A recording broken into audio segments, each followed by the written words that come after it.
Welcome to Sleep Audiobooks.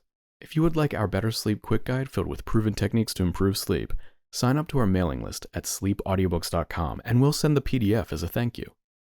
Subscribing and leaving a comment helps this channel more than you know, so please feel free to offer suggestions for future audiobooks or to just say hi. Thank you for listening. We hope you have an excellent night's sleep. This is Sleep Audiobooks. The Call of Cthulhu by H.P. Lovecraft, Part 1. The Horror in Clay. The most merciful thing in the world, I think, is the inability of the human mind to correlate all its contents.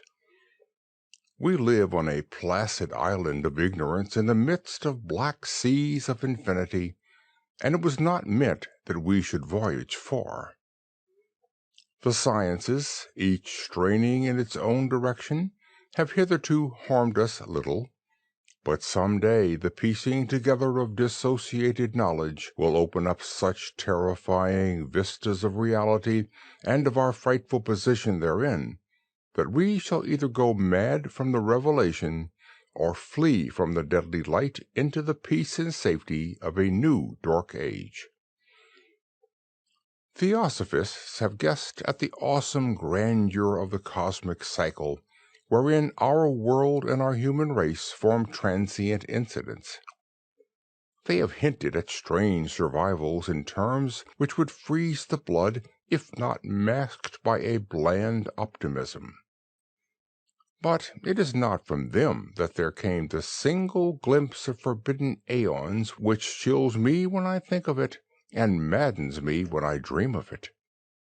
That glimpse, like all dread glimpses of truth, flashed out from an accidental piecing together of separate things, in this case an old newspaper item and the notes of a dead professor. I hope that no one else will accomplish this piecing out. Certainly, if I live, I shall never knowingly supply a link in so hideous a chain.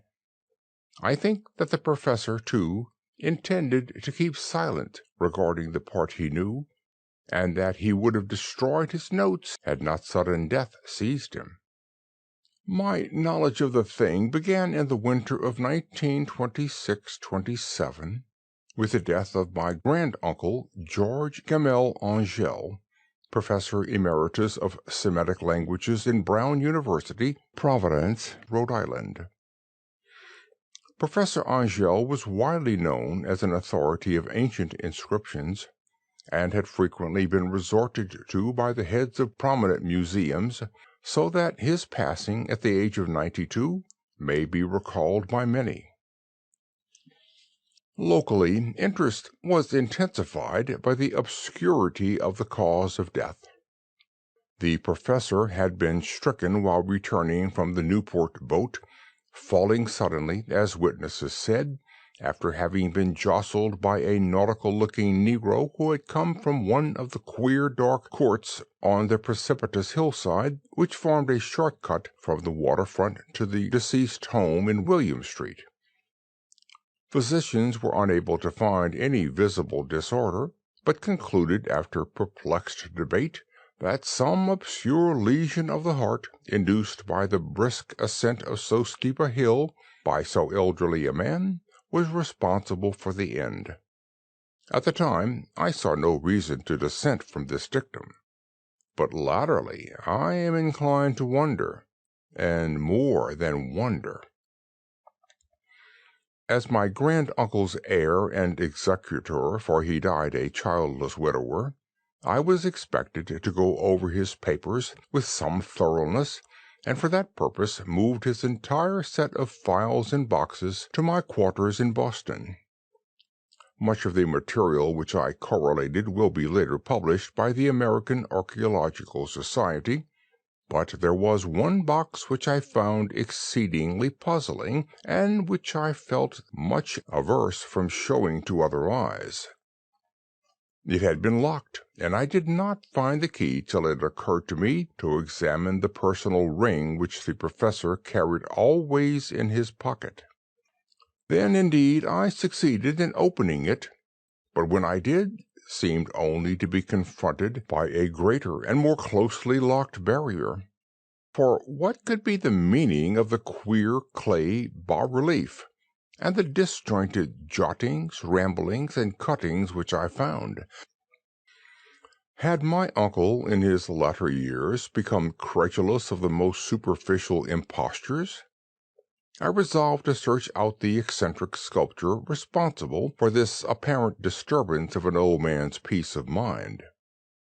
The bas-relief was a rough rectangle less than an inch thick and about 5 or 6 inches in area, obviously of modern origin.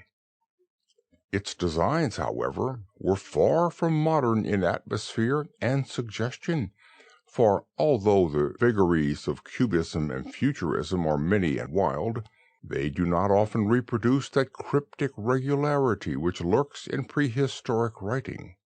And writing of some kind the bulk of these designs seemed certainly to be.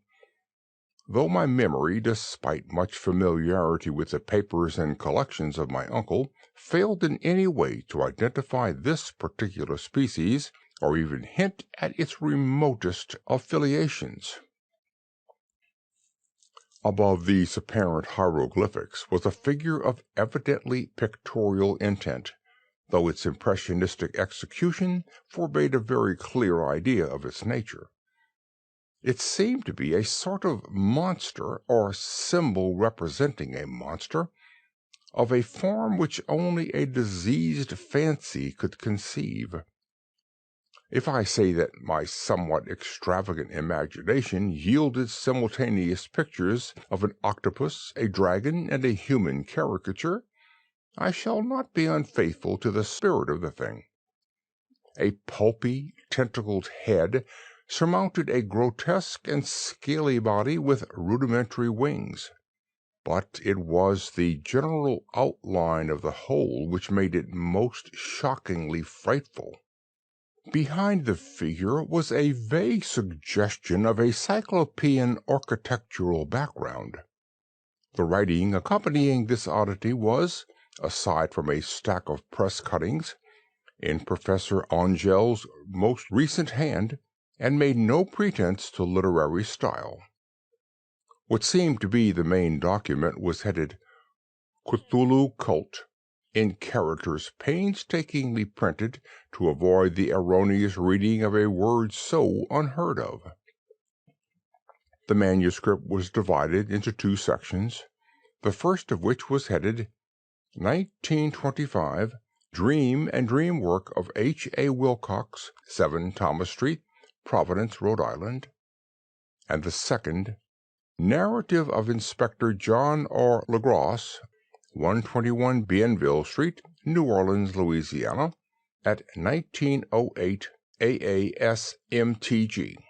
Notes on same and Professor Webb's account. The other manuscript papers were all brief notes, some of them accounts of the queer dreams of different persons, some of them citations from theosophical books and magazines, notably W. Scott Eliot's Atlantis and the Lost Lemuria, and the rest comments on long-surviving secret societies and hidden cults, with references to passages in such mythological and anthropological source books as Fraser's Golden Bough and Miss Murray's Witch Cult in Western Europe. The cuttings largely alluded to outre mental illnesses and outbreaks of group folly or mania in the spring of 1925. The first half of the principal manuscript told a very peculiar tale. It appears that on March 1st, 1925, a thin, dark young man of neurotic and excited aspect had called upon Professor Angel, bearing the singular clay bas-relief, which was then exceedingly damp and fresh. His card bore the name of Henry Anthony Wilcox, and my uncle had recognized him as the youngest son of an excellent family slightly known to him, who had latterly been studying sculpture at the Rhode Island School of Design and living alone at the Fleur de Lis building near that institution. Wilcox was a precocious youth of known genius but great eccentricity, and had from childhood excited attention through the strange stories and odd dreams he was in the habit of relating. He called himself psychically hypersensitive, but the staid folks of the ancient commercial city dismissed him as merely queer. Never mingling much with his kind, he had dropped gradually from social visibility, and was now known only to a small group of aesthetes from other towns. Even the Province Art Club, anxious to preserve its conservatism, had found him quite hopeless. On the occasion of the visit, ran the professor's manuscript, the sculptor abruptly asked for the benefit of his host's archaeological knowledge in identifying the hieroglyphics on the bas-relief. He spoke in a dreamy, stilted manner, which suggested pose and alienated sympathy, and my uncle showed some sharpness in replying, for the conspicuous freshness of the tablet implied kinship with anything but archaeology. Young Wilcox's rejoinder, which impressed my uncle enough to make him recall and record it verbatim, was of a fantastically poetic cast which must have typified his whole conversation, and which I have since found highly characteristic of him. He said, "It is new, indeed, for I made it last night in a dream of strange cities, and dreams are older than brooding Tyre, or the contemplative Sphinx, or garden-girdled Babylon."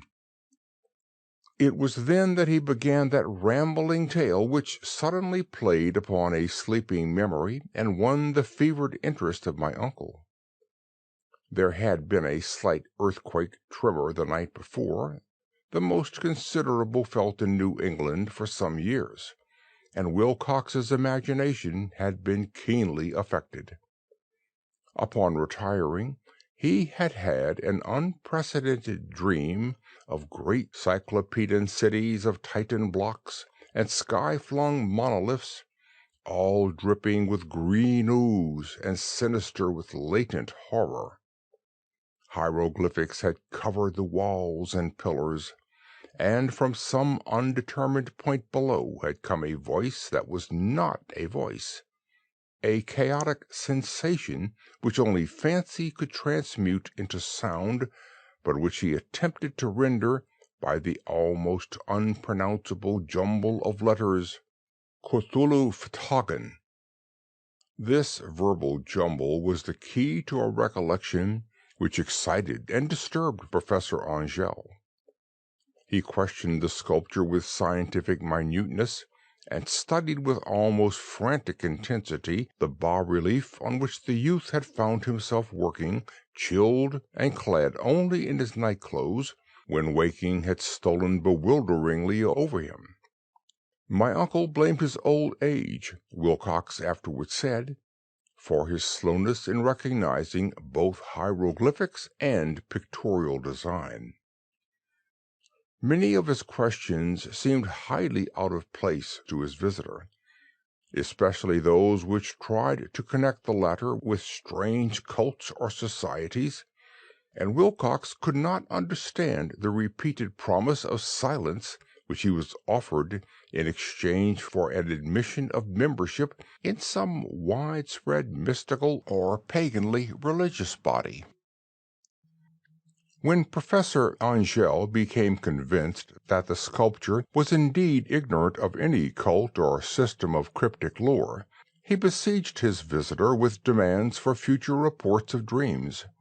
This bore regular fruit, for after the first interview, the manuscript records daily calls of the young man, during which he related startling fragments of nocturnal imagery whose burden was always some terrible cyclopean vista of dark and dripping stone, with a subterranean voice or intelligence shouting monotonously in enigmatic sense impacts, uninscribable save as gibberish.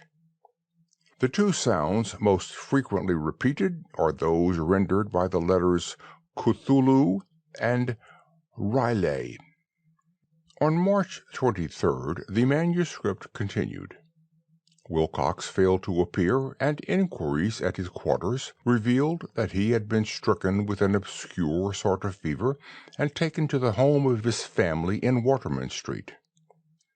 He had cried out in the night, arousing several other artists in the building, and had manifested since then only alternations of unconsciousness and delirium. My uncle at once telephoned the family, and from that time forward kept close watch of the case, calling often at the Thayer Street office of Dr. Tooby, whom he learned to be in charge. The youth's febrile mind apparently was dwelling on strange things, and the doctor shuddered now and then as he spoke of them. They included not only a repetition of what he had formerly dreamed, but touched wildly on a gigantic thing miles high which walked or lumbered about. He at no time fully described this object, but occasionally frantic words, as repeated by Dr. Tooby, convinced the professor that it must be identical with the nameless monstrosity he had sought to depict in his dream sculpture. Reference to this object, the doctor added, was invariably a prelude to the young man's subsidence into lethargy. His temperature, oddly enough, was not greatly above normal, but his whole condition was otherwise such as to suggest true fever rather than mental disorder.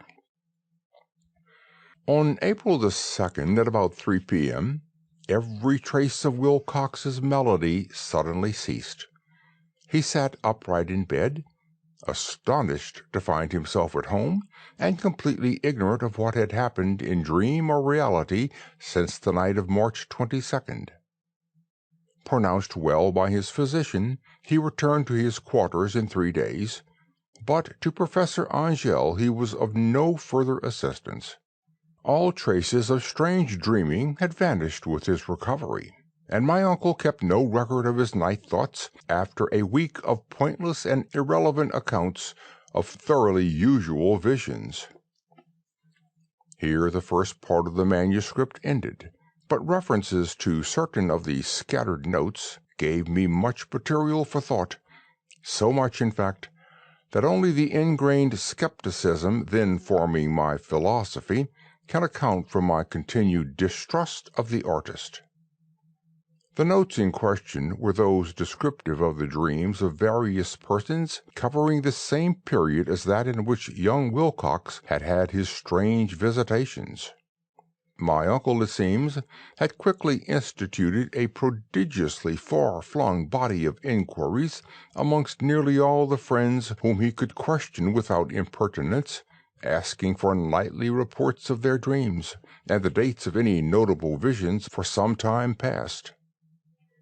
The reception of his request seems to have been varied, but he must, at the very least, have received more responses than any ordinary man could have handled without a secretary. This original correspondence was not preserved, but his notes formed a thorough and really significant digest. Average people in society and business, New England's traditional salt of the earth, gave an almost completely negative result, though scattered cases of uneasy but formless nocturnal impressions appear here and there, always between March 23rd and April 2nd, the period of young Wilcox's delirium. Scientific men were little more affected, though 4 cases of vague description suggest fugitive glimpses of strange landscapes, and in 1 case there is mentioned a dread of something abnormal. It was from the artists and poets that the pertinent answers came, and I know that panic would have broken loose had they been able to compare notes. As it was, lacking their original letters, I have suspected the compiler of having asked leading questions, or of having edited the correspondence in corroboration of what he had latently resolved to see. That is why I continue to feel that Wilcox, somehow cognizant of the old data which my uncle had possessed, had been imposing on the veteran scientist. These responses from aesthetes told a disturbing tale. From February 28th to April 2nd, a large proportion of them had dreamed very bizarre things, the intensity of the dreams being immeasurably the stronger during the period of the sculptor's delirium. Over a fourth of those who reported anything reported scenes and half-sounds not unlike those which Wilcox had described, and some of the dreamers confessed acute fear of the gigantic, nameless thing visible toward the last. One case, which the note describes with emphasis, was very sad. The subject, a widely known architect with leanings toward theosophy and occultism, went violently insane on the date of young Wilcox's seizure, and expired several months later after incessant screamings to be saved from some escaped denizen of hell. Had my uncle referred to these cases by name instead of merely by number, I should have attempted some corroboration and personal investigation, but as it was, I succeeded in tracing down only a few. All of these, however, bore out the notes in full. I have often wondered if all the objects of the professor's questioning felt as puzzled as did this fraction. It is well that no explanation shall ever reach them. The press cuttings, as I have intimated, touched on cases of panic and eccentricity during the given period. Professor Angell must have employed a cutting bureau, for the number of extracts was tremendous, and the sources scattered throughout the globe. Here was a nocturnal suicide in London, where a lone sleeper had leaped from a window after a shocking cry. Here, likewise, a rambling letter to the editor of a paper in South America, where a frantic deduces a dire future from visions he has seen. A dispatch from California describes a theosophist colony as donning white robes en masse for some glorious fulfillment which never arrives, whilst items from India speak guardedly of serious native unrest toward the end of March. Voodoo orgies multiply in Haiti, and African outposts report ominous mutterings. American officers in the Philippines find certain tribes bothersome about this time, and New York policemen are mobbed by hysterical Levantines on the night of March 22nd, 23rd. The west of Ireland, too, is full of wild rumor and legendary, and a fantastic painter named Ordois Bonat hangs a blasphemous dream landscape in the Paris Spring Salon of 1826. And so numerous are the recorded troubles in insane asylums that only a miracle can have stopped the medical fraternity from noting strange parallelisms and drawing mystified conclusions.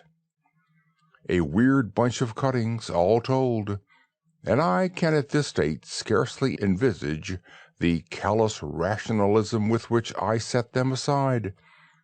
But I was then convinced that young Wilcox had known of the older matters mentioned by the professor. Part 2. The Tale of Inspector Legrasse. The older matters which had made the sculptor's dream and bas-relief so significant to my uncle formed the subject of the second half of his long manuscript. Once before, it appears, Professor Angell had seen the hellish outlines of the nameless monstrosity, puzzled over the unknown hieroglyphics, and heard the ominous syllables which can be rendered only as Cthulhu, and all this in so stirring and horrible a connection that it is small wonder he pursued young Wilcox with queries and demands for data. The earlier experience had come in 1908, 17 years before, when American Archaeological Society held its annual meeting in St. Louis. Professor Angel, as befitted one of his authority and attainments, had had a prominent part in all the deliberations, and was one of the first to be approached by the several outsiders who took advantage of the convocation to offer questions for correct answering and problems for expert solution. The chief of these outsiders, and in a short time the focus of interest for the entire meeting, was a commonplace-looking middle-aged man who had traveled all the way from New Orleans for certain special information unobtainable from any local source. His name was John Raymond Legrasse, and he was by profession an inspector of police. With him he bore the subject of his visit, a grotesque, repulsive, and apparently very ancient stone statuette, whose origin he was at a loss to determine. It must not be fancied that Inspector Legrasse had the least interest in archaeology. On the contrary, his wish for enlightenment was prompted by purely professional considerations.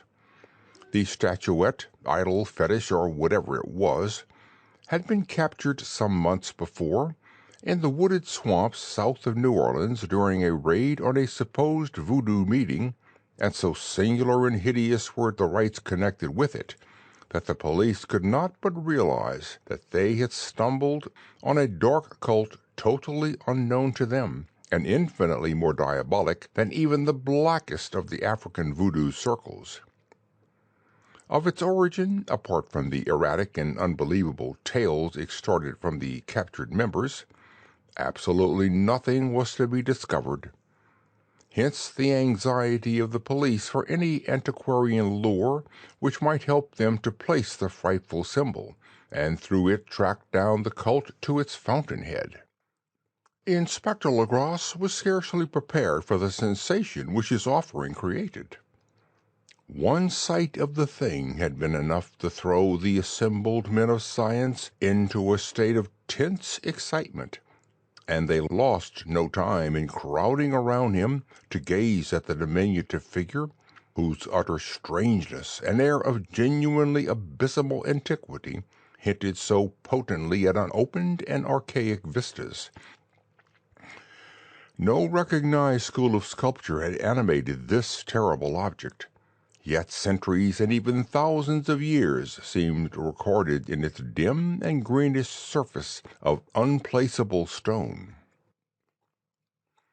The figure, which was finally passed slowly from man to man for close and careful study, was between 7 and 8 inches in height, and of exquisitely artistic workmanship. It represented a monster of vaguely anthropoid outline, but with an octopus-like head, whose face was a mass of feelers, a scaly, rubbery-looking body, prodigious claws on hind and forefeet, and long, narrow wings behind. This thing, which seemed instinct with a fearsome and unnatural malignancy, was of a somewhat bloated corpulence, and squatted evilly on a rectangular block or pedestal covered with undecipherable characters. The tips of the wings touched the back edge of the block. The seat occupied the center, whilst the long curved claws of the doubled-up, crouching hind legs gripped the front edge and extended a quarter of the way down toward the bottom of the pedestal. The cephalopod head was bent forward, so that the ends of the facial feelers brushed the backs of huge forepaws which clasped the croucher's elevated knees. The aspect of the whole was abnormally lifelike, and the more subtly fearful, because its source was so totally unknown. Its vast, awesome, and incalculable age was unmistakable, yet not one link did it show with any known type of art belonging to civilization's youth, or indeed to any other time.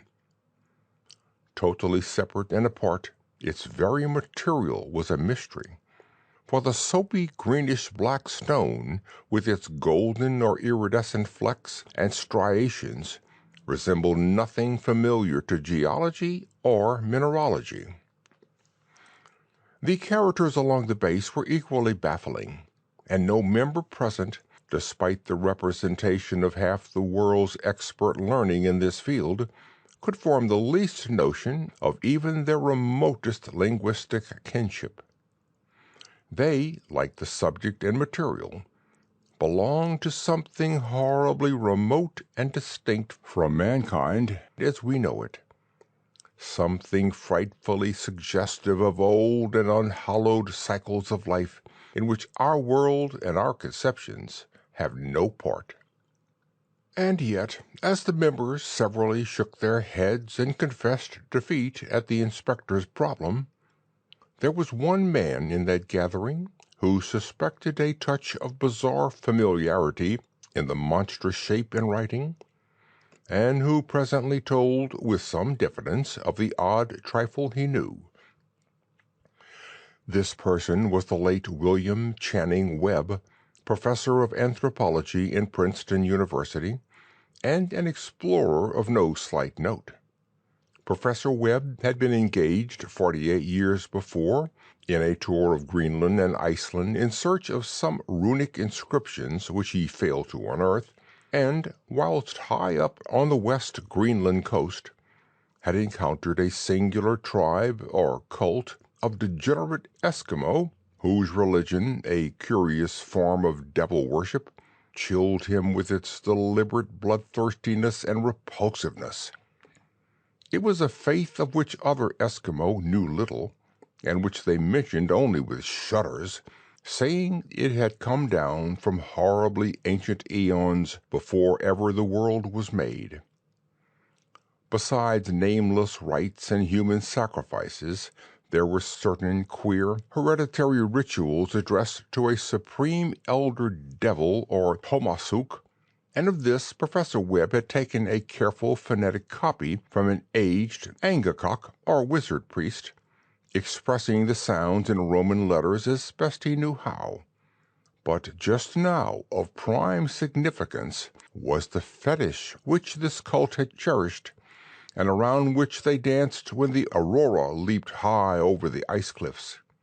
It was, the professor stated, a very crude bas-relief of stone, comprising a hideous picture and some cryptic writing, and so far as he could tell, it was a rough parallel in all essential features of the bestial thing now lying before the meeting.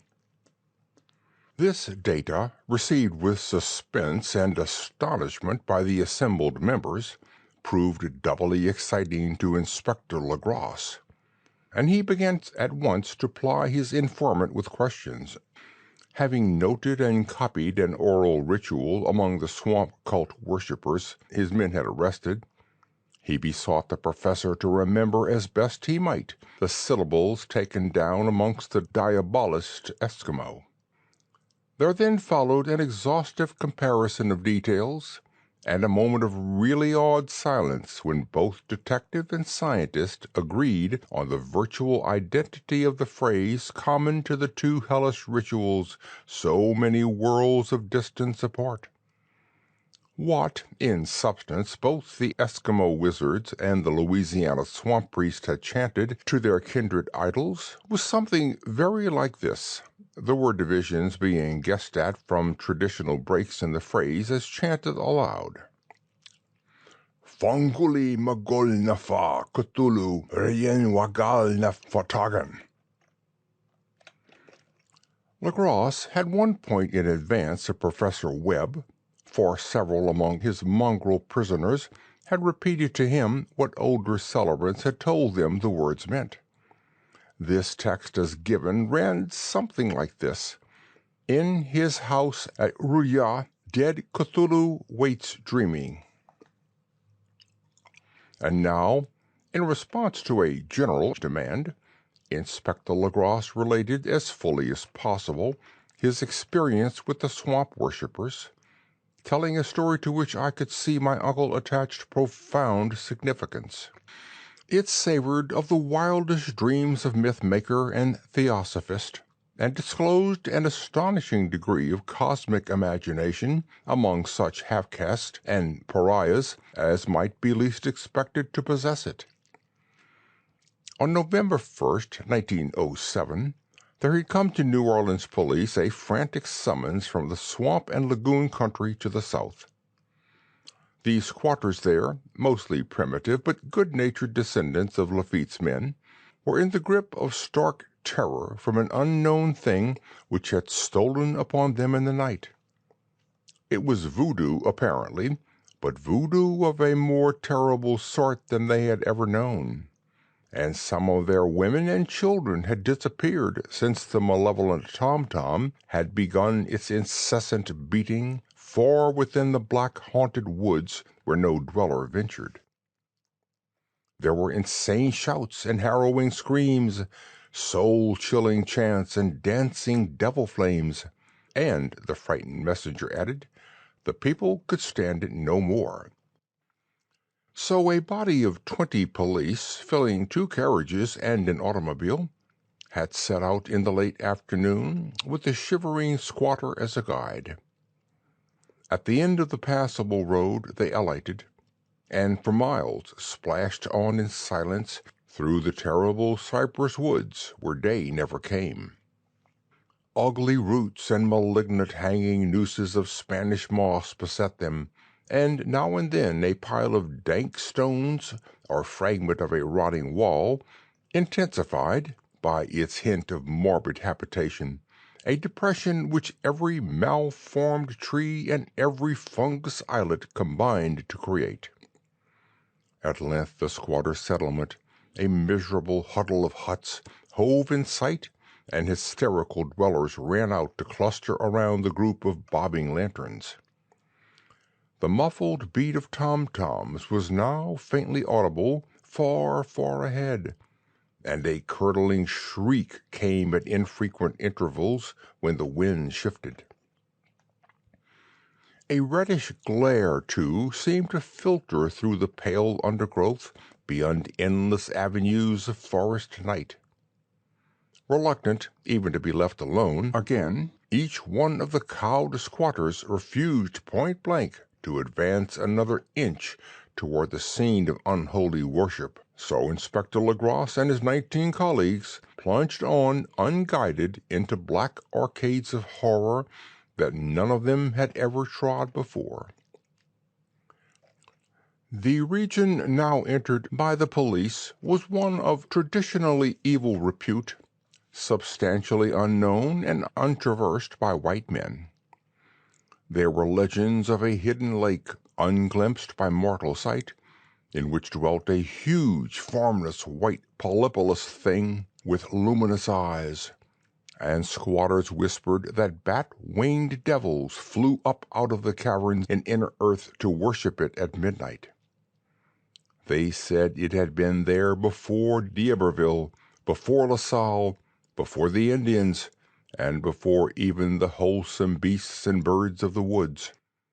It was nightmare itself, and to see it was to die. But it made men dream, and so they knew enough to keep away. The present voodoo orgy was indeed on the merest fringe of this abhorred area, but that location was bad enough. Hence, perhaps, the very place of the worship had terrified the squatters more than the shocking sounds and incidents. Only poetry or madness could do justice to the noises heard by Legrasse's men as they plowed on through the black morass toward the red glare and the muffled tom-toms. There were vocal qualities peculiar to men and vocal qualities peculiar to beasts, and it is terrible to hear the one when the source should yield the other. Animal fury and orgiastic license here whipped themselves to demoniac heights by howls and squawking ecstasies that tore and reverberated through those nighted woods like pestilential tempests from the gulfs of hell. Now and then the less organized ululation would cease, and from what seemed a well-drilled chorus of hoarse voices would rise in sing-song chant that hideous phrase or ritual, Fonguli magol na fa, Cthulhu, Eyen wagal na fatagan. Then the men, having reached a spot where the trees were thinner, came suddenly in sight of the spectacle itself. 4 of them reeled, 1 fainted, and 2 were shaken into a frantic cry, which the mad cacophony of the orgy fortunately deadened. Legrasse dashed swamp water on the face of the fainting men, and all stood trembling and nearly hypnotized with horror. In a natural glade of the swamp stood a grassy island of perhaps an acre's extent, clear of trees and tolerably dry. On this now leaped and twisted a more indescribable horde of human abnormality than any but a Semai or an Angarola could paint. Void of clothing, this hybrid spawn were braying, bellowing, and writhing about a monstrous ring-shaped bonfire, in the center of which, revealed by occasional rifts in the curtain of flame, stood a great granite monolith, some 8 feet in height, on top of which, incongruous in its diminutiveness, rested the noxious carven statuette. From a wide circle of 10 scaffolds set up at regular intervals, with the flame-girt monolith at the center, hung, head downward, the oddly marred bodies of the helpless squatters who had disappeared. It was inside this circle that the ring of worshippers jumped and roared, the general direction of the mass motion being from left to right in endless bacchanal between the ring of bodies and the ring of fire. It may have been only imagination, and it may have been only echoes which induced one of the men, an excitable Spaniard, to fancy he heard antiphonal responses to the ritual from some far and unillumined spot deeper within the wood of ancient legendry and horror. This man, Joseph D. Galvez, I later met and questioned, and he proved distractingly imaginative. He indeed went so far as to hint of the faint beating of great wings, and of a glimpse of shining eyes and a mountainous white bulk beyond the remotest trees. But I suppose he had been hearing too much native superstition. Actually, the horrified pause of the men was of comparatively brief duration. Duty came first, and although there must have been nearly 100 mongrel celebrants in the throng, the police relied on their firearms and plunged determinedly into the nauseous rout. For 5 minutes the resultant din and chaos were beyond description. Wild blows were struck, shots were fired, and escapes were made. But in the end, Legrasse was able to count some 47 sullen prisoners, whom he forced to dress in haste and fall into line between 2 rows of policemen. 5 of the worshippers lay dead, and 2 severely wounded ones were carried away on improvised stretchers by their fellow prisoners. The image of the monolith, of course, was carefully removed and carried back by Legrasse. Examined at headquarters after a trip of intense strain and weariness, the prisoners all proved to be men of very low, mixed-blooded, and mentally aberrant type. Most were seamen, and a sprinkling of Negroes and mulattoes, largely West Indians or Brava Portuguese from the Cape Verde Islands, gave a coloring of voodooism to the heterogeneous cult. But before many questions were asked, it became manifest that something far deeper and older than Negro fetishism was involved. Degraded and ignorant as they were, the creatures held with surprising consistency to the central idea of their loathsome faith. They worshipped, so they said, the great old ones who lived ages before there were any men, and who came to the young world out of the sky. These old ones were gone now, inside the earth and under the sea, but their dead bodies had told their secrets in dreams to the first man, who formed a cult which had never died. This was that cult, and the prisoners said it had always existed and always would exist, hidden in distant wastes and dark places all over the world, until the time when the great priest Cthulhu, from his dark house in the mighty city of R'lyeh under the waters, should rise and bring the earth again beneath his sway. Some day he would call, when the stars were ready, and the secret cult would always be willing to liberate him. Meanwhile, no more must be told. There was a secret which even torture could not extract. Mankind was not absolutely alone among the conscious things of earth, for shapes came out of the dark to visit the faithful few. But these were not the great old ones. No man had ever seen the old ones. The carven idol was great Cthulhu, but none might say whether or not the others were precisely like him. No one could read the old writing now, but things were told by word of mouth. The chanted ritual was not the secret. That was never spoken aloud, only whispered. The chant meant only this: in his house at R'lyeh, dead Cthulhu waits dreaming. Only 2 of the prisoners were found sane enough to be hanged, and the rest were committed to various institutions. All denied a part in the ritual murders and averred that the killing had been done by black-winged ones, which had come to them from their immemorial meeting place in the haunted wood. But of those mysterious allies no coherent account could ever be gained. What the police did extract came mainly from an immensely aged mestizo named Castro, who claimed to have sailed to strange ports and talked with undying leaders of the cult in the mountains of China. Old Castro remembered bits of hideous legend that paled the speculations of theosophists and made man and the world seem recent and transient indeed. There had been eons when other things ruled on the earth, and they had had great cities. Remains of them, he said, the deathless Chinaman had told him, were still to be found as cyclopean stones on islands in the Pacific. They all died vast epochs of time before men came, but there were arts which could revive them when the stars had come round again to the right positions in the cycle of eternity.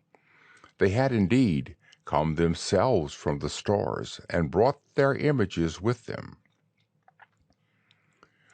These great old ones, Castro continued, were not composed altogether of flesh and blood. They had shape, for did not this star-fashioned image prove it? But that shape was not made of matter. When the stars were right, they could plunge from world to world through the sky, but when the stars were wrong, they could not live. But although they no longer lived, they would never really die. They all lay in stone houses in their great city of R'lyeh, preserved by the spells of mighty Cthulhu for a glorious resurrection when the stars and the earth might once more be ready for them. But at that time some force from outside must serve to liberate their bodies. The spells that preserved them intact likewise prevented them from making an initial move, and they could only lie awake in the dark and think whilst uncounted millions of years rolled by. They knew all that was occurring in the universe, for their mode of speech was transmitted thought. Even now they talked in their tombs.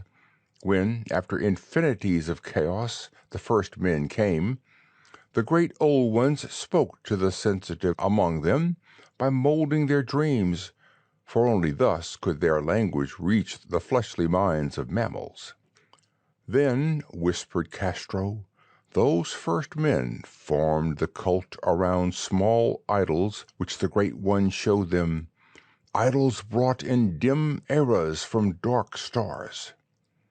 That cult would never die till the stars came right again, and the secret priests would take great Cthulhu from his tomb to revive his subjects and resume his rule of earth.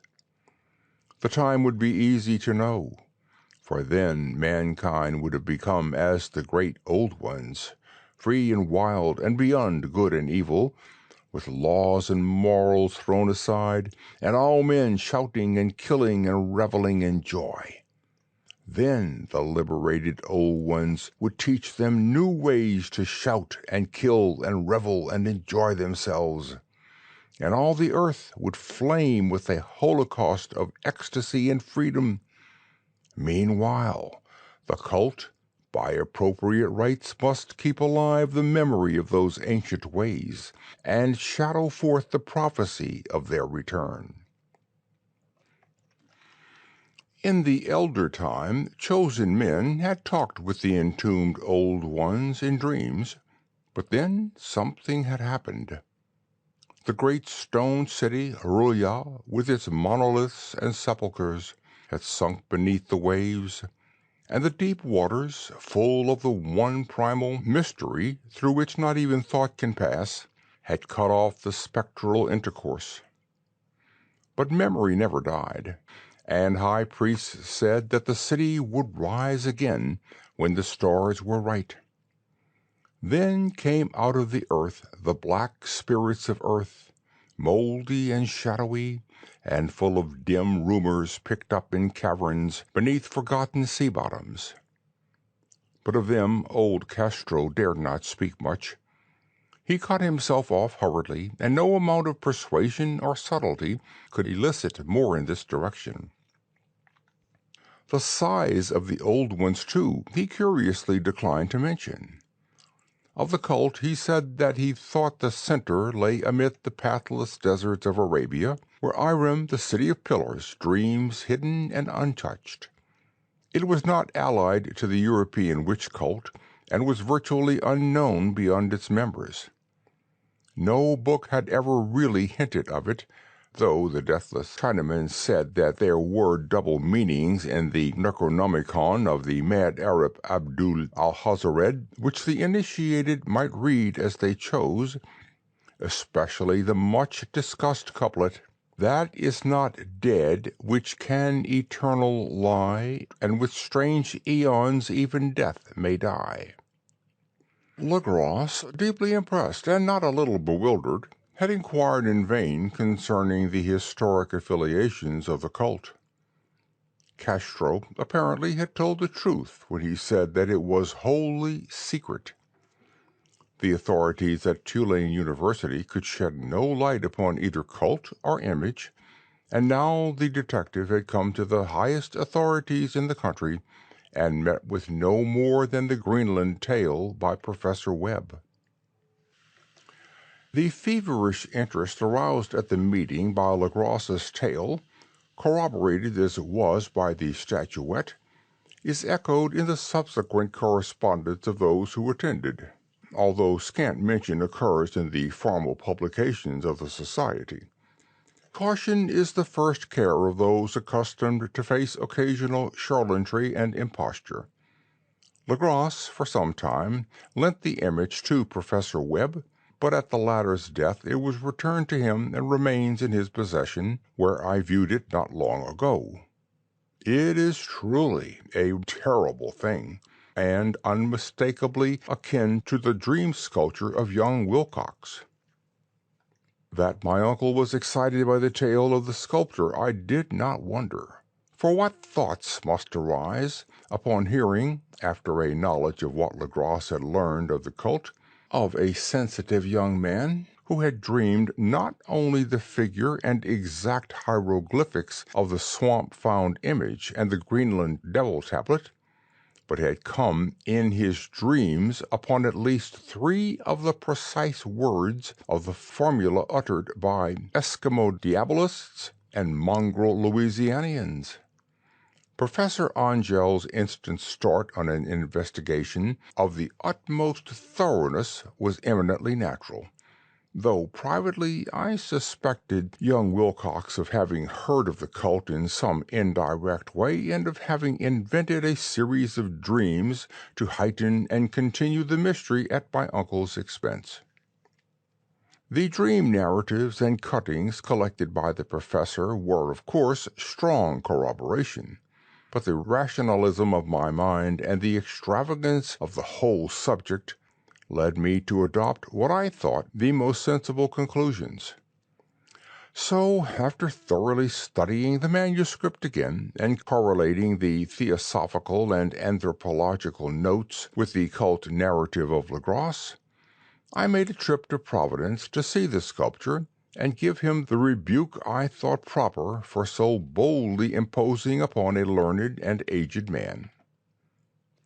Wilcox still lived alone in the Fleur-de-Lis building in Thomas Street, a hideous Victorian imitation of 17th-century Breton architecture, which flaunts its stuccoed front amid the lovely colonial houses on the ancient hill, and under the very shadow of the finest Gregorian steeple in America. I found him at work in his rooms, and at once conceded, from the specimens scattered about, that his genius is indeed profound and authentic. He will, I believe, sometime be heard from as one of the great decadents, for he has crystallized in clay and will one day mirror in marble those nightmares and fantasies which Arthur Machen invokes in prose and Clark Ashton Smith makes visible in verse and in painting. Dark, frail, and somewhat unkempt in aspect, he turned languidly at my knock and asked me my business without rising. When I told him who I was, he displayed some interest, for my uncle had excited his curiosity in probing his strange dreams, yet had never explained the reason for the study. I did not enlarge his knowledge in this regard, but sought with some subtlety to draw him out. In a short time I became convinced of his absolute sincerity, for he spoke of the dreams in a manner none could mistake. They and their subconscious residuum had influenced his art profoundly, and he showed me a morbid statue whose contours almost made me shake with the potency of its black suggestion. He could not recall having seen the original of this thing except in his own dream bas-relief, but the outlines had formed themselves insensibly under his hands. It was, no doubt, the giant shape he had raved of in delirium. That he really knew nothing of the hidden cult save from what my uncle's relentless catechism had let fall, he soon made clear, and again I strove to think of some way in which he could possibly have received the weird impressions.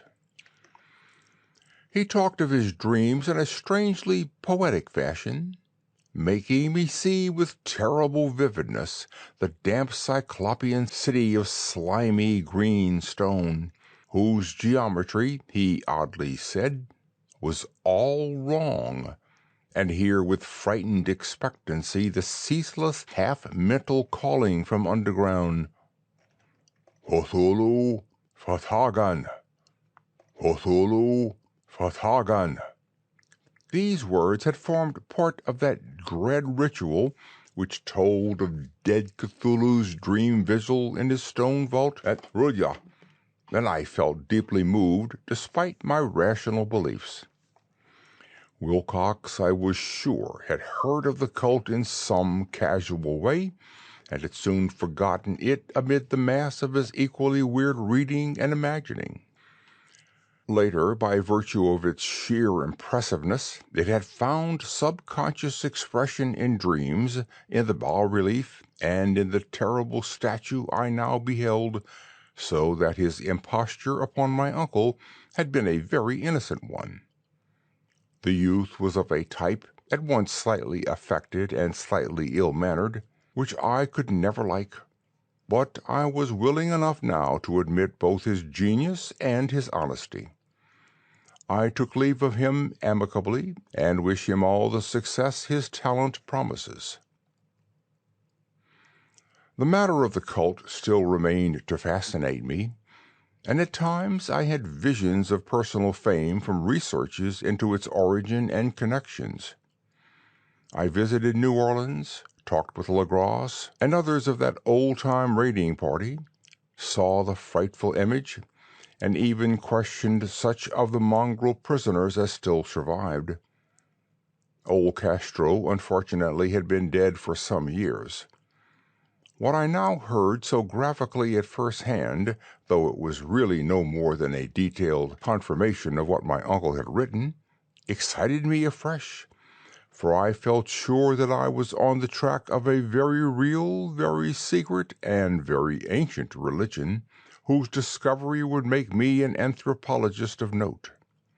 My attitude was still one of absolute materialism, as I wish it still were, and I discounted with almost inexplicable perversity the coincidence of the dream note and odd cuttings collected by Professor Angell. One thing I began to suspect, and which I now fear I know, is that my uncle's death was far from natural. He fell on a narrow hill street leading up from an ancient waterfront swarming with foreign mongrels after a careless push from a Negro sailor. I did not forget the mixed blood and marine pursuits of the cult members in Louisiana, and would not be surprised to learn of secret methods and poison needles as ruthless and as anciently known as the cryptic rites and beliefs. Legrasse and his men, it is true, have been let alone, but in Norway a certain seaman who saw things is dead.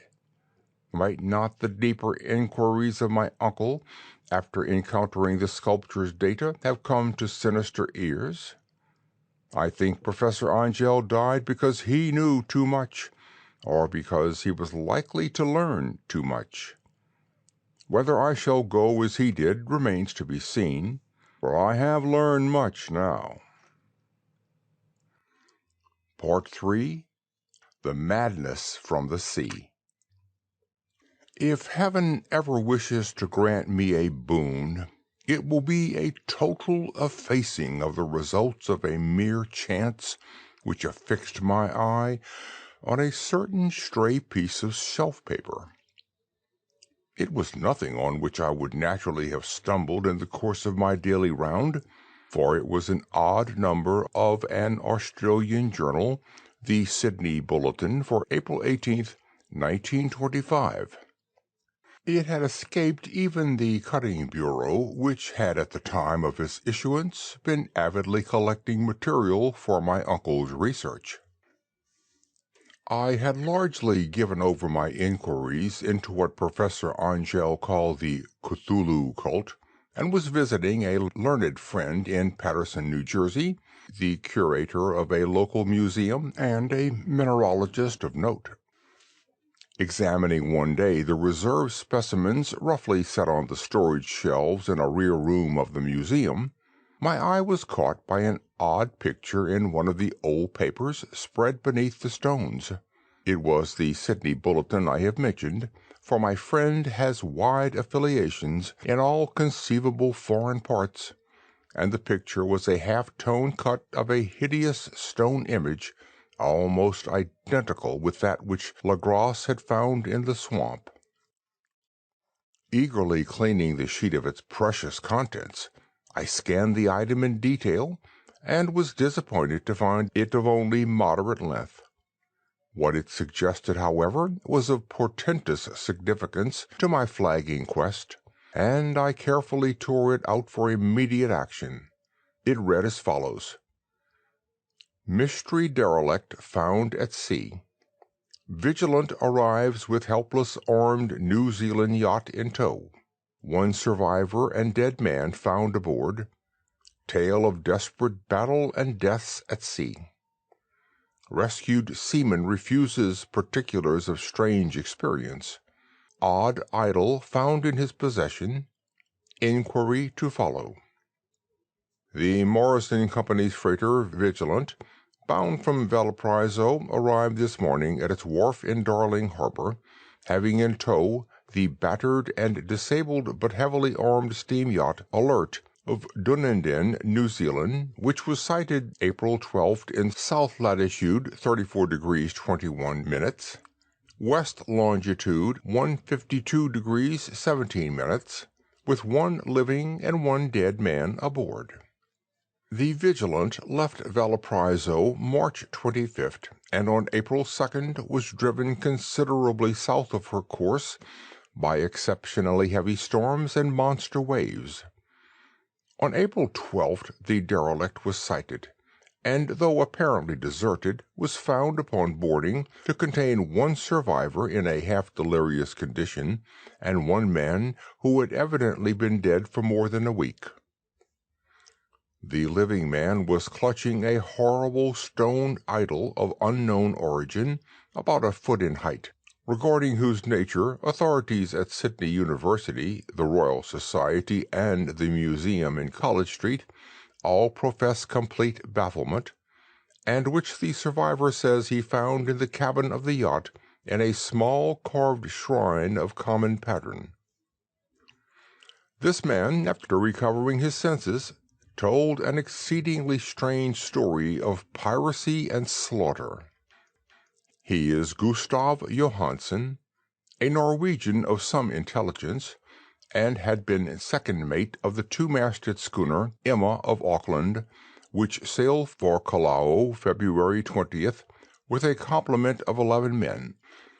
The Emma, he says, was delayed and thrown widely south of her course by the great storm of March 1st, and on March 22nd, in south latitude 49 degrees 51 minutes, west longitude 128 degrees 34 minutes, encountered the Alert, manned by a queer and evil-looking crew of Kanakas and half-castes. Being ordered peremptorily to turn back, Captain Collins refused, whereupon the strange crew began to fire savagely and without warning upon the schooner with a peculiarly heavy battery of brass cannon forming part of the yacht's equipment. The Emma's men showed fight, says the survivor, and though the schooner began to sink from shots beneath the waterline, they managed to heave alongside their enemy and board her, grappling with the savage crew on the yacht's deck, and being forced to kill them all, the number being slightly superior, because of their particularly abhorrent and desperate, though rather clumsy mode of fighting.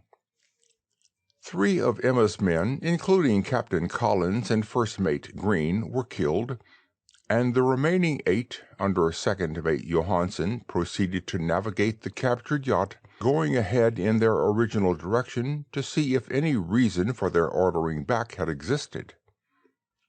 The next day, it appears, they raised and landed on a small island, although none is known to exist in that part of the ocean, and 6 of the men somehow died ashore, though Johansen is queerly reticent about this part of his story, and speaks only of their falling into a rock chasm.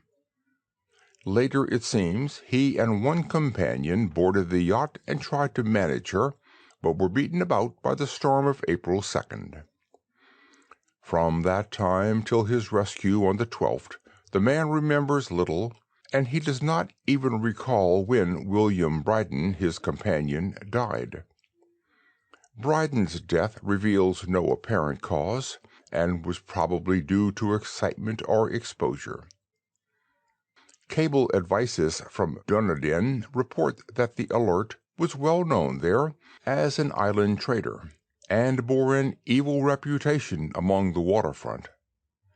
It was owned by a curious group of half-castes, whose frequent meetings and night trips to the woods attracted no little curiosity, and it had set sail in great haste just after the storm and earth tremors of March 1st. Our Auckland correspondent gives the Emma and her crew an excellent reputation, and Johansen is described as a sober and worthy man. The Admiralty will institute an inquiry on the whole matter beginning tomorrow, at which every effort will be made to induce Johansen to speak more freely than he has done hitherto. This was all, together with the picture of the hellish image. But what a train of ideas it started in my mind! Here were new treasures of data on the Cthulhu cult, and evidence that it had strange interests at sea as well as on land. What motive prompted the hybrid crew to order back the Emma as they sailed about with their hideous idol? What was the unknown island on which 6 of the Emma's crew had died, and about which the mate Johansen was so secretive? What had the Vice Admiralty's investigation brought out, and what was known of the noxious cult in Dunedin? And most marvelous of all, what deep and more than natural linkage of dates was this which gave a malign and now undeniable significance to the various turns of events so carefully noted by my uncle? March 1st, our February 28th, according to the international dateline, the earthquake and storm had come. From Dunedin, the Alert and her noisome crew had darted eagerly forth as if imperiously summoned, and on the other side of the earth poets and artists had begun to dream of a strange, dank cyclopean city, whilst a young sculptor had molded in his sleep the form of the dreaded Cthulhu. March 23rd. The crew of the Emma landed on an unknown island and left 6 men dead, and on that date the dreams of sensitive men assumed a heightened vividness and darkened with dread of a giant monster's malign pursuit, whilst an architect had gone mad and a sculptor had lapsed suddenly into delirium. And what of this storm of April 2nd, the date on which all dreams of the dark city ceased and Wilcox emerged unharmed from the bondage of strange fever? What of all this, and of those hints of old Castro about the sunken star-born old ones and their coming reign, their faithful cult, and their mastery of dreams? Was I tottering on the brink of cosmic horrors beyond man's power to bear? If so, they must be horrors of the mind alone, for in some way the 2nd of April had put a stop to whatever monstrous menace had begun its siege of mankind's soul. That evening, after a day of hurried cabling and arranging, I bade my host adieu and took a train for San Francisco. In less than a month I was in Dunedin, where, however, I found that little was known of the strange cult members who had lingered in the old sea taverns. Waterfront scum was far too common for special mention, though there was vague talk about one island trip these mongrels had made, during which faint drumming and red flame were noted on the distant hills. In Auckland I learned that Johansen had returned with yellow hair turned white after a perfunctory and inconclusive questioning at Sydney, and had thereafter sold his cottage in West Street and sailed with his wife to his old home in Oslo. Of his stirring experience he would tell his friends no more than he had told the Admiralty officials, and all they could do was to give me his Oslo address. After that I went to Sydney and talked profitlessly with seamen and members of the Vice Admiralty Court. I saw the Alert, now sold and in commercial use at Circular Quay in Sydney Cove, but gained nothing from its non-committal bulk. The crouching image, with its cuttlefish head, dragon body and scaly wings, and hieroglyphed pedestal, was preserved in the museum at Hyde Park, and I studied it long and well, finding it a thing of baleful, exquisite workmanship, and with the same utter mystery, terrible antiquity and unearthly strangeness of material which I had noted in Legras's smaller specimen. Geologists, the curator told me, had found it a monstrous puzzle, for they vowed that the world held no rock like it. Then I thought, with a shudder, of what old Castro had told Legras about the primal great ones. They had come from the stars and had brought their images with them. Shaken with such a mental revolution as I had never before known, I now resolved to visit mate Johansen in Oslo. Sailing for London, I re-embarked at once for the Norwegian capital, and one autumn day landed at the trim wharves in the shadow of Egeberg. Johansen's address, I discovered, lay in the old town of King Harald Hardrada, which kept alive the name of Oslo during all the centuries that the greater city masqueraded as Christiania. I made the brief trip by taxicab and knocked with palpitating heart at the door of a neat and ancient building with plastered front. A sad-faced woman in black answered my summons, and I was stung with disappointment when she told me in halting English that Gustav Johansen was no more. He had not long survived his return, said his wife, for the doings at sea in 1925 had broken him. He had told her no more than he had told the public, but had left a long manuscript of technical matters, as he said, written in English, evidently in order to safeguard her from the peril of casual pursuit. During a walk through a narrow lane near the Gothenburg dock, a bundle of papers falling from an attic window had knocked him down.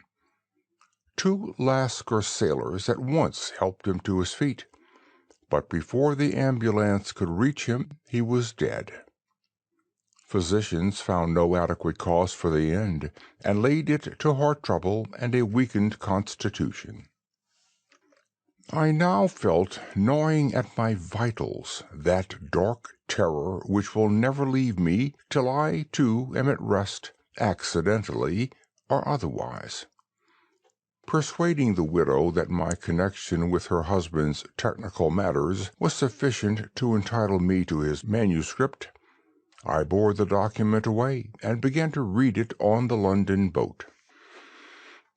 It was a simple, rambling thing, a native sailor's effort at post facto diary, and strove to recall day by day that last awful voyage.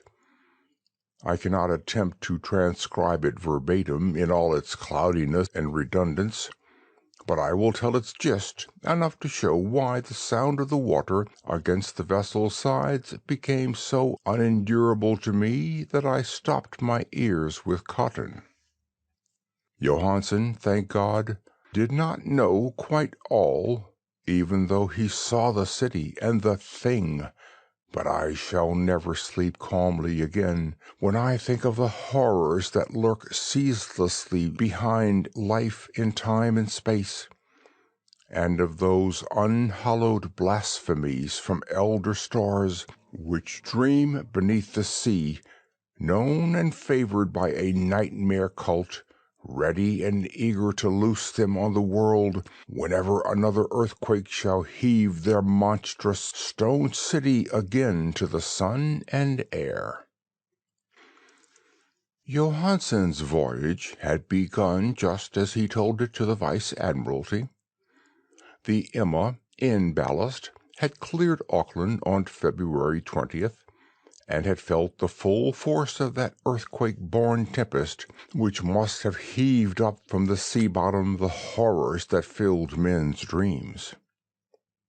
Once more under control, the ship was making good progress when held up by the Alert on March 22nd, and I could feel the mate's regret as he wrote of her bombardment and sinking. Of the swarthy cult fiends on the Alert he speaks with significant horror. There was some peculiarly abominable quality about them. which made their destruction seem almost a duty, and Johansen shows ingenious wonder at the charge of ruthlessness brought against his party during the proceedings of the Court of Inquiry. Then, driven ahead by curiosity in their captured yacht under Johansen's command, the men sight a great stone pillar sticking out of the sea, and in south latitude 47 minutes 9 degrees, west longitude 126 minutes 43 degrees, come upon a coastline of mingled mud, ooze, and weedy cyclopean masonry, which can be nothing less than the tangible substance of Earth's supreme terror, the nightmare corpse city of Rouillé, that was built in measureless eons behind history by the vast, loathsome shapes that seeped down from the dark stars. There lay great Cthulhu and his hordes, hidden in green, slimy vaults, and sending out at last, after cycles incalculable, the thoughts that spread fear to the dreams of the sensitive and called imperiously to the faithful to come on a pilgrimage of liberation and restoration. All this Johansen did not suspect, but God knows he soon saw enough. I suppose that only a single mountain top, the hideous monolith-crowned citadel whereon great Cthulhu was buried, actually emerged from the waters. When I think of the extent of all that may be brooding down there, I almost wish to kill myself forthwith. Johansen and his men were awed by the cosmic majesty of this dripping Babylon of elder demons, and must have guessed without guidance that it was nothing of this or of any sane planet. Awe at the unbelievable size of the greenish stone blocks, at the dizzying heights of the great carven monolith, and at the stupefying identity of the colossal statues and bas-reliefs with the queer image found in the shrine on the Alert, is poignantly visible in every line of the mate's frightened description. Without knowing what futurism is like, Johansen achieved something very close to it when he spoke of the city. For, instead of describing any definite structure or building, he dwells only on the broad impressions of vast angles and stone surfaces too great to belong to anything right or proper for this earth, and impious with horrible images and hieroglyphs. I mention his talk about angles because it suggests something Wilcox had told me of his awful dreams. He had said that the geometry of the dream place he saw was abnormal, non-Euclidean, and loathsomely redolent of spheres and dimensions apart from ours. Now, an unlettered seaman felt the same thing whilst gazing at the terrible reality. Johansen and his men landed at a sloping mud bank on this monstrous acropolis and clambered slipperily up over Titan oozy blocks which could have been no mortal staircase. The very sun of heaven seemed distorted when viewed through the polarizing miasma welling out from the sea-soaked perversion, and twisted menace and suspense lurked leerily in those crazily elusive angles of carven rock where a second glance showed concavity after the first showed convexity. Something very like fright had come over all the explorers before anything more definite than rock and ooze and weed was seen. Each would have fled had he not feared the scorn of the others, and it was only half-heartedly that they searched, vainly as it proved, for some portable souvenir to bear away.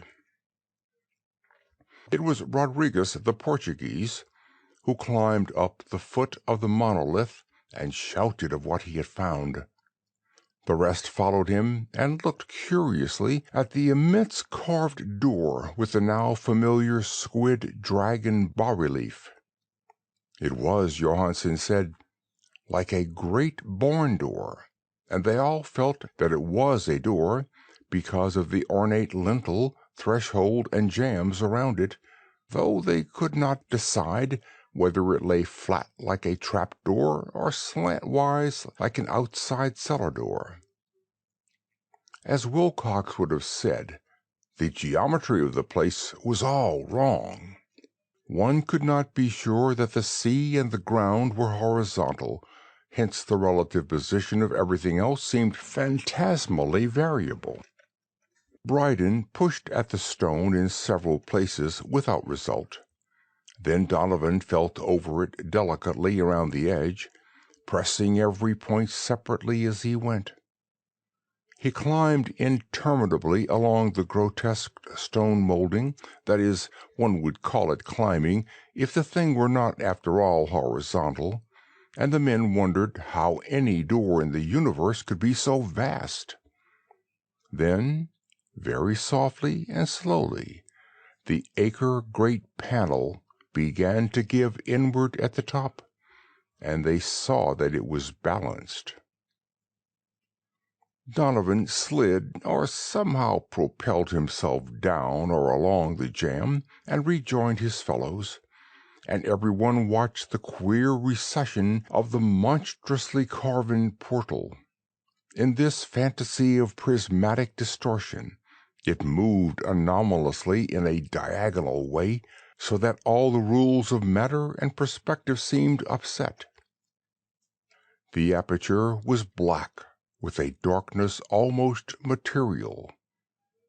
That tenebrousness was indeed a positive quality, for it obscured such parts of the inner walls as ought to have been revealed, and actually burst forth like smoke from its eon-long imprisonment, visibly darkening the sun as it slunk away into the shrunken and gibbous sky on flapping membranous wings.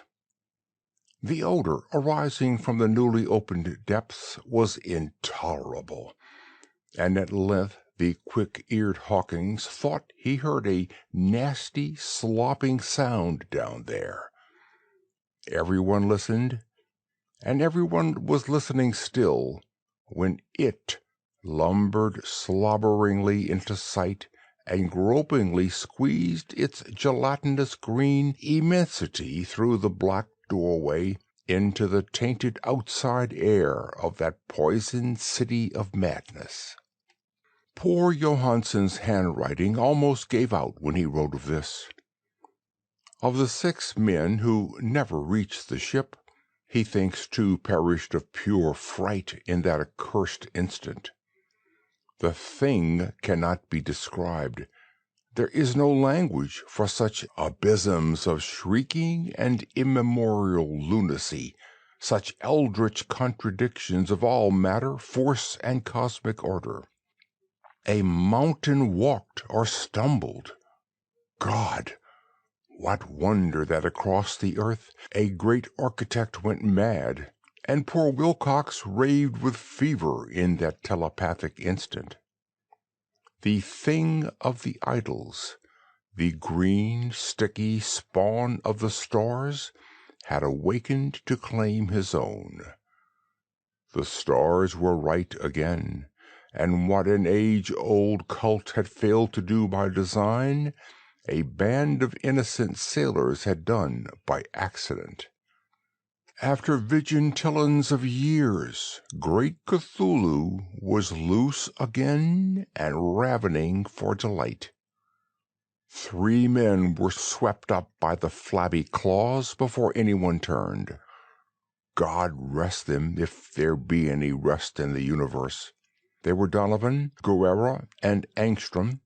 Parker slipped as the other 3 were plunging frenziedly over endless vistas of green-crusted rock to the boat, and Johansen swears he was swallowed up by an angle of masonry which shouldn't have been there, an angle which was acute, but behaved as if it were obtuse.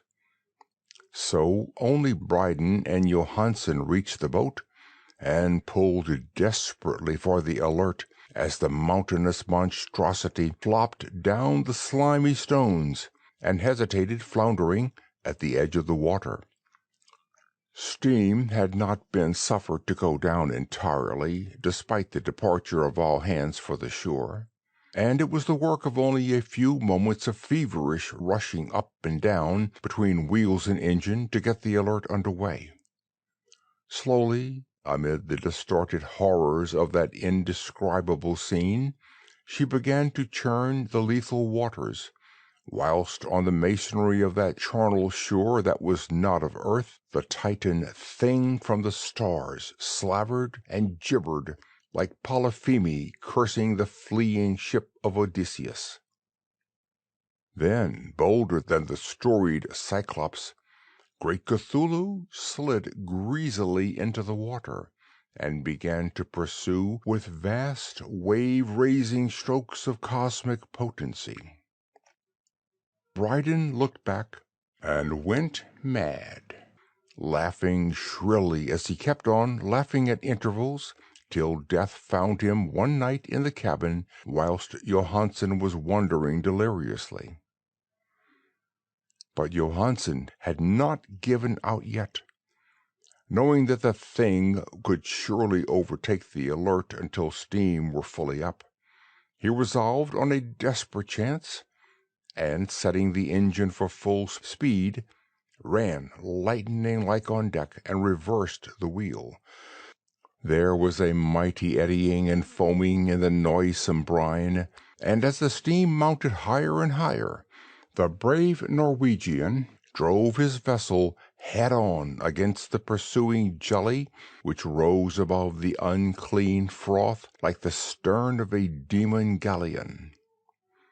The awful squid head with writhing feelers came nearly up to the bowsprit of the sturdy yacht, but Johansen drove on relentlessly. There was a bursting as of an exploding bladder, a slushy nastiness as of a cloven sunfish, a stench as of 1,000 opened graves, and a sound that the chronicler could not put on paper. For an instant the ship was befouled by an acrid and blinding green cloud, and then there was only a venomous seething astern, where, God in heaven, the scattered plasticity of that nameless sky-spawn was nebulously recombining in its hateful original form, while its distance widened every second as the Alert gained impetus from its mounting steam. That was all. After that, Johansen only brooded over the idol in the cabin, and attended to a few matters of food for himself and the laughing maniac by his side.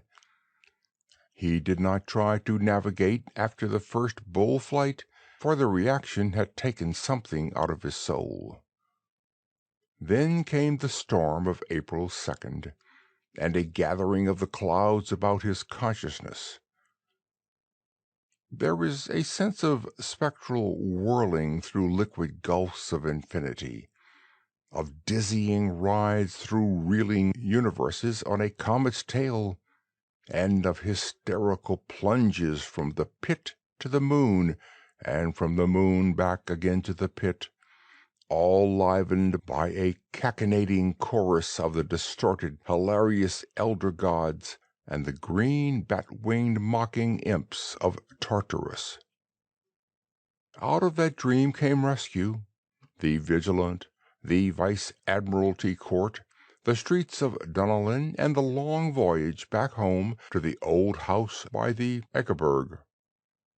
He could not tell. They would think him mad. He would write of what he knew before death came, but his wife must not guess. Death would be a boon, if only it could blot out the memories.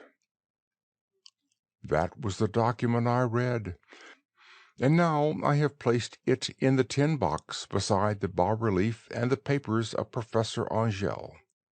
With it shall go this record of mine, this test of my own sanity, wherein is pieced together that which I hope may never be pieced together again. I have looked upon all that the universe has to hold of horror, and even the skies of spring and the flowers of summer must ever afterward be poison to me. But I do not think my life will be long. As my uncle went, as poor Johansen went, so I shall go. I know too much, and the cult still lives.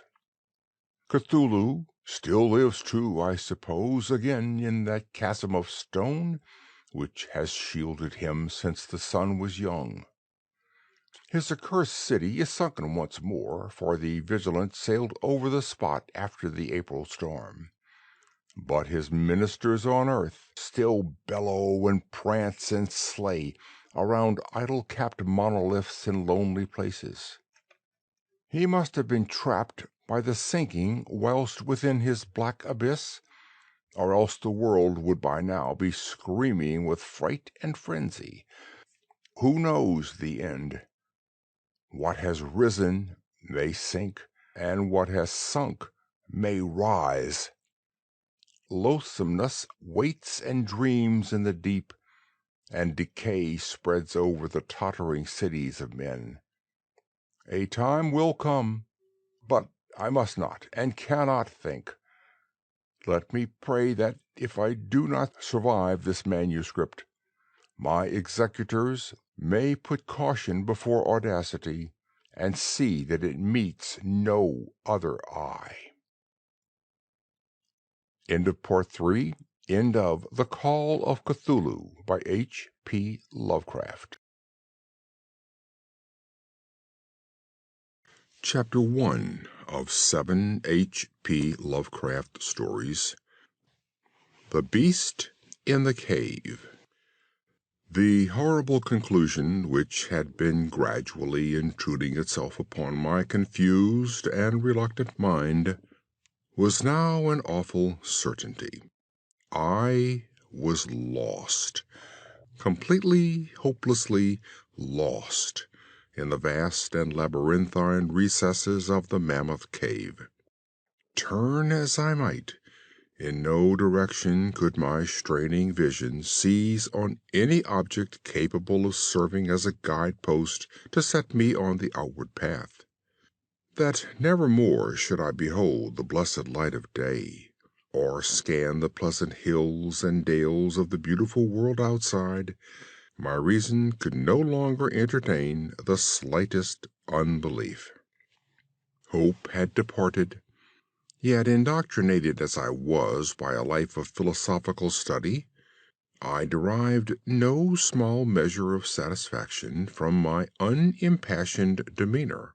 For although I had frequently read of the wild frenzies into which were thrown the victims of similar situations, I experienced none of these, but stood quiet as soon as I clearly realized the loss of my bearings. Nor did the thought that I had probably wandered beyond the utmost limits of an ordinary search cause me to abandon my composure even for a moment. If I must die, I reflected, then was this terrible yet majestic cavern as welcome a sepulchre as that which any churchyard might afford, a conception which carried with it more of tranquillity than of despair. Starving would prove my ultimate fate. Of this I was certain. Some I knew had gone mad under circumstances such as these, but I felt that this end would not be mine. My disaster was the result of no fault save my own, since, unknown to the guide, I had separated myself from the regular party of sightseers, and wandering for over an hour in forbidden avenues of the cave, had found myself unable to retrace the devious windings which I had pursued since forsaking my companions. Already my torch had begun to expire. Soon I would be enveloped by the total and almost palpable blackness of the bowels of the earth. As I stood in the waning, unsteady light, I idly wondered over the exact circumstances of my coming end. I remembered the accounts which I had heard of the colony of consumptives who, taking their residence in this gigantic grotto to find health from the apparent salubrious air of the underground world, with its steady uniform temperature, pure air, and peaceful quiet, had found instead death in strange and ghastly forms. I had seen the sad remains of their ill-made cottages as I passed them by with the party, and had wondered what unnatural influence a long sojourn in this immense and silent cavern would exert upon one as healthy and vigorous as I. Now, I grimly told myself, my opportunity for settling this point had arrived, provided that want of food should not bring me too speedy a departure from this life. As the last fitful rays of my torch faded into obscurity, I resolved to leave no stone unturned, no possible means of escape neglected. So, summoning all the powers possessed by my lungs, I set up a series of loud shoutings, in the vain hope of attracting the attention of the guide by my clamor. Yet, as I called, I believed in my heart that my cries were to no purpose, and that my voice, magnified and reflected by the numerous ramparts of the black maze about me, fell upon no ears save my own. All at once, however, my attention was fixed with a start, as I fancied that I heard the sound of soft approaching steps on the rocky floor of the cavern. Was my deliverance about to be accomplished so soon? Had, then, all my horrible apprehensions been for naught? And was the guide, having marked my unwarranted absence from the party, following my course and seeking me out in this limestone labyrinth? Whilst these joyful queries arose in my brain, I was on the point of renewing my cries, in order that my discoverer might come the sooner, when in an instant my delight was turned to horror as I listened, for my ever acute ear, now sharpened in even greater degree by the complete silence of the cave, bore to my benumbed understanding the unexpected and dreadful knowledge that these footfalls were not like those of any mortal man. In the unearthly stillness of this subterranean region, the tread of the booted guide would have sounded like a series of sharp and incisive blows. These impacts were soft and stealthy, as of the paws of some feline. Besides, when I listened carefully, I seemed to trace the falls of 4 instead of 2 feet. I was now convinced that I had, by my own cries, aroused and attracted some wild beast, perhaps a mountain lion which had accidentally strayed within the cave. Perhaps, I considered, the Almighty had chosen me for a swifter and more merciful death than that of hunger. Yet the instinct of self-preservation, never wholly dormant, was stirred in my breast, and though escape from the oncoming peril might but spare me for a sterner and more lingering end, I determined, nevertheless, to part with my life at as high a price as I could command. Strange as it may seem, my mind conceived of no intent on the part of the visitor save that of hostility. Accordingly, I became very quiet, in the hope that the unknown beast would, in the absence of a guiding sound, lose its direction as I had, and thus pass me by. But this hope was not destined for realization, for the strange footfalls steadily advanced, the animal evidently having obtained my scent, which, in an atmosphere so absolutely free from all distracting influences as is that of the cave, could doubtless be followed at great distance. Seeing, therefore, that I must be armed for defense against an uncanny and unseen attack in the dark, I groped about me the largest of the fragments of rock which were strewn upon all parts of the floor of the cavern in the vicinity, and, grasping one in each hand for immediate use, awaited with resignation the inevitable result. Meanwhile, the hideous pattering of the paws drew near. Certainly the conduct of the creature was exceedingly strange. Most of the time the tread seemed to be that of a quadruped, walking with singular lack of unison betwixt hind and fore feet. Yet at brief and infrequent intervals I fancied that but 2 feet were engaged in the process of locomotion. I wondered what species of animal was to confront me. It must, I thought, be some unfortunate beast who had paid for its curiosity to investigate one of the entrances of the fearful grotto, with a lifelong confinement in its interminable recesses.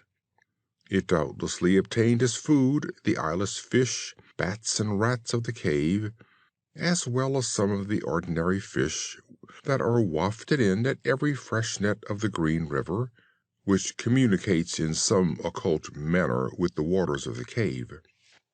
I occupied my terrible vigil with grotesque conjectures of what alteration cave life might have wrought in the physical structure of the beast, remembering the awful appearances ascribed by local tradition to the consumptives who had died after long residence in the cave.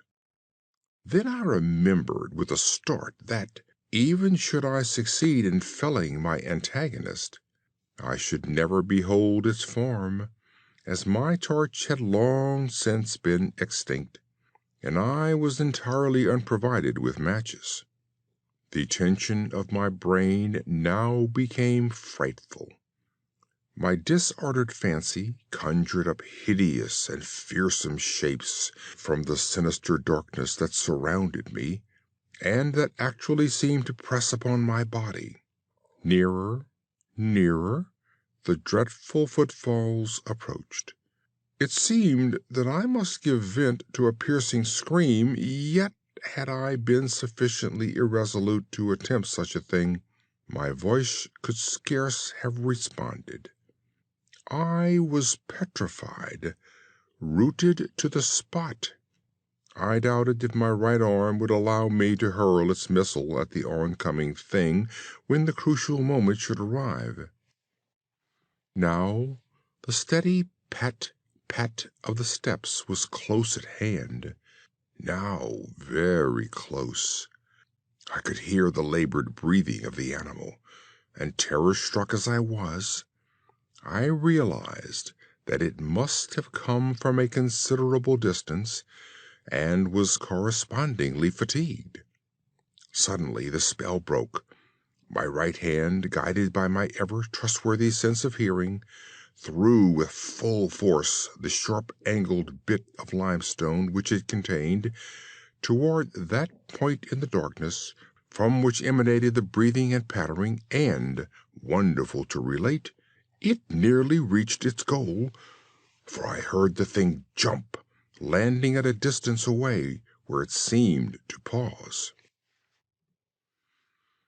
Having readjusted my aim, I discharged my second missile, this time most effectively, for with a flood of joy I listened as the creature fell in what sounded like a complete collapse, and evidently remained prone and unmoving.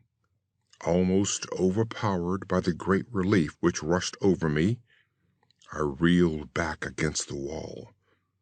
The breathing continued in heavy, gasping inhalations and expirations. whence I realized that I had no more than wounded the creature, and now all desire to examine the thing ceased.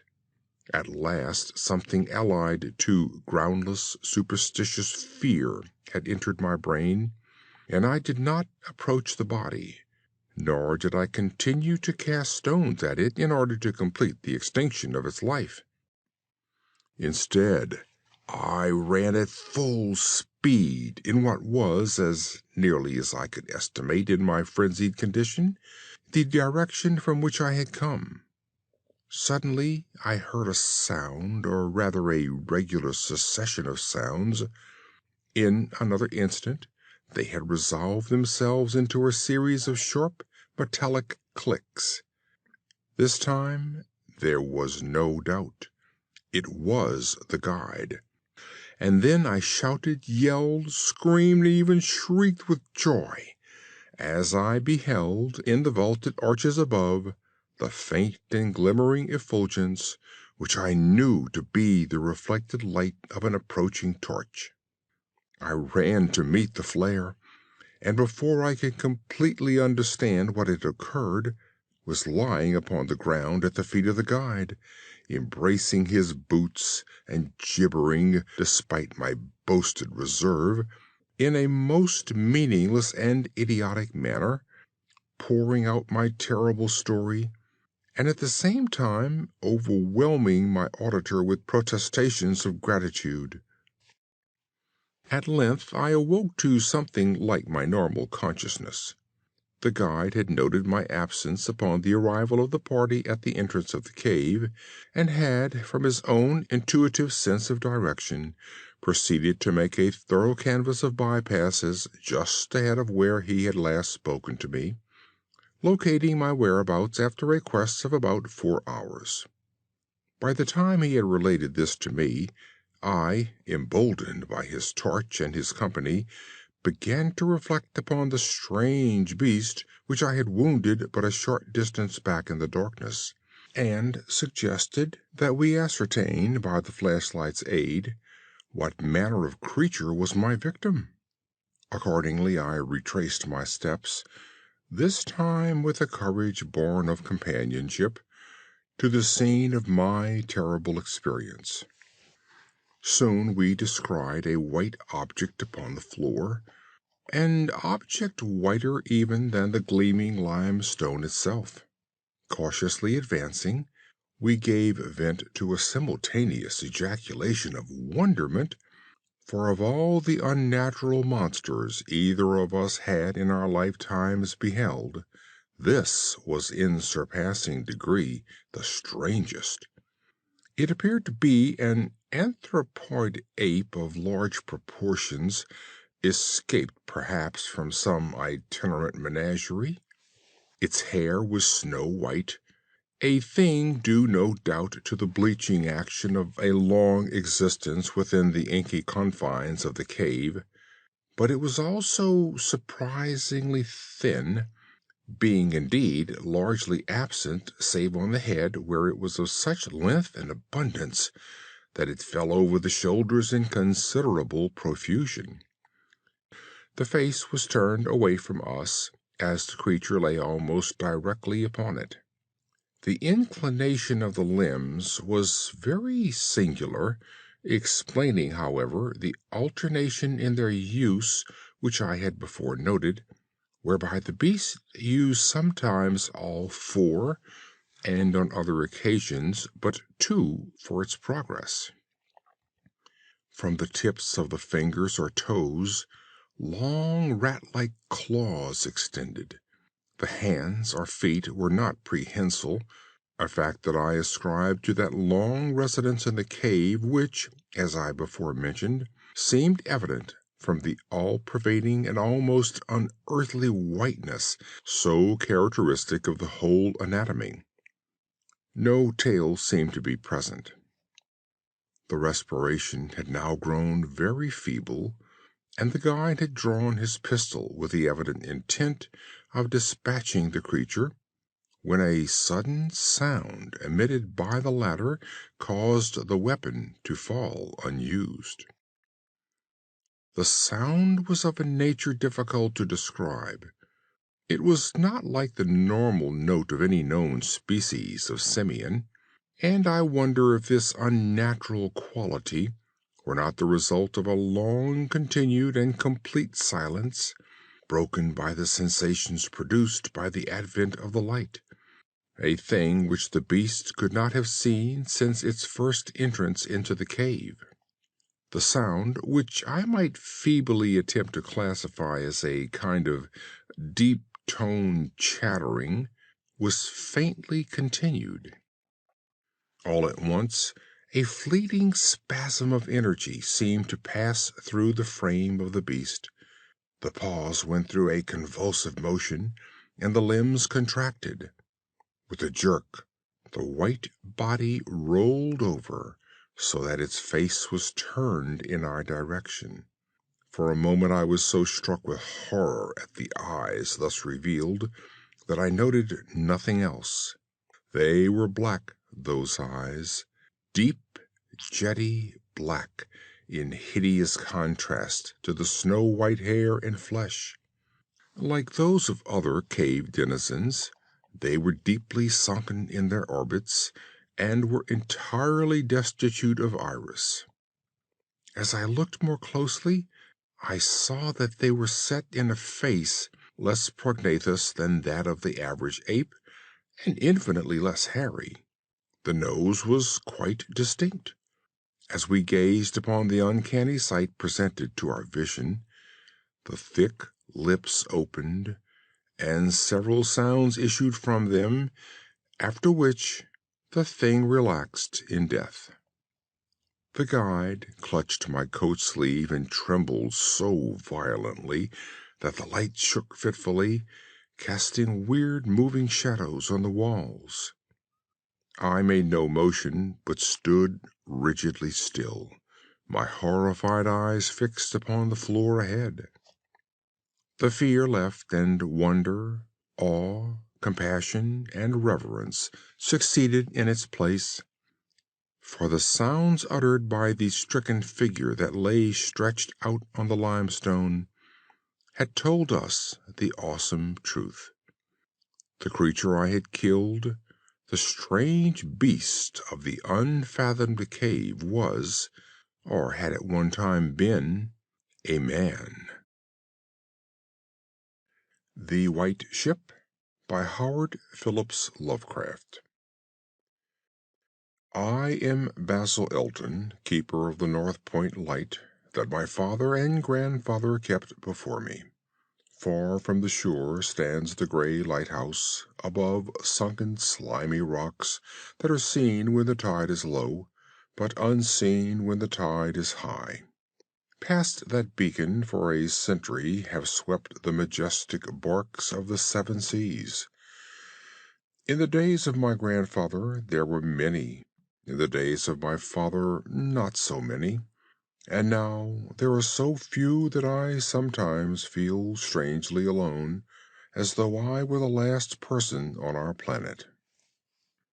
From far shores came those white-sailed argosies of old, from far eastern shores where warm suns shine and sweet odors linger about strange gardens and gay temples. The old captains of the sea came often to my grandfather and told him of these things, which in turn he told to my father, and my father told to me in the long autumn evenings when the wind howled eerily from the east. And I have read more of these things, and of many things besides, in the books men gave me when I was young and filled with wonder. But more wonderful than the lore of old men and the lore of books is the secret lore of ocean. Blue, green, gray, white, or black, smooth, ruffled, or mountainous, that ocean is not silent. All my days have I watched it and listened to it, and I know it well. At first it told me only the plain little tales of calm beaches and near ports, but with the years it grew more friendly and spoke of other things. of things more strange and more distant in space and in time. Sometimes at twilight, the gray vapors of the horizon have parted to grant me glimpses of the ways beyond. And sometimes at night, the deep waters of the sea have grown clear and phosphorescent to grant me glimpses of the ways beneath. And these glimpses have been as often of the ways that were and the ways that might be as of the ways that are. For ocean is more ancient than the mountains, and freighted with the memories and the dreams of time. Out of the south it was that the white ship used to come when the moon was full and high in the heavens. Out of the south it would glide very smoothly and silently over the sea, and whether the sea was rough or calm, and whether the wind was friendly or adverse, it would always glide smoothly and silently, its sails distant and its long, strange tiers of oars moving rhythmically. One night I espied upon the deck a man, bearded and robed, and he seemed to beckon me to embark for fair unknown shores. Many times afterward I saw him under the full moon, and ever did he beckon me. Very brightly did the moon shine on the night I answered the call, and I walked out over the waters to the white ship on a bridge of moonbeams. The man who had beckoned now spoke a welcome to me in a soft language I seemed to know well, and the hours were filled with soft songs of the oarsmen as we glided away into a mysterious south, golden with the glow of that full, mellow moon. And when the day dawned, rosy and effulgent, I beheld the green shore of far lands, bright and beautiful, and to me unknown. Up from the sea rose lordly terraces of verdure, tree-studded, and showing here and there the gleaming white roofs and colonnades of strange temples. As we drew nearer the green shore, the bearded man told me of that land, the land of Zar, where dwelt all the dreams and thoughts of beauty that come to men once and then are forgotten. And when I looked upon the terraces again, I saw that what he said was true, for among the sights before me were many things I had once seen through the mists beyond the horizon in the phosphorescent depths of ocean. There, too, were forms and fantasies more splendid than I had ever known. The visions of young poets who died in want before the world could learn of what they had seen and dreamed. But we did not set foot upon the sloping meadows of Zar, for it is told that he who treads them may never more return to his native shore. As the white ship sailed silently away from the templed terraces of Zar, we beheld on the distant horizon ahead the spires of a mighty city, and the bearded man said to me, "This is Thalarion, the city of 1,000 wonders, wherein reside all those mysteries that man has striven in vain to fathom." And I looked again at closer range, and saw that the city was greater than any city I had known or dreamed of before. Into the sky the spires of its temples reached, so that no man might behold their peaks, and far back beyond the horizon stretched the grim gray walls, over which one might spy only a few roofs, weird and ominous, yet adorned with rich friezes and alluring sculptures. I yearned mightily to enter this fascinating yet repellent city, and beseech the bearded man to land me at the stone pier by the huge carven gate Akariel. But he gently denied my wish, saying, Into Thalarion, the city of 1,000 wonders, many have passed, but none returned. Therein walk only demons and mad things that are no longer men. And the streets are white with the unburied bones of those who have looked upon the Eidolon Lathi that reigns over the city. So the white ship sailed on past the walls of Thalarion, and followed for many days a southward flying bird, whose glossy plumage matched the sky out of which it had appeared.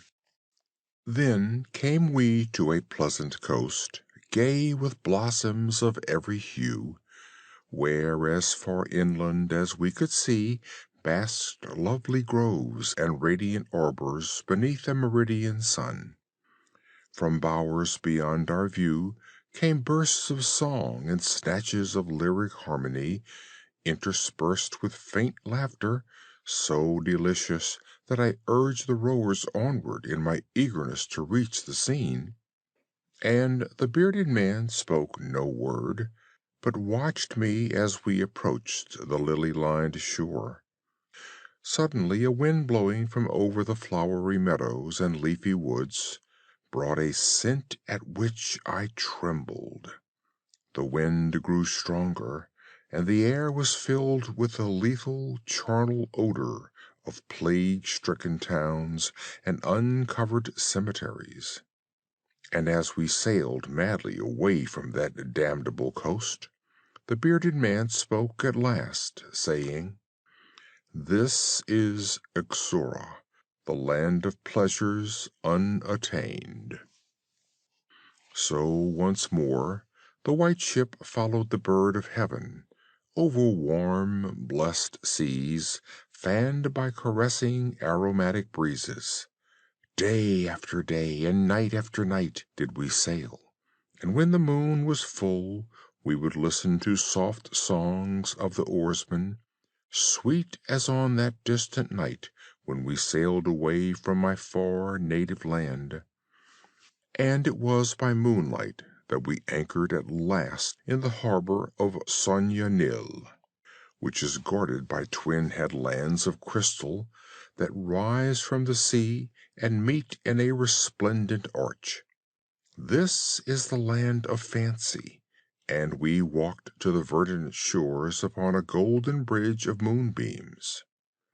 In the land of Sonyonil there is neither time nor space, neither suffering nor death, and there I dwelt for many aeons.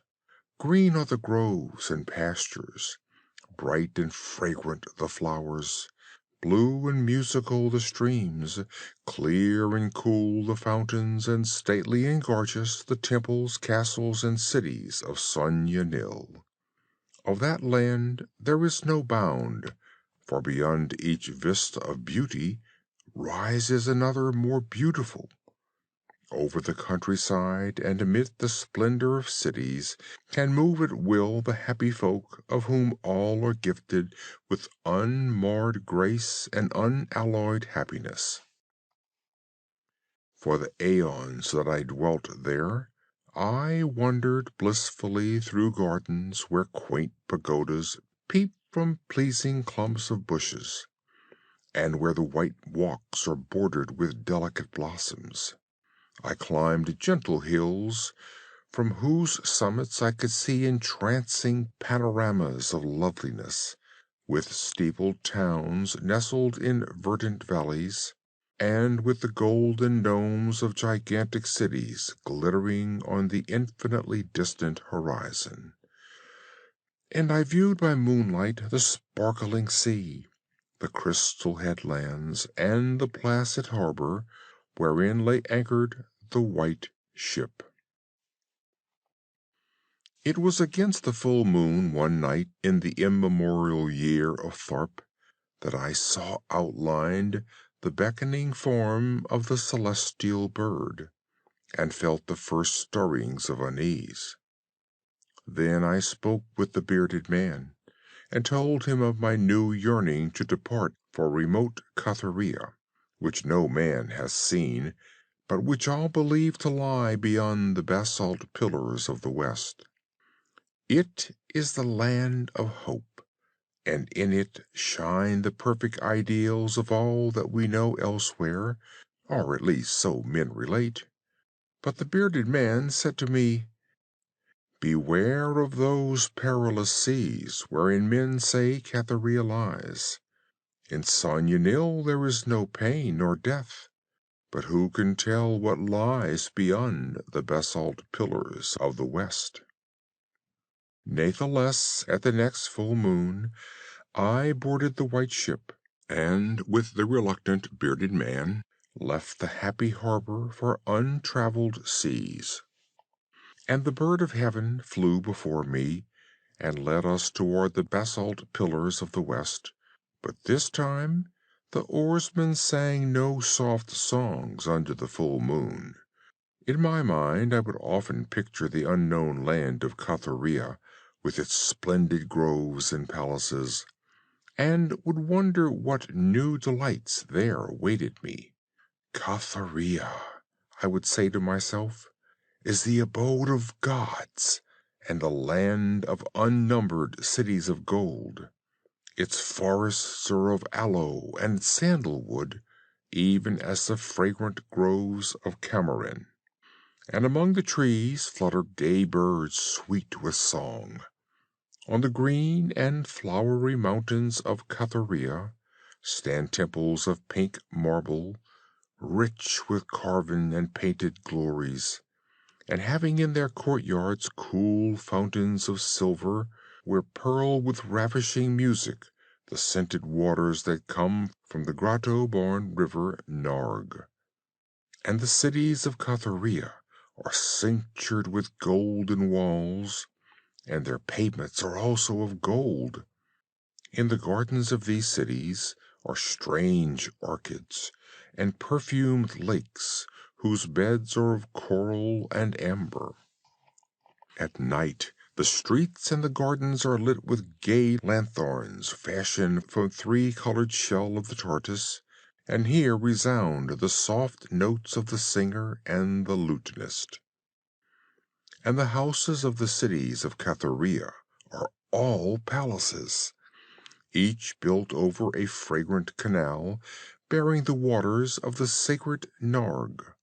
Of marble and porphyry are the houses, and roofed with glittering gold that reflects the rays of the sun and enhances the splendor of the city as blissful gods view them from the distant peaks. Fairest of all is the palace of the great monarch Dorib, whom some say to be a demigod and others a god. High is the palace of Dorib, and many are the turrets of marble upon its walls. In its wide halls may multitudes assemble, and here hang the trophies of the ages. And the roof is of pure gold, set upon tall pillars of ruby and azure, and having such carven figures of gods and heroes that he who looks up to those heights seems to gaze upon the living Olympus. And the floor of the palace is of glass, under which flow the cunningly lighted waters of the Narg, gay with gaudy fish not known beyond the bounds of lovely Catharia. Thus I would speak to myself of Catharia, but ever would the bearded man warn me to turn back to the happy shores of Sona Nyl, for Sona Nyl is known of men, while none hath ever beheld Catharia. And on the 31st day that we followed the bird, we beheld the basalt pillars of the west. Shrouded in mists they were, so that no man might peer beyond them or see their summits, which indeed some say reach even to the heavens. And the bearded man again implored me to turn back, but I heeded him not. For from the mists beyond the basalt pillars I fancy there came the notes of singer and lutanist, sweeter than the sweetest songs of Sona Nyl, and sounding mine own praises, the praises of me, who had voyaged far under the full moon and dwelt in the land of fancy. So to the sound of melody the white ship sailed into the mist betwixt the basalt pillars of the west. And when the music ceased and the mist lifted, we beheld not the land of Cathuria, but a swift rushing, restless sea, over which our helpless bark was borne toward some unknown goal.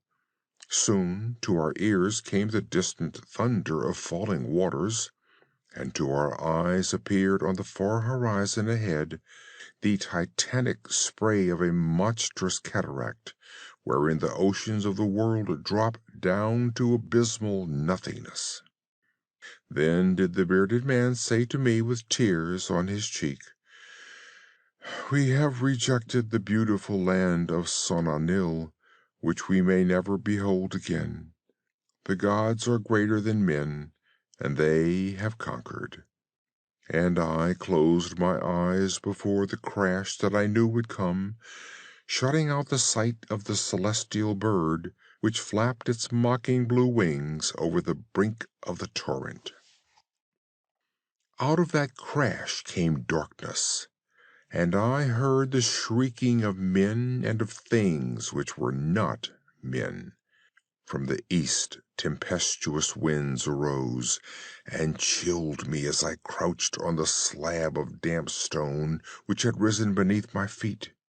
Then, as I heard another crash, I opened my eyes, and beheld myself upon the platform of that lighthouse from whence I had sailed so many aeons ago. In the darkness below there loomed the vast, blurred outlines of a vessel breaking up on the cruel rocks, and as I glanced out over the waste, I saw that the light had failed for the first time since my grandfather had assumed its care. And in the latter watches of the night, when I went within the tower, I saw on the wall a calendar which still remained as when I had left it at the hour I sailed away. With the dawn I descended the tower and looked for wreckage upon the rocks, but what I found was only this: a strange, dead bird, whose hue was as of the azure sky, and a single shattered spar of a whiteness greater than that of the wave tips or of the mountain snow. And thereafter the ocean told me its secrets no more, and though many times since has the moon shone full and high in the heavens, the white ship from the south never came again. Chapter 3. In Nyarlathotep. The Crawling Chaos. I am the last. I will tell the audient void. I do not recall distinctly when it began, but it was months ago. The general tension was horrible. To a season of political and social upheaval was added a strange and brooding apprehension of hideous physical danger. A danger widespread and all-embracing, such as danger as may be imagined only in the most terrible phantasms of the night.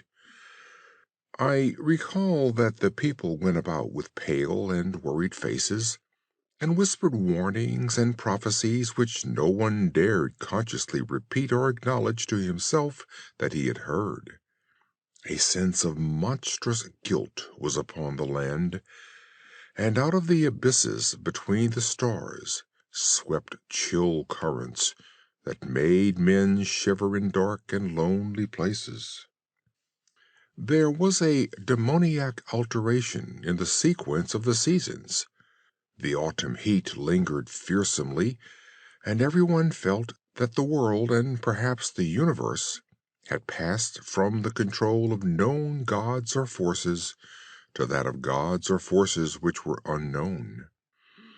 And it was then that Nyarlathotep came out of Egypt. Who he was, none could tell, but he was of the old native blood, and looked like a pharaoh. The fellaheen knelt when they saw him, yet could not say why. He said he had risen up out of the blackness of 27 centuries, and that he had heard messages from places not on this planet. Into the lands of civilization came Nyarlathotep, swarthy, slender, and sinister, always buying strange instruments of glass and metal, and combining them into instruments yet stranger. He spoke much of the sciences, of electricity and psychology, and gave exhibitions of power which sent his spectators away speechless, yet which swelled his fame to exceeding magnitude. Men advised one another to see Nyarlathotep, and shuddered. And where Nyarlathotep went, rest vanished, for the small hours were rent with the screams of nightmare. Never before had the screams of nightmare been such a public problem. Now the wise men almost wished they could forbid sleep in the small hours, that the shrieks of cities might less horribly disturb the pale pitying moon as it glimmered on green waters gliding under bridges and old steeples crumbling against a sickly sky. I remember when Nyarlathotep came to my city, the great, the old, the terrible city of unnumbered crimes. My friend had told me of him, and of the impelling fascination and allurement of his revelations, and I burned with eagerness to explore his uttermost mysteries. My friends said they were horrible and impressive beyond my most fevered imaginings, that what was thrown on a screen in the darkened room prophesied things none but Nyarlathotep dare prophesy, and that in the sputter of his sparks there was taken from men that which had never been taken before, yet which showed only in the eyes. And I heard it hinted abroad that those who knew Nyarlathotep looked on sights which others saw not. It was in the hot autumn that I went through the night with the restless crowds to see Nyarlathotep. Through the stifling night and up the endless stairs into the choking room, and shadowed on a screen, I saw hooded forms amid ruins, and yellow evil faces peering from behind fallen monuments. And I saw the world battling against blackness, against the waves of destruction from ultimate space, whirling, churning, struggling around the dimming, cooling sun.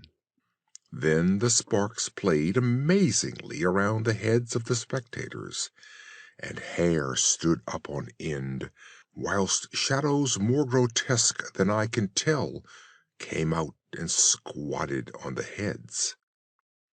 And when I, who was colder and more scientific than the rest, mumbled a trembling protest about imposture and static electricity, Nyarlathotep drave us all out, down the dizzy stairs, into the damp, hot, deserted midnight streets. I screamed aloud that I was not afraid, that I never could be afraid, and others screamed with me for solace. We swore at one another that the city was exactly the same and still alive, and when the electric lights began to fade, we cursed the company over and over again, and laughed at the queer faces we made. I believe we felt something coming down from the greenish moon, for when we began to depend on its light, we drifted into curious involuntary marching formations, and seemed to know our destinations, though we dared not think of them. Once we looked at the pavement, and found the blocks loose and displaced by grass, with scarce a line of rusted metal to show where the tramways had run. And again we saw a tramcar, lone, windowless, dilapidated, and almost on its side.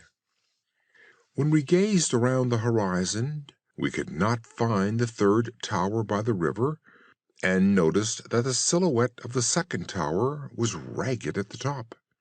Then we split up into narrow columns, each of which seemed drawn in a different direction.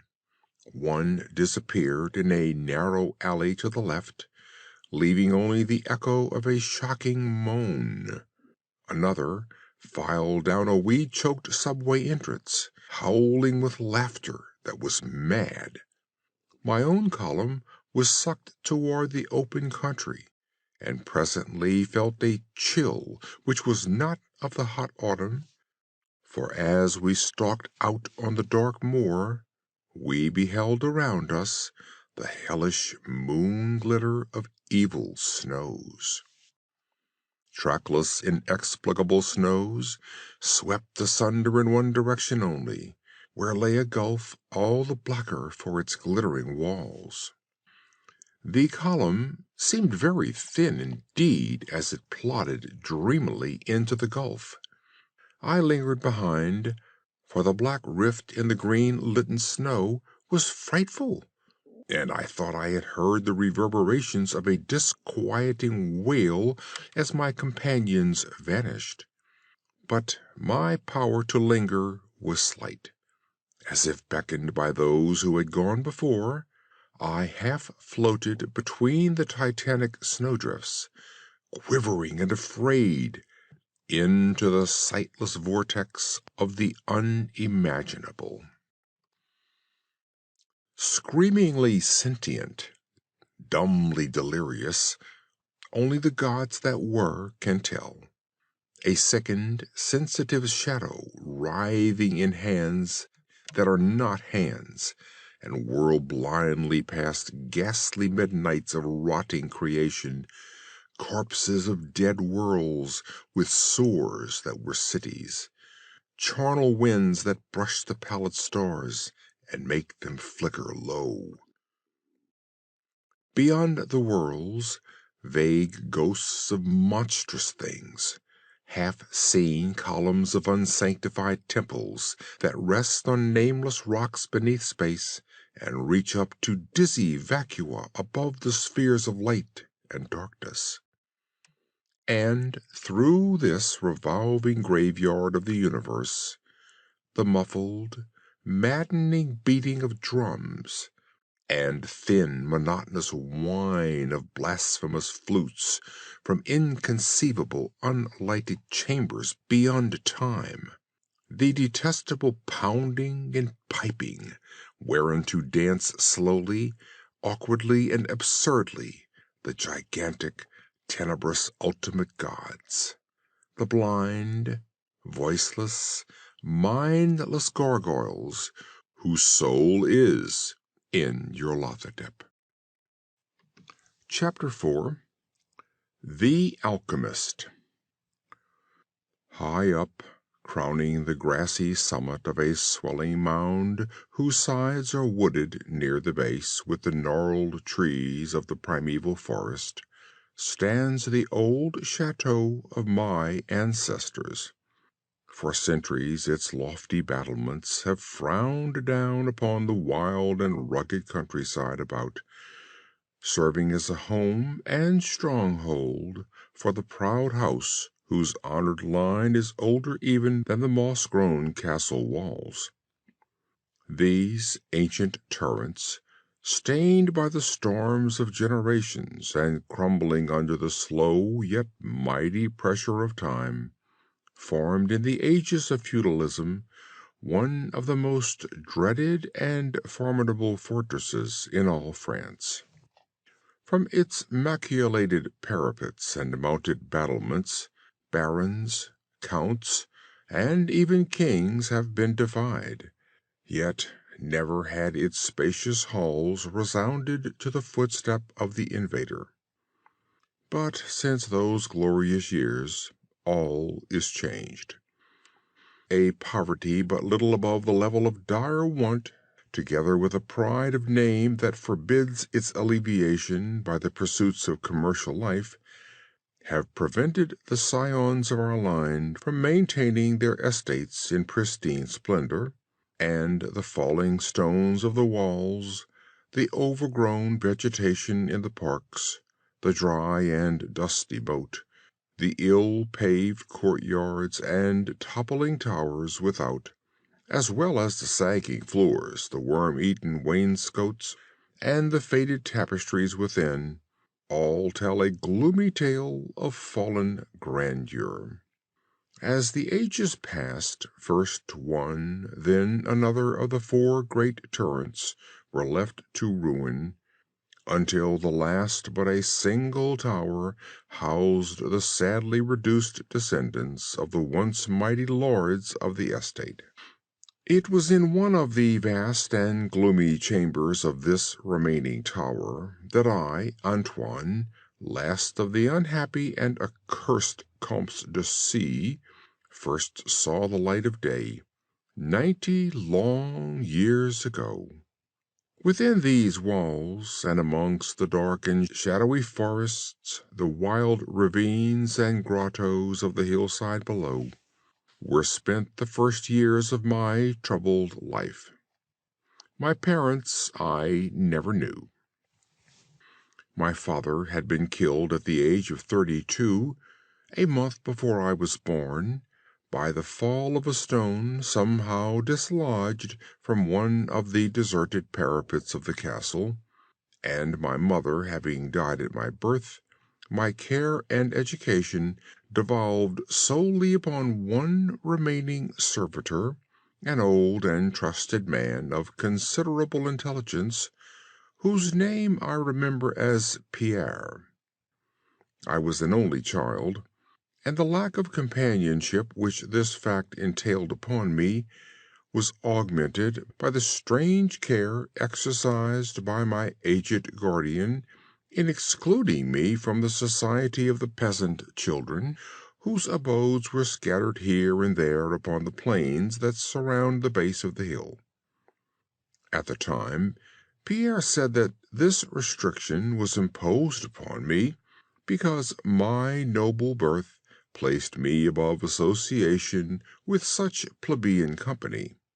Now I know that its real object was to keep from my ears the idle tales of the dread curse upon our line, that were nightly told and magnified by the simple tenantry as they conversed in hushed accents in the glow of their cottage hearths.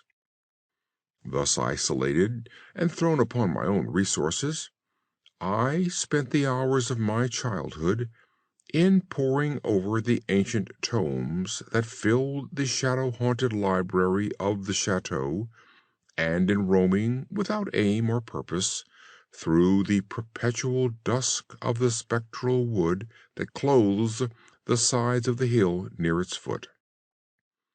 It was perhaps an effect of such surroundings that my mind early acquired a shade of melancholy. Those studies and pursuits which partake of the dark and occult in nature most strongly claimed my attention.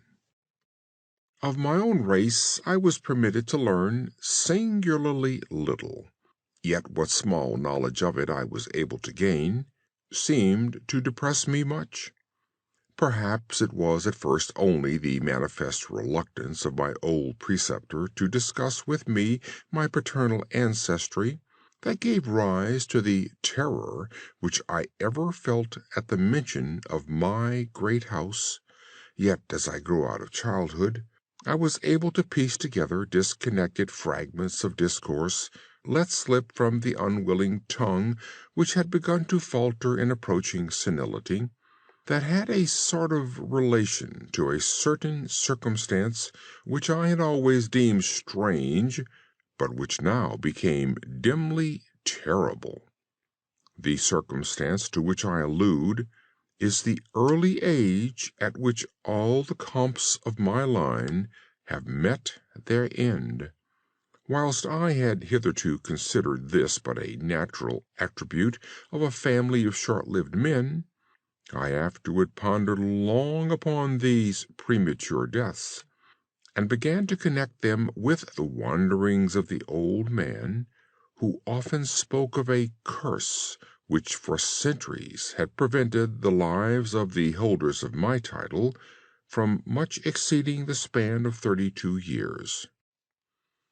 Upon my 21st birthday, the aged Pierre gave to me a family document which he said had for many generations been handed down from father to son and continued by each possessor. Its contents were of the most startling nature, and its perusal confirmed the gravest of my apprehensions. At this time, my belief in the supernatural was firm and deep-seated, else I should have dismissed with scorn the incredible narrative unfolded before my eyes. The paper carried me back to the days of the 13th century, when the old castle in which I sat had been a feared and impregnable fortress. It told of a certain ancient man who had once dwelt on our estates, a person of no small accomplishments, though little above the rank of peasant, by name Michael, usually designated by the surname of Mauvais the Evil, on account of his sinister reputation. He had studied beyond the custom of his kind, seeking such things as the philosopher's stone or the elixir of eternal life, and was reputed wise in the terrible secrets of black magic and alchemy. Michael Mauvais had one son named Charles, a youth as proficient as himself in the hidden arts, and who had therefore been called Le Sorcier, or the Wizard. This pair, shunned by all honest folk, were suspected of the most hideous practices. Old Michael was said to have burnt his wife alive as a sacrifice to the devil, and the unaccountable disappearances of many small peasant children were laid at the dreaded door of these two. Yet through the dark natures of the Father and the Son ran one redeeming ray of humanity. The evil old man loved his offspring with fierce intensity, whilst the youth had for his parent a more than filial affection. One night the castle on the hill was thrown into the wildest confusion by the vanishment of young Godfrey, son to Henri the Comte. A searching party, headed by the frantic father, invaded the cottage of the sorcerers, and there came upon old Michael Mauvais busy over a huge and violently boiling cauldron. Without certain cause, in the ungoverned madness of fury and despair, the Comte laid hands on the aged wizard, and ere he released his murderous hold, his victim was no more. Meanwhile, joyful servants were proclaiming aloud the finding of young Godfrey in a distant and unused chamber of the great edifice, telling too late that poor Michael had been killed in vain. As the Comte and his associates turned away from the lowly abode of the alchemists, the form of Charles Le Sorcier appeared through the trees. The excited chatter of the menials standing about told him what had occurred, yet he seemed at first unmoved at his father's fate. Then, slowly advancing to meet the Comte, he pronounced in dull yet terrible accents the curse that ever afterward haunted the House of C. May ne'er a noble of thy murderous line survive to reach a greater age than thine, spake he, when suddenly leaping backwards into the black wood, he drew from his tunic a phial of colorless liquid, which he threw in the face of his father's slayer as he disappeared behind the inky curtain of the night. The Comte died without utterance, and was buried the next day, but little more than 32 years from the hour of his birth. No trace of the assassin could be found, though relentless bands of peasants scoured the neighboring woods and the meadowlands around the hill. Thus time and the want of a reminder dulled the memory of the curse in the minds of the late Comte's family, so that when Godfrey, innocent cause of the whole tragedy and now bearing the title, was killed by an arrow while hunting at the age of 32, there were no thoughts save those of grief at his demise. But when, years afterward, the next young Comte, Robert by name, was found dead in a nearby field from no apparent cause, the peasants told in whispers that their seigneur had but lately passed his 32nd birthday when surprised by early death.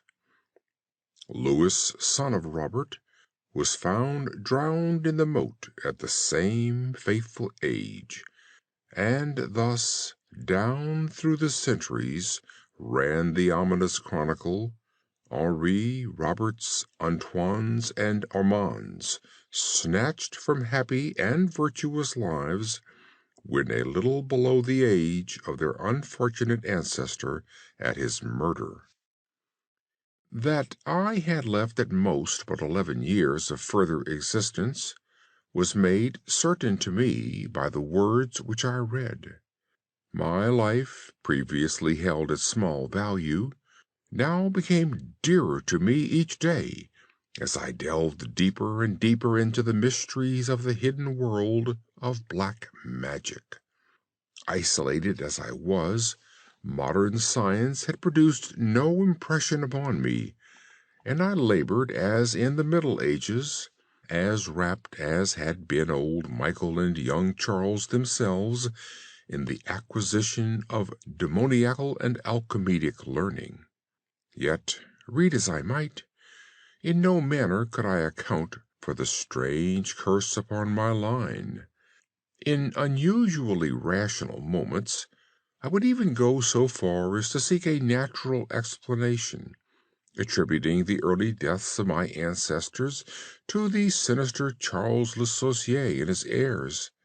Yet, having found upon careful inquiry that there were no known descendants of the alchemist, I would fall back to my occult studies, and once more endeavor to find a spell that would release my house from its terrible burden. Upon one thing I was absolutely resolved. I should never wed, for since no other branches of my family were in existence, I might thus end the curse with myself. As I drew near the age of 30, old Pierre was called to the land beyond. Alone I buried him beneath the stones of the courtyard, about which he had loved to wander in life.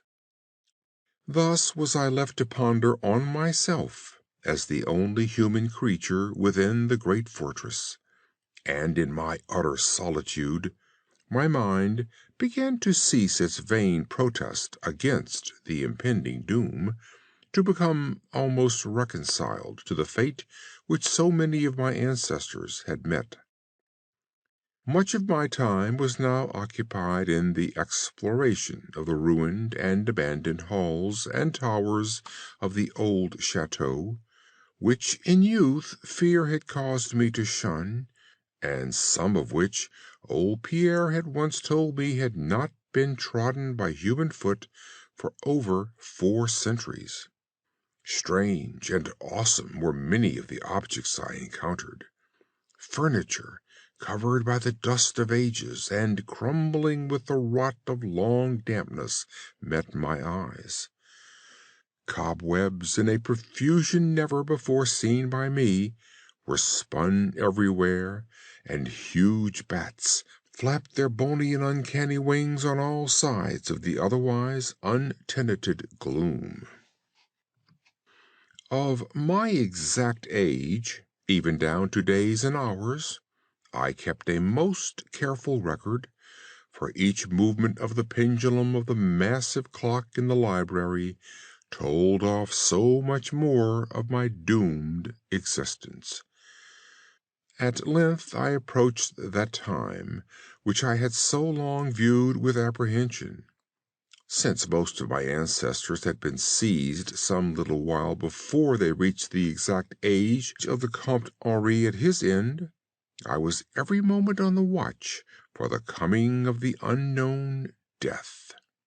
In what strange form the curse should overtake me, I knew not, but I was resolved at least that it should not find me a cowardly or a passive victim. With new vigor I applied myself to my examination of the old chateau and its contents.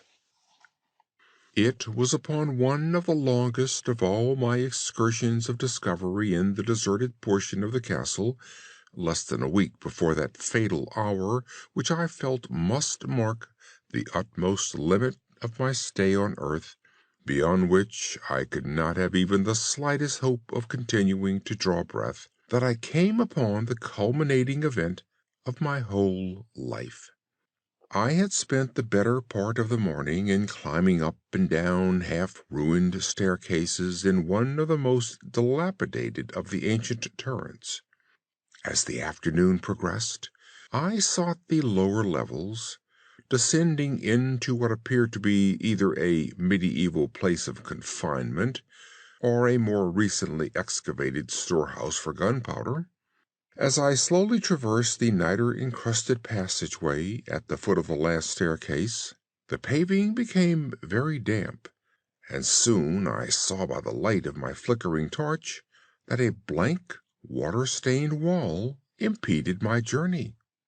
Turning to retrace my steps, my eye fell upon a small trap-door with a ring, which lay directly beneath my feet. Pausing, I succeeded with difficulty in raising it, whereupon there was revealed a black aperture, exhaling noxious fumes, which caused my torch to sputter, and disclosing in the unsteady glare the top of a flight of stone steps. As soon as the torch, which I lowered into the repellent depths, burned freely and steadily, I commenced my descent. These steps were many, and led to a narrow stone-flagged passage, which I knew must be far underground. This passage proved of great length, and terminated in a massive oaken door, dripping with the moisture of the place, and stoutly resisting all my attempts to open it. Ceasing after a time my efforts in this direction, I had proceeded back some distance toward the steps, when there suddenly fell to my experience one of the most profound and maddening shocks capable of reception by the human mind.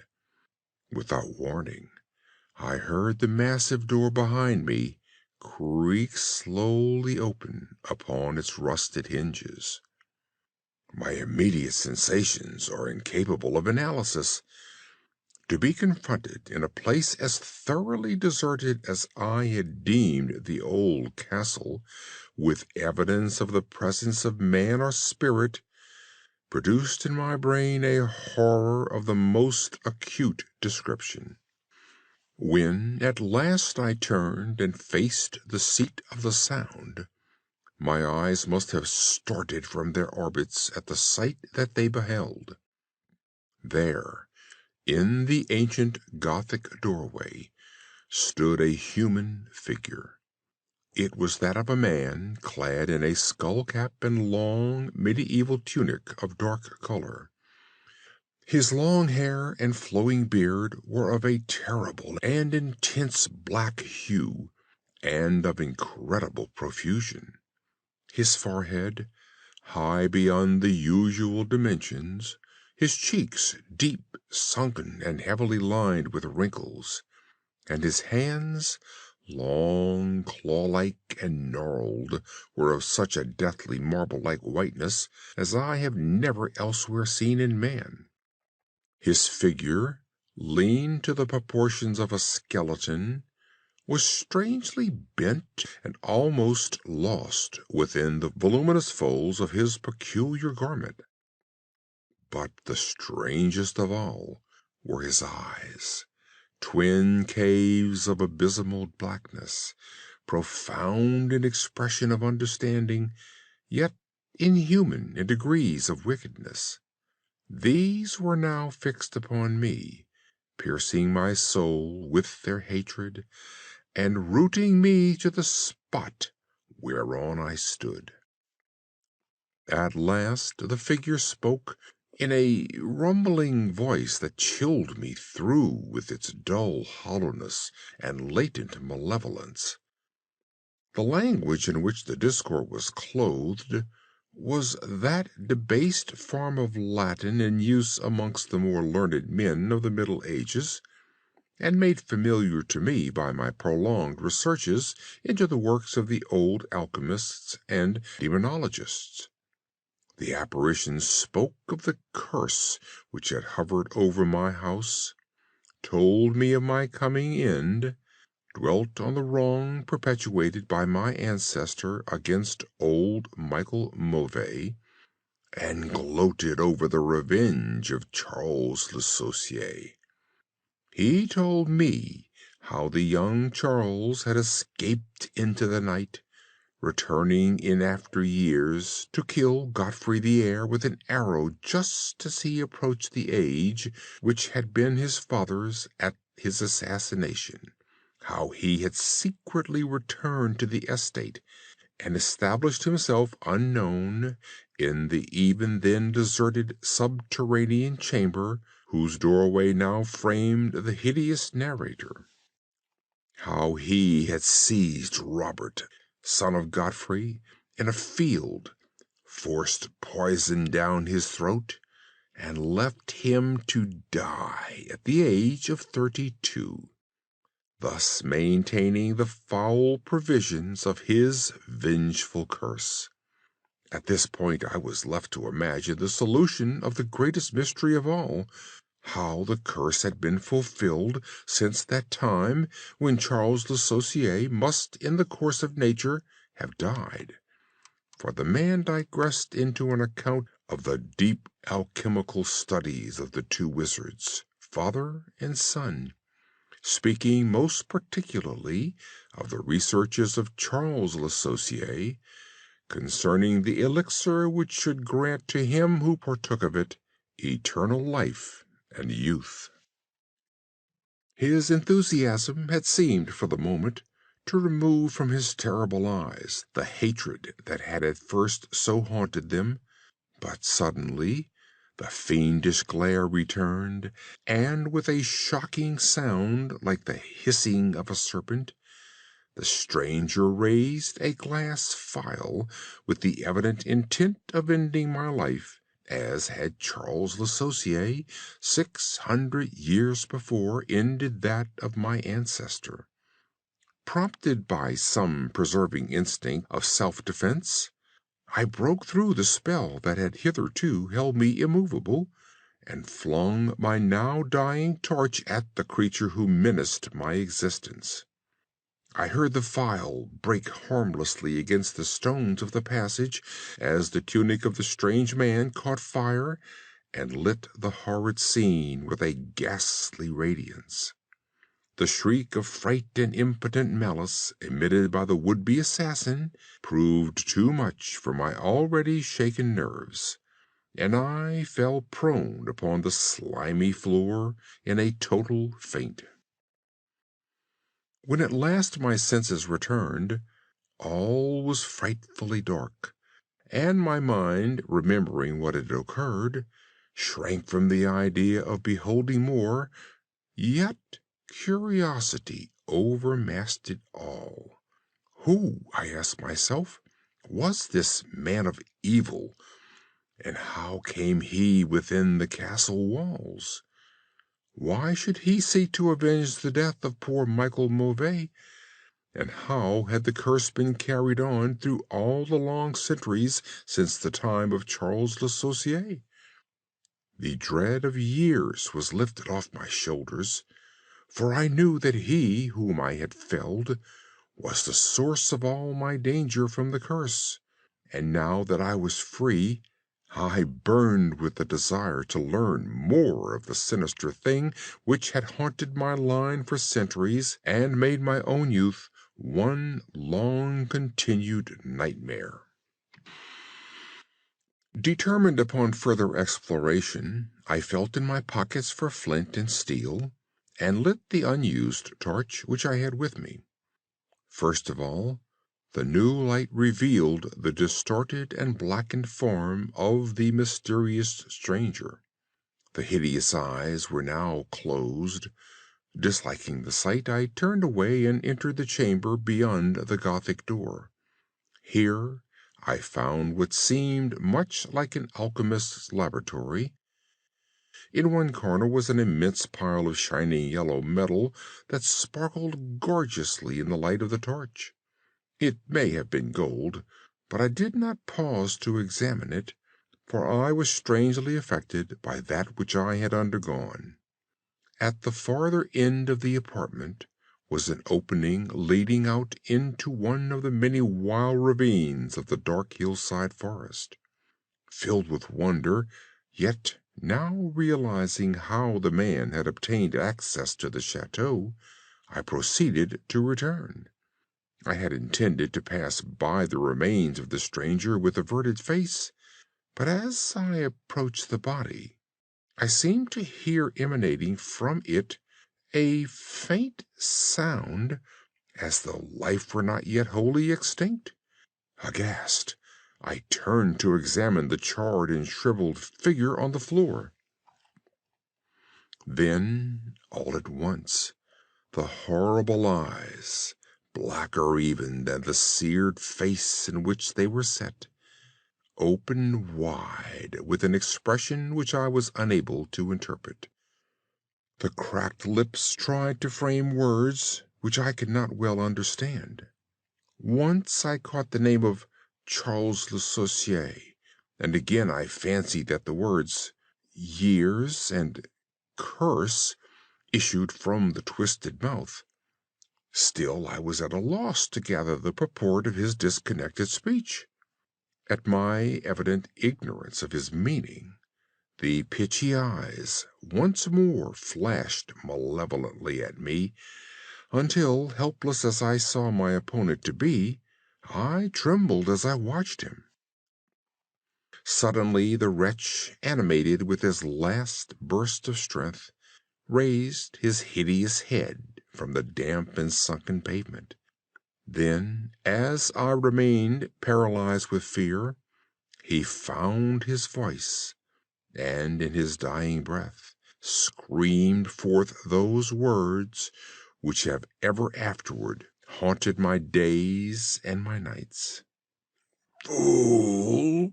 he shrieked. "Can you not guess my secret? Have you no brain whereby you may recognize the will which has through 6 long centuries fulfilled the dreadful curse upon your house? Have I not told you of the great elixir of eternal life?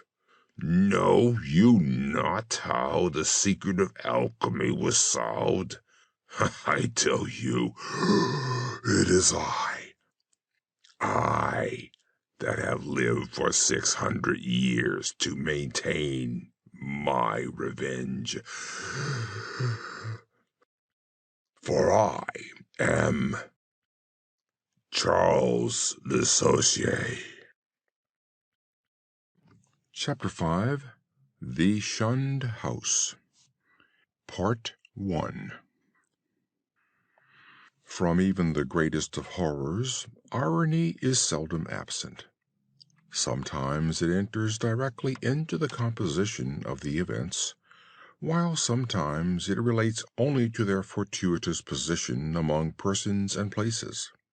The latter sort is splendidly exemplified by a case in the ancient city of Providence, where in the late 40s Edgar Allan Poe used to sojourn often during his unsuccessful wooing of the gifted poetess Mrs. Whitman.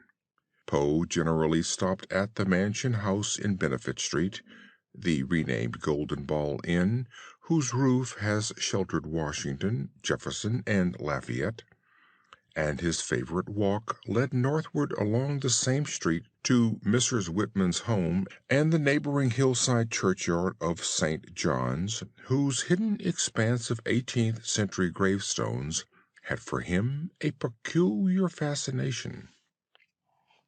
Now, the irony is this. In his walk, so many times repeated, the world's greatest master of the terrible and the bizarre was obliged to pass a particular house on the eastern side of the street, a dingy, antiquated structure perched on the abruptly rising side hill, with a great unkempt yard dating from a time when the region was partly open country. It does not appear that he ever wrote or spoke of it, nor is there any evidence that he even noticed it. And yet that house, to the two persons in possession of certain information, equals or outranks in horror the wildest fantasy of the genius who so often passed it unknowingly, and stands starkly leering as a symbol of all that is unutterably hideous. The house was, and for that matter still is, of a kind to attract the attention of the curious. Originally a farm or semi-farm building, it followed the average New England colonial lines of the middle 18th century, the prosperous peaked roof sort, with 2 stories and dormerless attic, and the Georgian doorway and interior paneling dictated by the progress of taste at that time. It faced south, with one gable end buried to the lower windows in the eastward rising hill, and the other exposed to the foundations toward the street.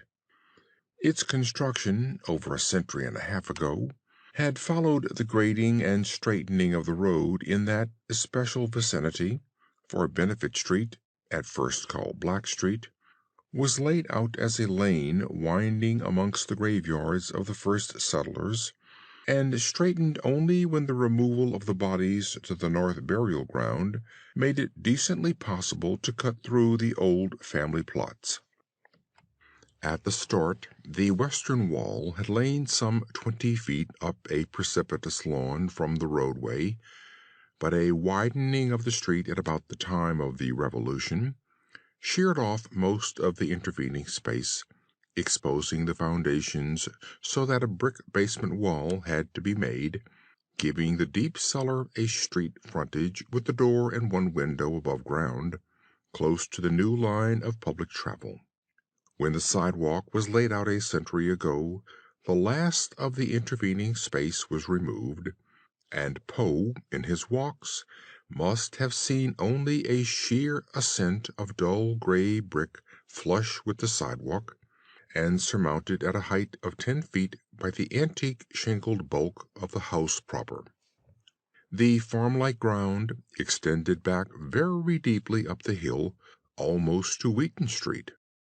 The space south of the house, abutting on Benefit Street, was of course greatly above the existing sidewalk level, forming a terrace bounded by a high bank wall of damp, mossy stone, pierced by a steep flight of narrow steps which led inward between canyon-like surfaces to the upper region of mangy lawn, roomy brick walls, and neglected gardens, whose dismantled cement urns, rusted kettles fallen from tripods of knotty sticks, and similar paraphernalia set off the weather-beaten front door with its broken fanlight, rotting Ionic pilasters, and wormy triangular pediment.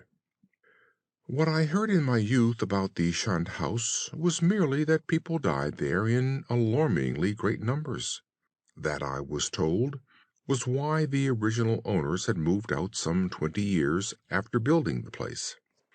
It was plainly unhealthy, perhaps because of the dampness and fungus growths in the cellar, the general sickish smell, the drafts of the hallways, or the quality of the well and pump water. These things were bad enough, and these were all that gained belief among the persons whom I knew. Only the notebooks of my antiquarian uncle, Dr. Elihu Whipple, revealed to me at length the darker, vaguer surmises which formed an undercurrent of folklore among old-time servants and humble folk. Surmises which never traveled far, and which were largely forgotten when Providence grew to be a metropolis with a shifting modern population. The general fact is that the house was never considered by the solid part of the community as in any real sense haunted. There were no widespread tales of rattling chains, cold currents of air, extinguished lights, or faces at the window. Extremists sometimes said the house was unlucky, but that is as far as ever they went. What was really beyond dispute is that a frightful proportion of persons died there, or more accurately, had died there, since after some peculiar happenings over 60 years ago, the building had become deserted through the sheer impossibility of renting it. These persons were not all cut off suddenly by any one cause. Rather did it seem that their vitality was insidiously sapped, so that each one died the sooner from whatever tendency to weakness he may have naturally had. And those who did not die displayed in varying degree a type of anemia or consumption, and sometimes a decline of the mental faculties, which spoke ill for the salubriousness of the building. Neighboring houses, it must be added, seemed entirely free from the noxious quality. This much I knew before my insistent questioning led my uncle to show me the notes which finally embarked us both on our hideous investigation. In my childhood, the shunned house was vacant, with barren, gnarled, and terrible old trees, long, queerly pale grass, and nightmarishly misshapen weeds in the high terraced yard where birds never lingered. We boys used to overrun the place, and I can still recall my youthful terror not only at the morbid strangeness of this sinister vegetation, but at the eldritch atmosphere and odor of the dilapidated house, whose unlocked front door was often entered in quest of shudders. The small paned windows were largely broken, and a nameless air of desolation hung round the precarious paneling, shaky interior shutters, peeling wallpaper, falling plaster, rickety staircases, and such fragments of battered furniture as still remained.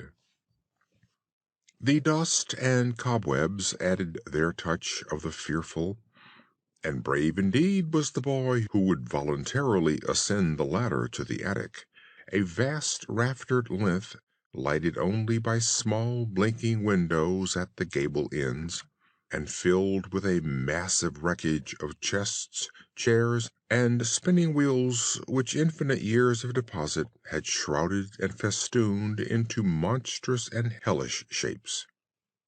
But, after all, the attic was not the most terrible part of the house. It was the dank, humid cellar, which somehow exerted the strongest repulsion on us, even though it was wholly above ground on the street side, with only a thin door and window-pierced brick wall to separate it from the busy sidewalk. We scarcely knew whether to haunt it in spectral fascination, or to shun it for the sake of our souls and our sanity.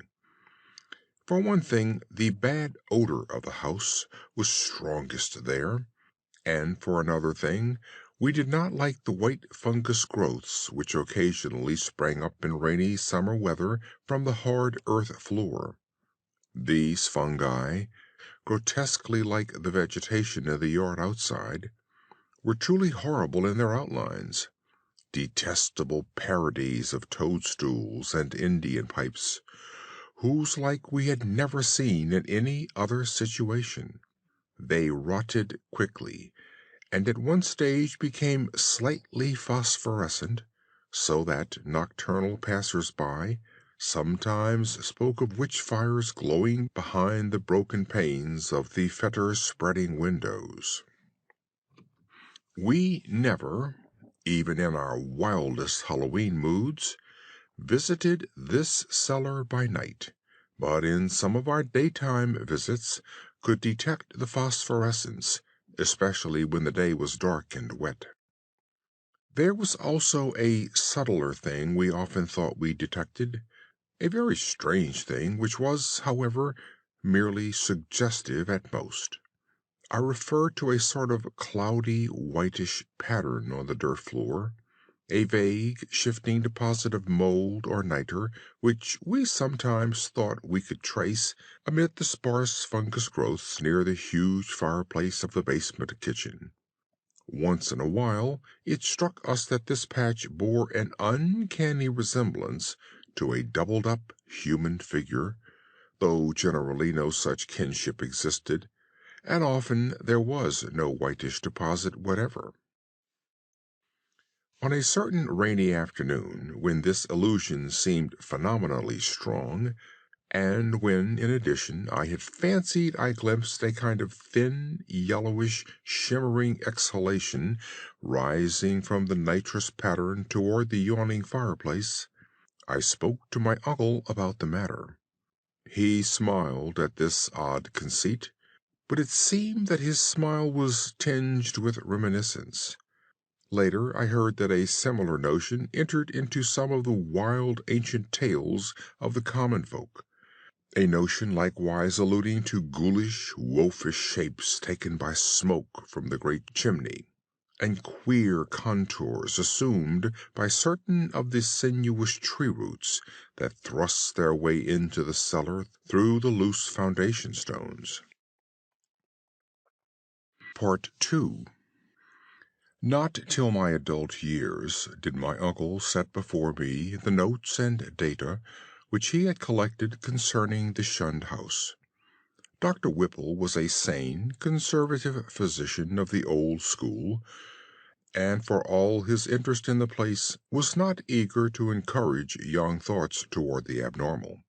His own view, postulating simply a building and location of markedly unsanitary qualities, had nothing to do with abnormality, but he realized that the very picturesqueness which aroused his own interest would, in a boy's fanciful mind, take on all manner of gruesome imaginative associations.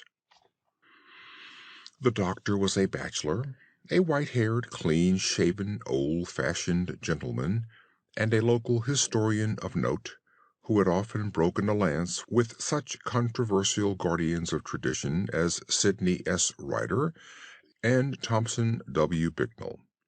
He lived with one man-servant in a Georgian homestead, with knocker and iron-rail steps, balanced eerily on the steep ascent of North Court Street, beside the ancient brick court and colony house where his grandfather, a cousin of that celebrated privateersman Captain Whipple, who burnt His Majesty's armed schooner Gaspee in 1772, had voted in the legislature on May 4th, 1776, for the independence of the Rhode Island colony. Around him, in the damp, low-ceiled library, with the musty white paneling, heavy carved overmantel, and small-paned, vine-shaded windows, were the relics and records of his ancient family, among which were many dubious allusions to the shunned house in Benefit Street. That pest spot lies not far distant, for benefit runs ledgewise just above the courthouse along the precipitous hill up which the first settlement climbed. When, in the end, my insistent pestering and maturing years evoked from my uncle the hoarded lore I sought, there lay before me a strange enough chronicle, long-winded, statistical, and drearily genealogical as some of the matter was. There ran through it a continuous thread of brooding, tenacious horror and preternatural malevolence, which impressed me even more than it had impressed the good doctor. Separate events fitted together uncannily, and seemingly irrelevant details held mines of hideous possibilities. A new and burning curiosity grew in me, compared to which my boyish curiosity was feeble and inchoate. The first revelation led to an exhaustive research, and finally to that shuddering quest which proved so disastrous to myself and mine. For at the last my uncle insisted on joining the search I had commenced, and after a certain night in that house he did not come away with me. I am lonely without that gentle soul whose long years were filled only with honor, virtue, good taste, benevolence, and learning. I have reared a marble urn in his memory in St. John's churchyard, the place that Poe loved, the hidden grove of giant willows on the hill, where tombs and headstones huddle quietly between the hoary bulk of the church and the houses and bank walls of Benefit Street. The history of the house, opening amidst a maze of dates, revealed no trace of the sinister either about its construction or about the prosperous and honorable family who built it. Yet from the first a taint of calamity, soon increased to boding significance, was apparent. My uncle's carefully compiled record began with the building of the structure in 1763, and followed the theme with an unusual amount of detail.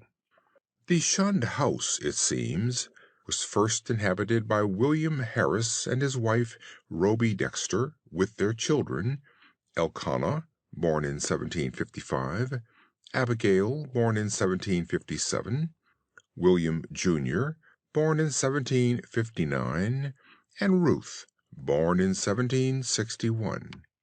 Harris was a substantial merchant and seaman in the West India trade, connected with the firm of Obadiah Brown and his nephews.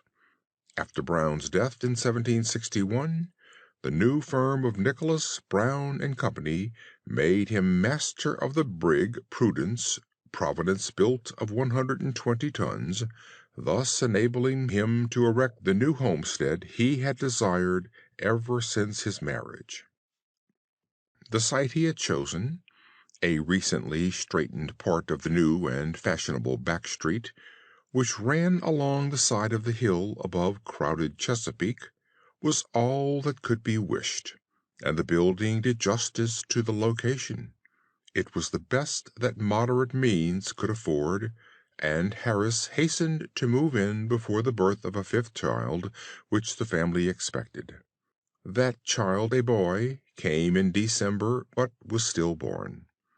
Nor was any child to be born alive in that house for a century and a half. The next April, sickness occurred among the children, and Abigail and Ruth died before the month was over. Dr. Job Ives diagnosed the trouble as some infantile fever, though others declared it was more of a mere wasting away or decline. It seemed, in any event, to be contagious, for Hannah Bowen, one of the two servants, died of it in the following June. Eli Leadison, the other servant, constantly complained of weakness, and would have returned to his father's farm in Rehoboth, but for a sudden attachment for Mehitabel Pierce, who was hired to succeed Hannah. He died the next year, a sad year indeed, since it marked the death of William Harris himself, enfeebled as he was by the climate of Martinique, where his occupation had kept him for considerable periods during the preceding decade. The widowed Roby Harris never recovered from the shock of her husband's death, and the passing of her firstborn Elkanah 2 years later was the final blow to her reason. In 1768 she fell victim to a mild form of insanity, and was thereafter confined to the upper part of the house, her elder maiden sister, Mercy Dexter, having moved in to take charge of the family.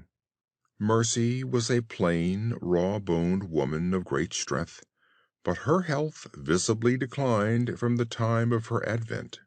She was greatly devoted to her unfortunate sister, and had an especial affection for her only surviving nephew, William, who, from a sturdy infant, had become a sickly, spindling lad. In this year the servant Mehitabel died, and the other servant, Preserved Smith, left without coherent explanation, or at least with only some wild tales and a complaint that he disliked the smell of the place. For a time Mercy could secure no more help, since the 7 deaths and the case of madness, all occurring within 5 years' space, had begun to set in motion the body of fireside rumor which later became so bizarre. Ultimately, however, she obtained new servants from out of town. Anne White, a morose woman from that part of North Kingston now set off as the township of Exeter, and a capable Boston man named Zenas Lowe. It was Anne White who first gave definite shape to the sinister idle talk. Mercy should have known better than to hire anyone from the Nooseneck Hill country, for that remote bit of backwoods was then, as now, a seat of the most uncomfortable superstitions. As lately as 1892, an Exeter community exhumed a dead body and ceremoniously burnt its heart in order to prevent certain alleged visitations injurious to the public health and peace, and one may imagine the point of view of the same section in 1768. Anne's tongue was perniciously active, and within a few months Mercy discharged her, filling her place with a faithful and amiable Amazon from Newport, Maria Robbins. Meanwhile, poor Roby Harris, in her madness, gave voice to dreams and imaginings of the most hideous sort. At times her screams became insupportable, and for long periods she would utter shrieking horrors which necessitated her son's temporary residence with his cousin Peleg Harris in Presbyterian Lane near the new college building. The boy would seem to improve after these visits, and had Mercy been as wise as she was well-meaning, she would have let him live permanently with Peleg. Just what Mrs. Harris cried out in her fits of violence, tradition hesitates to say, or rather presents such extravagant accounts that they nullify themselves through sheer absurdity. Certainly it sounds absurd to hear that a woman educated only in the rudiments of French often shouted for hours in a coarse and idiomatic form of that language, or that the same person, alone and guarded, complained wildly of a staring thing which bit and chewed at her. In 1772 the servant Zenas died, and when Mrs. Harris heard of it, she laughed with a shocking delight utterly foreign to her. The next year she herself died, and was laid to rest in the North Burial Ground beside her husband. Upon the outbreak of trouble with Great Britain in 1775, William Harris, despite his scant 16 years and feeble constitution, managed to enlist in the Army of Observation under General Greene, and from that time on enjoyed a steady rise in health and prestige. In 1780 As a captain in the Rhode Island forces in New Jersey under Colonel Angell, he met and married Phoebe Hetfield of Elizabethtown, whom he brought to Providence upon his honorable discharge in the following year. The young soldier's return was not a thing of unmitigated happiness. The house, it is true, was still in good condition, and the street had been widened and changed in name from Back Street to Benefit Street. But Mercy Dexter's once robust frame had undergone a sad and curious decay, so that she was now a stooped and pathetic figure with hollow voice and disconcerting pallor, qualities shared to a singular degree by the one remaining servant, Maria. In the autumn of 1782, Phoebe Harris gave birth to a stillborn daughter, and on the 15th of the next May, Mercy Dexter took leave of a useful, austere, and virtuous life. William Harris, at last thoroughly convinced of the radically unhealthy nature of his abode, now took steps toward quitting it and closing it forever. Securing temporary quarters for himself and his wife at the newly opened Golden Ball Inn, he arranged for the building of a new and finer house in Westminster Street, in the growing part of the town across the great bridge. There, in 1785, his son Doughty was born, and there the family dwelt till the encroachments of commerce drove them back across the river and over the hill to Angell Street, in the newer East Side residence district, where the late Archer Harris built his sumptuous but hideous French-roofed mansion in 1876. William and Phoebe both succumbed to the yellow fever epidemic of 1797, but Doughty was brought up by his cousin Rathbone Harris, Peleg's son. Rathbone was a practical man, and rented the Benefit House despite William's wish to keep it vacant. He considered it an obligation to his ward to make the most of all the boy's property, nor did he concern himself with the deaths and illnesses which caused so many changes of tenants, or the steadily growing aversion with which the house was generally regarded. It is likely that he felt only vexation when, in 1804, the town council ordered him to fumigate the place with sulphur, tar, and gum camphor, on account of the much discussed deaths of 4 persons, presumably caused by the then diminishing fever epidemic. They said the place had a febrile smell. Doughty himself thought little of the house, for he grew up to be a privateersman, and served with distinction on the Vigilant under Captain Cahoon in the war of 1812. He returned unharmed, married in 1814, and became a father on that memorable night of 1723-1815, when a great gale drove the waters of the bay over half the town, and floated a tall sloop well up Westminster Street, so that its masts almost tapped the Harrises' window in symbolic affirmation that the new boy, Welcome, was a seaman's son. Welcome did not survive his father, but lived to perish gloriously at Fredericksburg in 1862.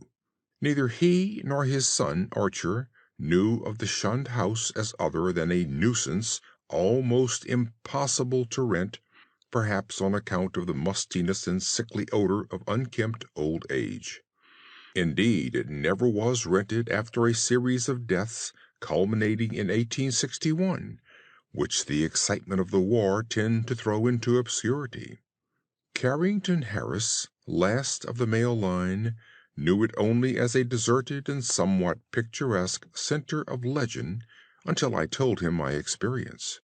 He had meant to tear it down and build an apartment house on the site, but after my account decided to let it stand, install plumbing, and rent it.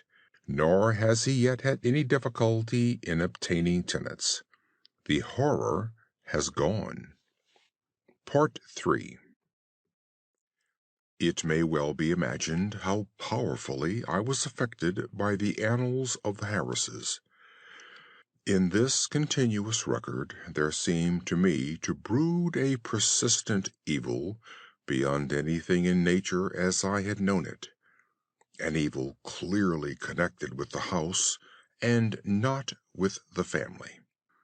This impression was confirmed by my uncle's less systematic array of miscellaneous data, legends transcribed from servant gossip, cuttings from the papers, copies of death certificates by fellow physicians, and the like. All this material I cannot hope to give, for my uncle was a tireless antiquarian and very deeply interested in the shunned house, but I may refer to several dominant points which earn notice by their recurrence through many reports from diverse sources.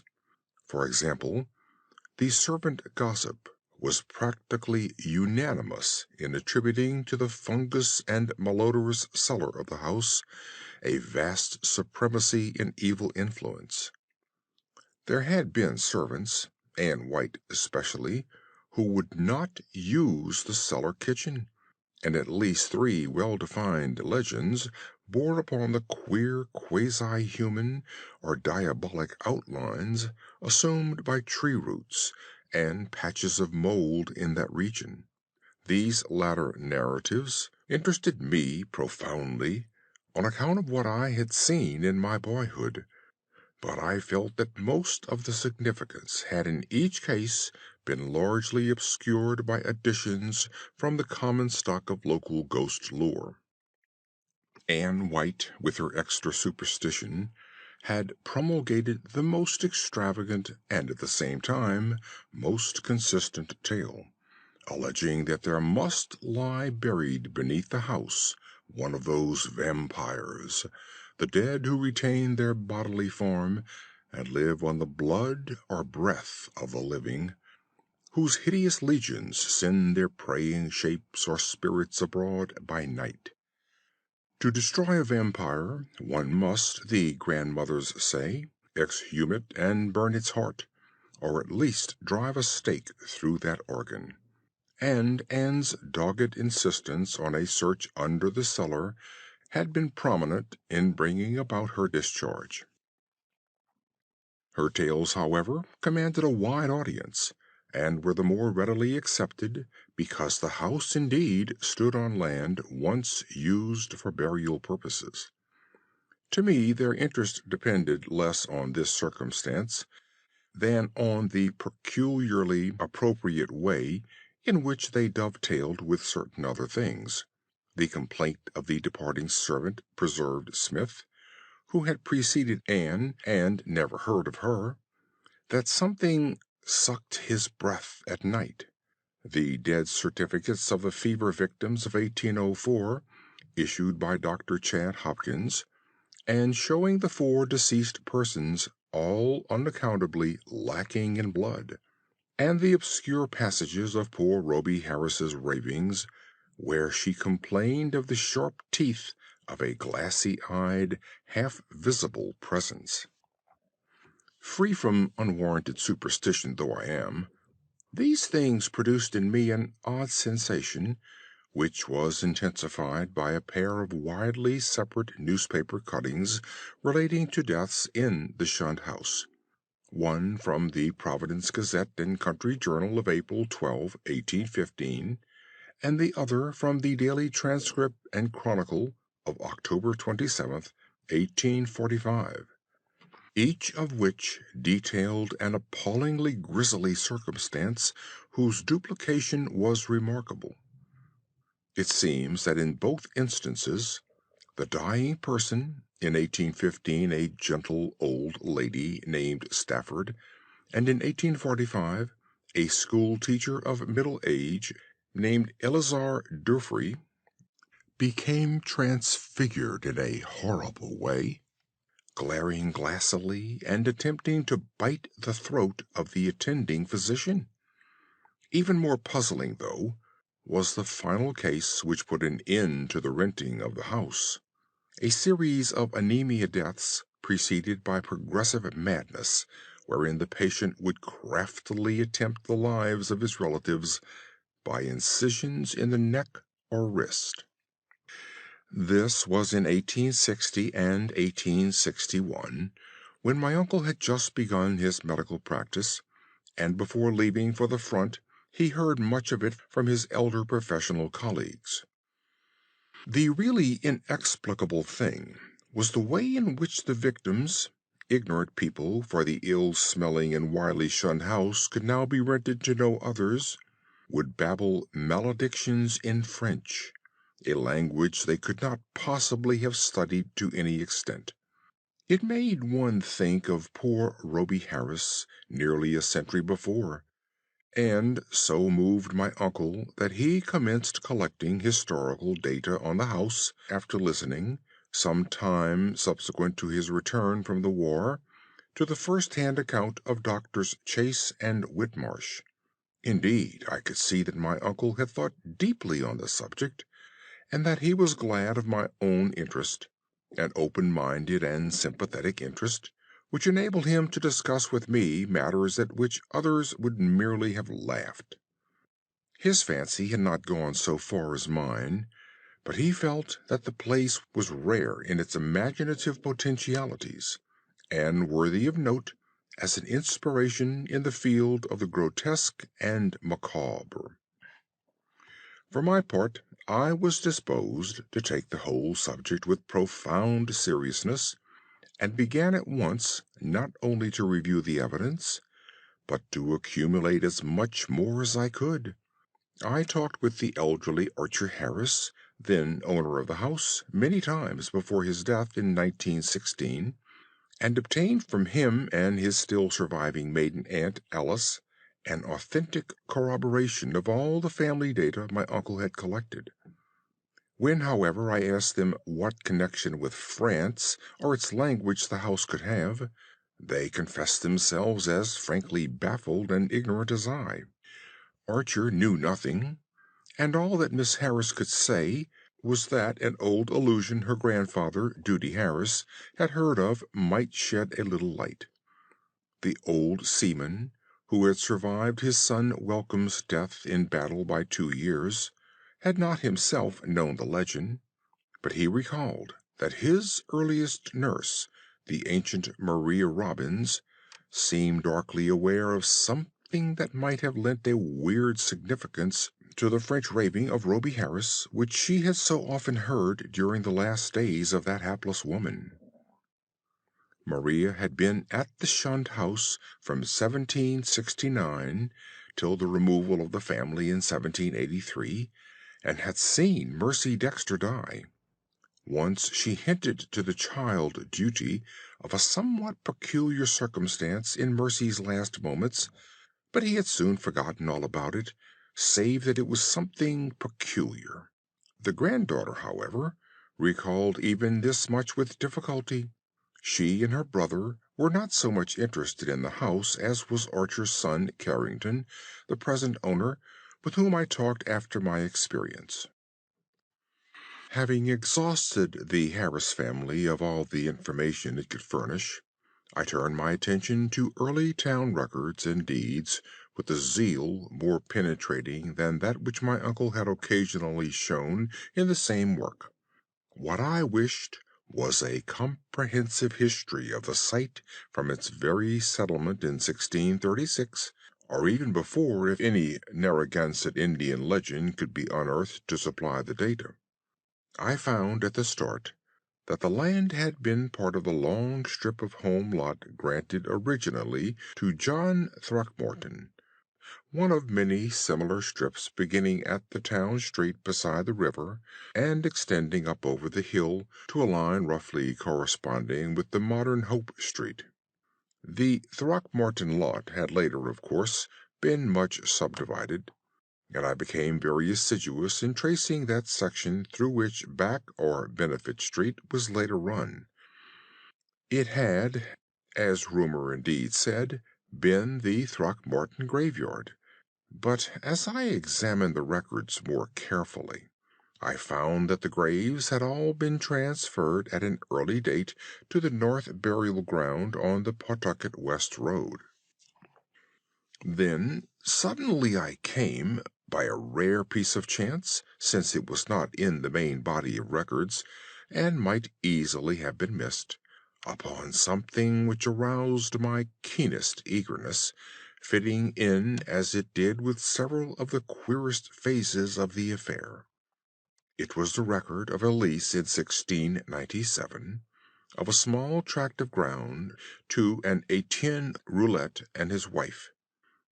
At last the French element had appeared, that and another deeper element of horror which the name conjured up from the darkest recesses of my weird and heterogeneous reading, and I feverishly studied the platting of the locality as it had been before the cutting through and partial straightening of Back Street between 1747 and 1758.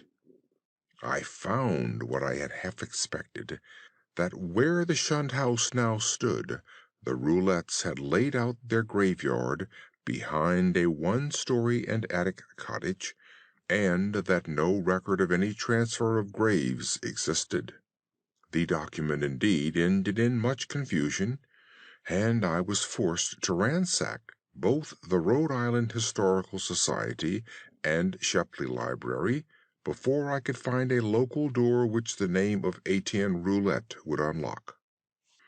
In the end I did find something of such vague but monstrous import that I set about at once to examine the cellar of the shunned house itself with a new and excited minuteness.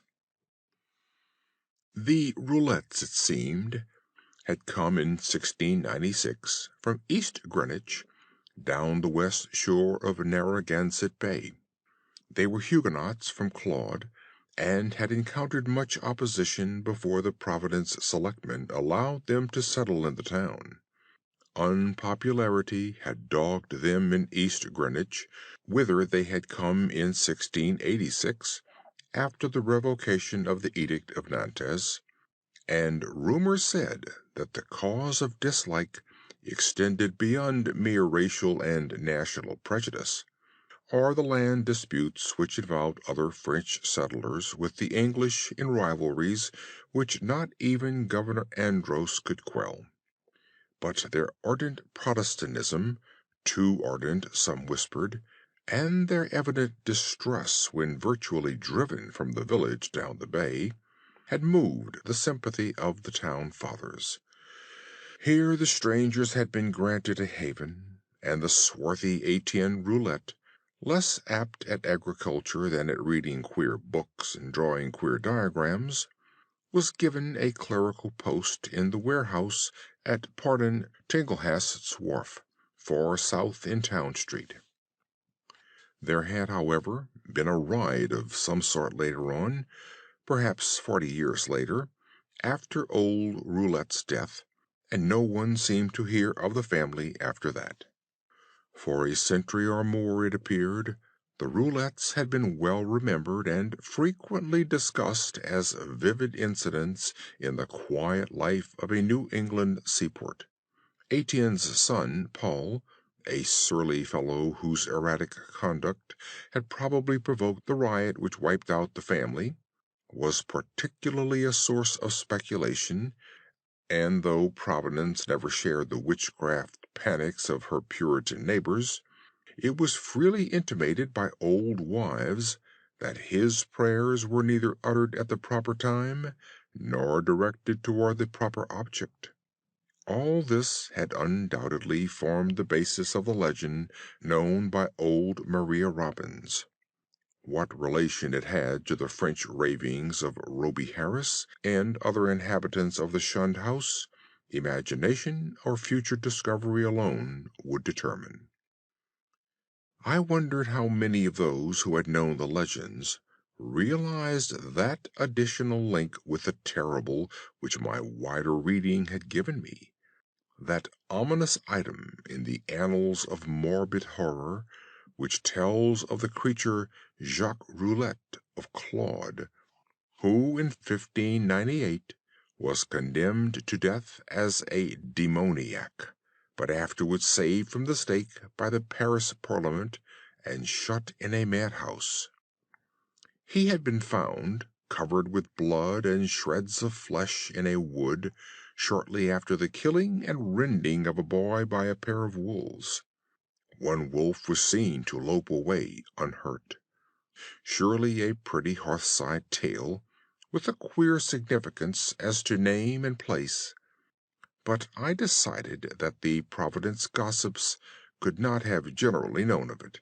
Had they known, the coincidence of names would have brought some drastic and frightened action.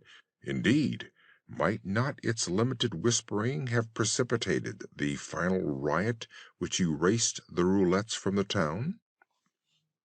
I now visited the accursed place with increased frequency, studying the unwholesome vegetation of the garden, examining all the walls of the building, and poring over every inch of the earthen cellar floor. Finally, with Carrington Harris's permission, I fitted a key to the disused door opening from the cellar directly upon Benefit Street, preferring to have a more immediate access to the outside world than the dark stairs, ground floor hall, and front door could give.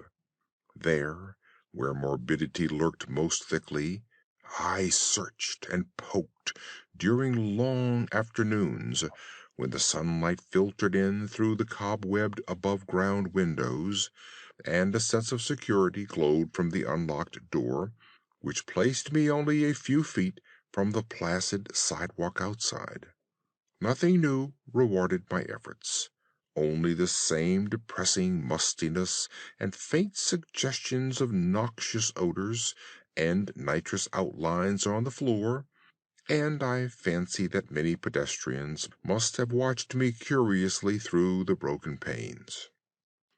At length, upon a suggestion of my uncle's, I decided to try the spot nocturnally, and one stormy midnight ran the beams of an electric torch over the moldy floor with its uncanny shapes and distorted, half-phosphorescent fungi.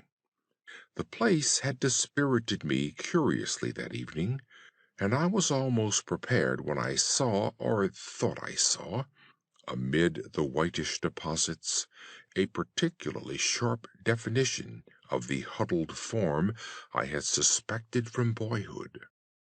Its clearness was astonishing and unprecedented, and as I watched, I seemed to see again the thin, yellowish, shimmering exhalation which had startled me on that rainy afternoon so many years before. Above the anthropomorphic patch of mold by the fireplace it rose, a subtle, sickish, almost luminous vapor, which, as it hung trembling in the dampness, seemed to develop vague and shocking suggestions of form, gradually trailing off into nebulous decay and passing up into the blackness of the great chimney with a fetor in its wake. It was truly horrible, and the more so to me because of what I knew of the spot. Refusing to flee, I watched it fade, and as I watched, I felt that it was in turn watching me greedily, with eyes more imaginable than visible. When I told my uncle about it, he was greatly aroused, and after a tense hour of reflection, arrived at a definite and drastic decision. Weighing in his mind the importance of the matter and the significance of our relation to it, he insisted that we both test, and if possible destroy, the horror of the house by a joint night or nights of aggressive vigil in that musty and fungus-cursed cellar. Part 4. On Wednesday, June 25th, 1919, after a proper notification of Carrington Harris, which did not include surmises as to what we expected to find, my uncle and I conveyed to the shunned house 2 camp chairs and a folding camp cot, together with some scientific mechanism of greater weight and intricacy. These we placed in the cellar during the day, screening the windows with paper and planning to return in the evening for our first vigil. We had locked the door from the cellar to the ground floor, and having a key to the outside cellar door, were prepared to leave our expensive and delicate apparatus, which we had obtained secretly and at great cost, as many days as our vigils might be protracted. It was our design to sit up together till very late, and then watch singly till dawn in 2-hour stretches, myself first, and then my companion, the inactive member resting on the cot. The natural leadership with which my uncle procured the instruments from the laboratories of Brown University and the Cranston Street Armory, and instinctively assumed direction of our venture, was a marvelous commentary on the potential vitality and resilience of a man of 81. Elihu Whipple had lived according to the hygienic laws he had preached as a physician, and, but for what happened later, would be here in full vigor today. Only 2 persons suspected what did happen: Carrington Harris and myself. I had to tell Harris because he owned the house, and deserved to know what had gone out of it. Then, too, we had spoken to him in advance of our quest, and I felt, after my uncle's going, that he would understand and assist me in some vitally necessary public explanations. He turned very pale, but agreed to help me, and decided that it would now be safe to rent the house. To declare that we were not nervous on that rainy night of watching would be an exaggeration, both gross and ridiculous. We were not, as I have said, in any sense childishly superstitious, but scientific study and reflection had taught us that the known universe of 3 dimensions embraces the merest fraction of the whole cosmos of substance and energy. In this case, an overwhelming preponderance of evidence from numerous authentic sources pointed to the tenacious existence of certain forces of great power and, so far as the human point of view is concerned, exceptional malignancy. To say that we actually believed in vampires or werewolves would be a carelessly inclusive statement. Rather must it be said that we were not prepared to deny the possibility of certain unfamiliar and unclassified modifications of vital force and attenuated matter, as existing very infrequently in 3-dimensional space because of its more intimate connection with other spatial units, yet close enough to the boundary of our own to furnish us occasional manifestations which we, for lack of a proper vantage point, may never hope to understand. In short, it seemed to my uncle and me that an incontrovertible array of facts pointed to some lingering influence in the shunned house, traceable to one or another of the ill-favored French settlers of 2 centuries before, and still operative through rare and unknown laws of atomic and electronic motion.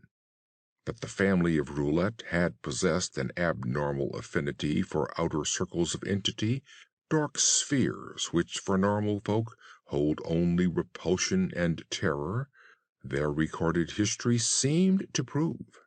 Had not then the riots of those bygone 1730s set moving certain kinetic patterns in the morbid brain of one or more of them, notably the sinister Paul Roulette, which obscurely survived the bodies murdered and buried by the mob, and continued to function in some multiple-dimensioned space along the original lines of force determined by a frantic hatred of the encroaching community? Such a thing was surely not a physical or biochemical impossibility in the light of a newer science which includes the theories of relativity and intra-atomic action. One might easily imagine an alien nucleus of substance or energy, formless or otherwise, kept alive by imperceptible or immaterial subtractions from the life force or bodily tissue and fluids of other and more palpably living things into which it penetrates and with whose fabric it sometimes completely merges itself. It might be actively hostile, or it might be dictated merely by blind motives of self-preservation. In any case, such a monster must of necessity be in our scheme of things an anomaly and an intruder, whose extirpation forms a primary duty with every man not an enemy to the world's life, health, and sanity. What baffled us was our utter ignorance of the aspect in which we might encounter the thing. No sane person had ever seen it, and few had ever felt it definitely. It might be pure energy, a form ethereal and outside the realm of substance, or it might be partly material, some unknown and equivocal mass of plasticity, capable of changing at will to nebulous approximations of the solid, liquid, gaseous, or tenuously unparticled states. The anthropomorphic patch of mold on the floor, the form of the yellowish vapor, and the curvature of the tree roots in some of the old tales, all argued at least a remote and reminiscent connection with the human shape. But how representative or permanent that similarity might be, none could say with any kind of certainty. We had devised two weapons to fight it. A large and specially fitted Crookes tube, operated by powerful storage batteries, and provided with peculiar screens and reflectors, in case it proved intangible and opposable only by vigorously destructive ether radiations, and a pair of military flamethrowers of the sort used in the World War, in case it proved partly material and susceptible of mechanical destruction. For, like these superstitious Exeter rustics, we were prepared to burn the thing's heart out, if heart existed to burn. All this aggressive mechanism we set in the cellar, in positions carefully arranged with reference to the cot and chairs, and to the spot before the fireplace where the mold had taken strange shapes. That suggestive patch, by the way, was only faintly visible when we placed our furniture and instruments, and when we returned that evening for the actual vigil. For the moment, I half doubted that I had ever seen it in the more definitely limed form, but then I thought of the legends. Our cellar vigil began at 10 p.m. daylight saving time, and as it continued, we found no promise of pertinent developments. A weak, filtered glow from the rain-harassed street lamps outside, and a feeble phosphorescence from the detestable fungi within, showed the dripping stone of the walls, from which all traces of whitewash had vanished. The dank, fetid, and mildew-tainted hard earth floor with its obscene fungi, the rotting remnants of what had been stools, chairs, and tables, and other more shapeless furniture, the heavy planks and massive beams of the ground floor overhead, the decrepit plank door leading to bins and chambers beneath other parts of the house, the crumbling stone staircase with ruined wooden handrail, and the crude and cavernous fireplace of the blackened brick, where rusted iron fragments revealed the past presence of hooks, andirons, spit, crane, and a door to the Dutch oven. These things, and our austere cot and camp chairs, and the heavy and intricate destructive machinery we had brought. We had, as in our own former explorations, left the door to the street unlocked, so that a direct and practical path of escape might lie open in case of manifestations beyond our power to deal with. It was our idea that our continued nocturnal presence would call forth whatever malign entity lurked there, and that being prepared, we could dispose of the thing with one or the other of our provided means as soon as we had recognized and observed it sufficiently. How long it might require to evoke and extinguish the thing, we had no notion. It occurred to us, too, that our venture was far from safe, for in what strength the thing might appear no one could tell. But we deemed the game worth the hazard, and embarked on it alone and unhesitatingly, conscious that the seeking of outside aid would only expose us to ridicule and perhaps defeat our entire purpose. Such was our frame of mind as we talked far into the night, till my uncle's growing drowsiness made me remind him to lie down for his 2 hours' sleep. Something like fear chilled me as I sat there in the small hours alone. I say alone, for one who sits by a sleeper is indeed alone, perhaps more alone than he can realize. My uncle breathed heavily, his deep inhalations and exhalations accompanied by the rain outside and punctuated by another nerve-racking sound of distant dripping water within, for the house was repulsively damp even in dry weather, and in this storm positively swamp-like.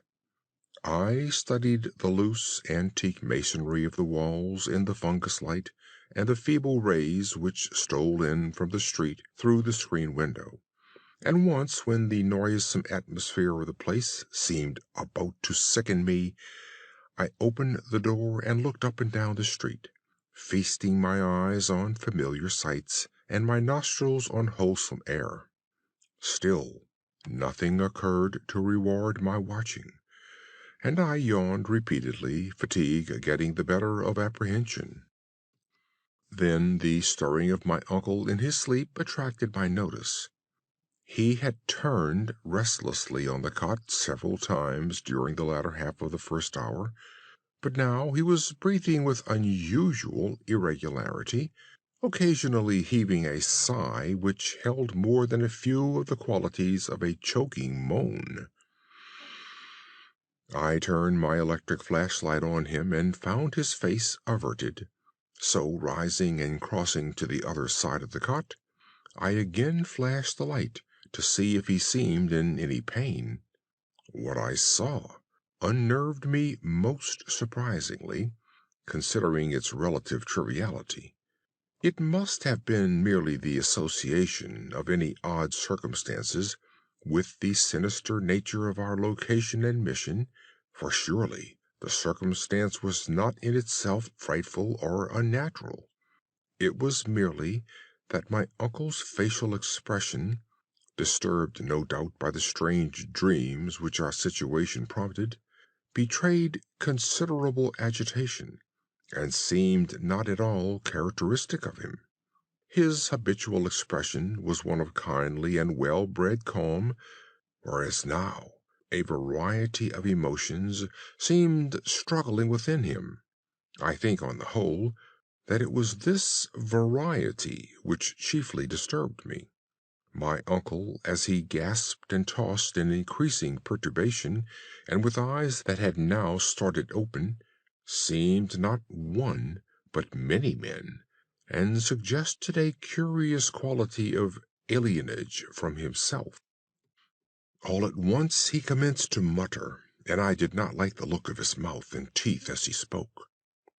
The words were at first indistinguishable, and then, with a tremendous start, I recognized something about them which filled me with icy fear, till I recalled the breadth of my uncle's education and the interminable translations he had made from anthropological and antiquarian articles in the Revue des Deux Mondes, for the venerable Elihu Whipple was muttering in French, and the few phrases I could distinguish seemed connected with the darkest myths he had ever adapted from the famous Paris magazine. Suddenly a perspiration broke out on the sleeper's forehead, and he leaped abruptly up half awake. The jumble of French changed to a cry in English, and the hoarse voice shouted excitedly, "My breath! My breath!" Then the awakening became complete, and with a subsidence of facial expression to the normal state, my uncle seized my hand and began to relate a dream whose nucleus of significance I could only surmise with a kind of awe. He had, he said, floated off from a very ordinary series of dream pictures into a dream whose strangeness was related to nothing he had ever read. It was of this world and yet not of it, a shadowy geometrical confusion in which could be seen elements of familiar things in most unfamiliar and perturbing combinations. There was a suggestion of queerly disoriented pictures superimposed one upon another, an arrangement in which the essentials of time as well as of space seemed dissolved and mixed in the most illogical fashion. In this kaleidoscopic vortex of phantasmal images were occasional snapshots, if one might use the term, of singular clearness but unaccountable heterogeneity. Once my uncle thought he lay in a carelessly dug open pit, with a crowd of angry faces framed by straggling locks and three-cornered hats frowning down on him. Again, he seemed to be in the interior of a house, an old house apparently, but the details and inhabitants were constantly changing, and he could never be certain of the faces or the furniture, or even of the room itself, since doors and windows seemed in just as great a state of flux as the presumably more mobile objects. It was queer, damnably queer, and my uncle spoke almost sheepishly, as if half expecting not to be believed, when he declared that of the strange faces many had unmistakably borne the features of the Harris family. And all the while there was a personal sensation of choking, as if some pervasive presence had spread itself through his body and sought to possess itself of his vital processes. I shuddered at the thought of those vital processes, worn as they were by 81 years of continuous functioning, in conflict with unknown forces of which the youngest and strongest system might well be afraid, but in another moment reflected that dreams are only dreams, and that these uncomfortable visions could be at most no more than my uncle's reaction to the investigation and expectations which had lately filled our minds to the exclusion of all else. Conversation, also, soon tended to dispel my sense of strangeness, and in time I yielded to my yawns and took my turn at slumber. My uncle seemed now very wakeful, and welcomed his period of watching, even though the nightmare had roused him far ahead of his allotted 2 hours. Sleep seized me quickly, and I was at once haunted with dreams of the most disturbing kind. I felt in my visions a cosmic and abysmal loneness, with hostility surging from all sides upon some prison where I lay confined. I seemed bound and gagged, and taunted by the echoing yells of distant multitudes who thirsted for my blood. My uncle's face came to me with less pleasant association than in waking hours, and I recall many futile struggles and attempts to scream. It was not a pleasant sleep, and for a second I was not sorry for the echoing shriek which clove through the barrier of dream and flung me to a sharp and startled awakeness, in which every actual object before my eyes stood out with more than natural clearness and reality. Section 5. I had been lying with my face away from my uncle's chair, so that in this sudden flash of awakening I saw only the door to the street, the window, and the wall and floor and ceiling toward the north of the room, all photographed with morbid vividness on my brain in a light brighter than the glow of the fungi or the rays from the street outside. It was not a strong, or even a fairly strong light, certainly not nearly strong enough to read an average book by, but it cast a shadow of myself and the cot on the floor, and had a yellowish, penetrating force that hinted at things more potent than luminosity. This I perceived with unhealthy sharpness, despite the fact that two of my other senses were violently assailed. For on my ears rang the reverberations of that shocking scream, while my nostrils revolted at the stench which filled the place. My mind, as alert as my senses, recognized the gravely unusual, and almost automatically I leaped up and turned about to grasp the destructive instruments which we had left trained on the moldy spot before the fireplace. As I turned, I dreaded what I was to see, for the scream had been in my uncle's voice, and I knew not against what menace I should have to defend him and myself. Yet, after all, the sight was worse than I had dreaded. There are horrors beyond horrors, and this was one of those nuclei of all dreamable hideousness which the cosmos saves to blast an accursed and unhappy few. Out of the fungus-ridden earth steamed up a vaporous, corpse-light, yellow and diseased, which bubbled and lapped to a gigantic height in vague outlines half human and half monstrous, through which I could see the chimney and fireplace beyond. It was all eyes, wolfish and mocking, and the rugose insect-like head dissolved at the top to a thin stream of mist which curled putridly about and finally vanished up the chimney. I say that I saw this thing, but it is only in conscious retrospection that I ever definitely traced its damnable approach to form. At the time, it was to me only a seething, dimly phosphorescent cloud of fungus loathsomeness, enveloping and dissolving to an abhorrent plasticity the one object on which all my attention was focused. That object was my uncle, the venerable Elihu Whipple, who, with blackening and decaying features, leered and gibbered at me, and reached out dripping claws to rend me in the fury which this horror had brought.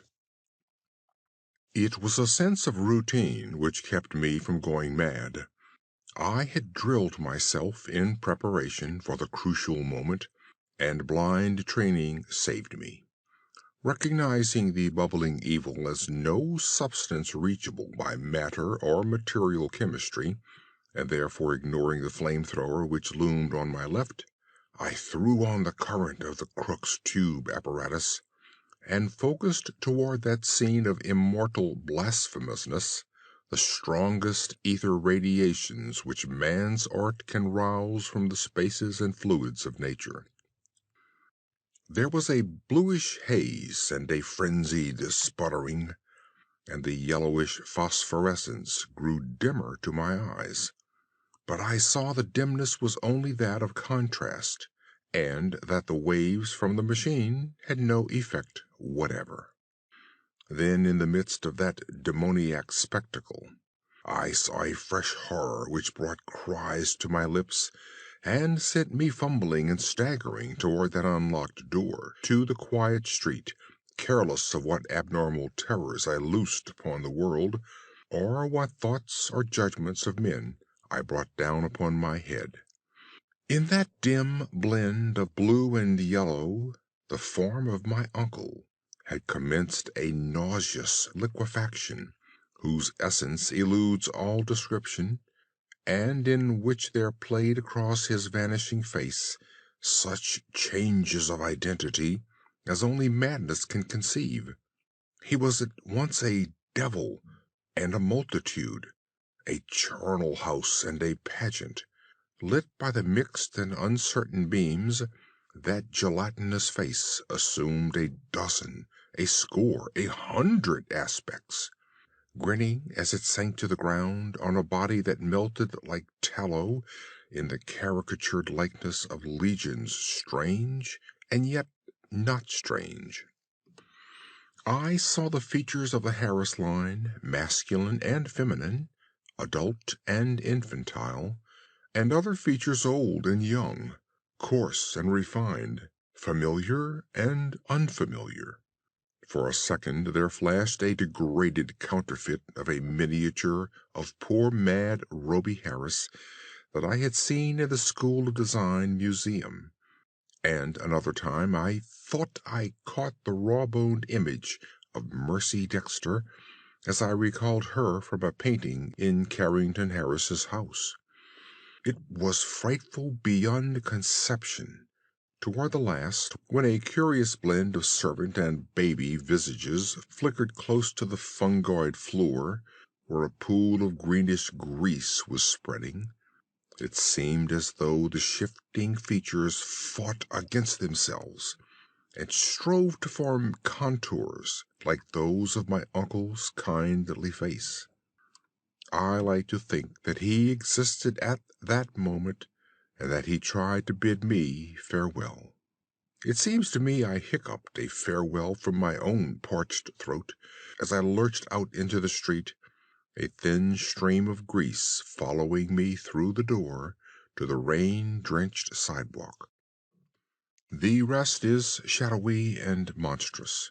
There was no one in the soaking street, and in all the world there was no one I dared tell. I walked aimlessly south past College Hill and the Athenaeum, down Hopkins Street, and over the bridge to the business section, where tall buildings seemed to guard me as modern material things guard the world from ancient and unwholesome wonder. Then gray dawn unfolded wetly from the east, silhouetting the archaic hill and its venerable steeples, and beckoning me to the place where my terrible work was still unfinished. And in the end I went, wet, hatless, and dazed in the morning light, and entered that awful door in Benefit Street, which I had left ajar, and which still swung cryptically in full sight of the early householders to whom I dared not speak. The grease was gone, for the moldy floor was porous, and in front of the fireplace was no vestige of the giant doubled-up form traced in niter. I looked at the cot, the chairs, the instruments, my neglected hat, and the yellowed straw hat of my uncle. Dazedness was uppermost, and I could scarcely recall what was dream and what was reality. Then thought trickled back, and I knew that I had witnessed things more horrible than I had dreamed. Sitting down, I tried to conjecture, as near as sanity would let me, just what had happened, and how I might end the horror, if indeed it had been real.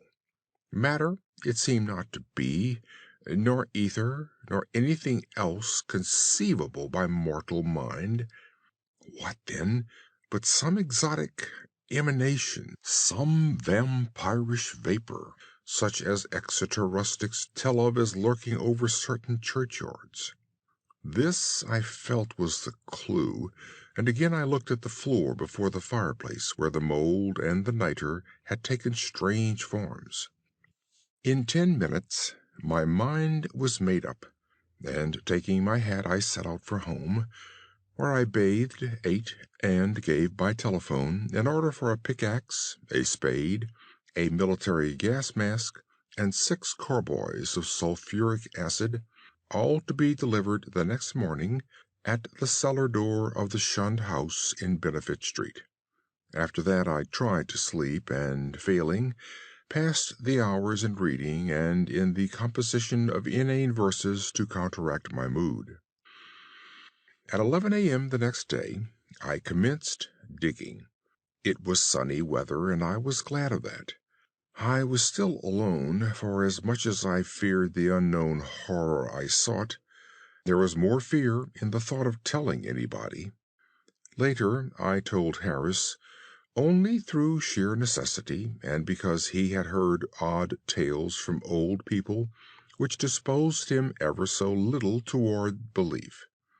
As I turned up the stinking black earth in front of the fireplace, my spade causing a viscous yellow ichor to ooze from the white fungi which it severed, I trembled at the dubious thoughts of what I might uncover.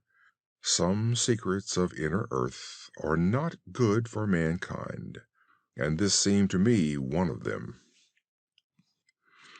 My hand shook perceptibly, but still I delved, after a while standing in the large hole I had made.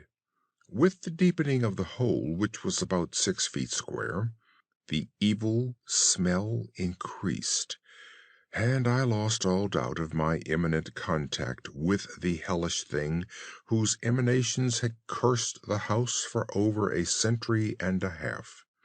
I wondered what it would look like, what its form and substance would be, and how big it might have waxed through long ages of life-sucking. At length I climbed out of the hole and dispersed the heaped-up dirt, then arranging the great carboys of acid around and near 2 sides, so that when necessary I might empty them all down the aperture in quick succession. After that I dumped earth only along the other 2 sides, working more slowly and donning my gas mask as the smell grew. I was nearly unnerved at my proximity to a nameless thing at the bottom of a pit. Suddenly my spade struck something softer than earth. I shuddered and made a motion as if to climb out of the hole, which was now as deep as my neck. Then courage returned, and I scraped away more dirt in the light of the electric torch I had provided. The surface I uncovered was fishy and glassy, a kind of semi-putrid congealed jelly with suggestions of translucency. I scraped further and saw that it had form. There was a rift where a part of the substance was folded over. The exposed area was huge and roughly cylindrical, like a mammoth soft blue-white stovepipe doubled in 2, its largest part some 2 feet in diameter. Still more I scraped, and then abruptly I leaped out of the hole and away from the filthy thing, frantically unstopping and tilting the heavy carboys and precipitating their corrosive contents one after another down that charnel gulf and upon the unthinkable abnormality whose Titan elbow I had seen. The blinding maelstrom of greenish-yellow vapor, which surged tempestuously up from that hole as the floods of acid descended, will never leave my memory. All along the hill, people tell of the Yellow Day, when virulent and horrible fumes arose from the factory waste dumped in the Providence River. But I know how mistaken they are as to the source. They tell, too, of the hideous roar, which at the same time came from some disordered water pipe or gas main underground. But again, I could correct them if I dared. It was unspeakably shocking, and I do not see how I lived through it. I did faint after emptying the 4th carboy, which I had to handle after the fumes had begun to penetrate my mask, but when I recovered, I saw that the hole was emitting no fresh vapors. The 2 remaining carboys I emptied down without particular result, and after a time I felt it safe to shovel the earth back into the pit. It was twilight before I was done, but fear had gone out of the place. The dampness was less fetid, and all the strange fungi had withered to a kind of harmless grayish powder which blew ash-like along the floor. one of earth's nethermost terrors, had perished forever. And if there be a hell, it had received at last the demon's soul of an unhallowed thing. And as I patted down the last spadeful of mold, I shed the first of many tears with which I have paid unaffected tribute to my beloved uncle's memory. The next spring, no more pale grass and strange weeds came up in the shunned house's terraced garden, and shortly afterward Carrington Harris rented the place. It is still spectral, but its strangeness fascinates me, and I shall find mixed with my relief a queer regret when it is torn down to make way for a tawdry shop or vulgar apartment building. The barren old trees in the yard have begun to bear small, sweet apples, and last year the birds nested in their gnarled boughs. Chapter 6. Dagon is a story by H.P. Lovecraft, written in July 1917 and first published in the November edition of The Vagrant. Dagon by H.P. Lovecraft. I am writing this under an appreciable mental strain, since by tonight I shall be no more. Penniless, and at the end of my supply of the drug which alone makes life endurable, I can bear the torture no longer, and shall cast myself from this garret window into the squalid street below. Do not think from my slavery to morphine that I am a weakling or a degenerate. When you have read these hastily scrawled pages, you may guess, though never fully realize, why it is that I must have forgetfulness or death. It was in one of the most open and least frequented parts of the broad Pacific that the packet on which I was supercargo fell a victim to the German sea raider. The Great War was then at its very beginning, and the ocean forces of the Hun had not completely sunk to their later degradation, so that our vessel was made legitimate prize, while we of her crew were treated with all the fairness and consideration due us as naval prisoners. So liberal, indeed, was the discipline of our captors, that 5 days after we were taken, I managed to escape alone in a small boat with water and provisions for a good length of time. When I finally found myself adrift and free, I had but little idea of my surroundings. Never a competent navigator, I could only guess vaguely by the sun and stars that I was somewhat south of the equator. The weather kept fair, and for uncounted days I drifted aimlessly beneath the scorching sun, waiting either for some passing ship or to be cast on the shore of some habitable land. But neither ship nor land appeared, and I began to despair in my solitude upon the heaving vastness of unbroken blue. The change happened whilst I slept. Its details I shall never know, for my slumber, though troubled and dream-infested, was continuous. When at last I awaked, it was to discover myself half sucked into a slimy expanse of hellish black mire, which extended about me in monotonous undulations as far as I could see, and in which my boat lay grounded some distance away. Though one might well imagine that my first sensation would be of wonder at so prodigious and unexpected a transformation of scenery, I was in reality more horrified than astonished, for there was in the air and in the rotting soil a sinister quality which chilled me to the very core. The region was putrid with the carcasses of decaying fish and of other less describable things which I saw protruding from the nasty mud of the unending plain. Perhaps I should not hope to convey in mere words the unutterable hideousness that can dwell in absolute silence and barren immensity.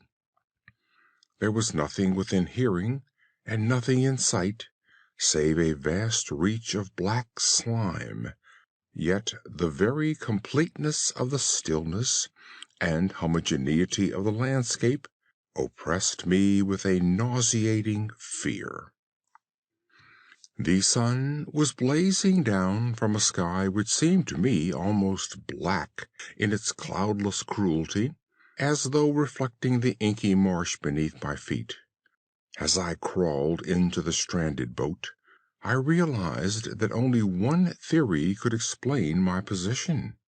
Through some unprecedented volcanic upheaval, a portion of the ocean floor must have been thrown to the surface, exposing regions which for innumerable millions of years had lain hidden beneath unfathomable watery depths. So great was the extent of the new land which had risen beneath me that I could not detect the faintest noise of the surging ocean, strain my ears as I might. Nor were there any sea fowl to prey upon the dead things. For several hours I lay thinking or brooding in the boat, which lay upon its side and afforded a slight shade as the sun moved across the heavens. As the day progressed, the ground lost some of its stickiness and seemed likely to dry sufficiently for traveling purposes in a short time. That night I slept but little, and the next day I made for myself a pack containing food and water, preparatory to an overland journey in search of the vanished sea and possible rescue. On the third morning I found the soil dry enough to walk upon with ease. The odor of the fish was maddening, but I was too much concerned with graver things to mind so slight an evil, and set out boldly for an unknown goal. All day I forged steadily westward, guided by a far-away hummock which rose higher than any other elevation on the rolling desert. That night I encamped, and on the following day still traveled toward the hummock, though that object seemed scarcely nearer than when I had first espied it. By the fourth evening I attained the base of the mound, which turned out to be much higher than it had appeared from a distance, an intervening valley setting it out in sharper relief from the general surface. Too weary to ascend, I slept in the shadow of the hill. I know not why my dreams were so wild that night, but ere the waning and fantastically gibbous moon had risen far above the eastern plain, I was awake in a cold perspiration, determined to sleep no more.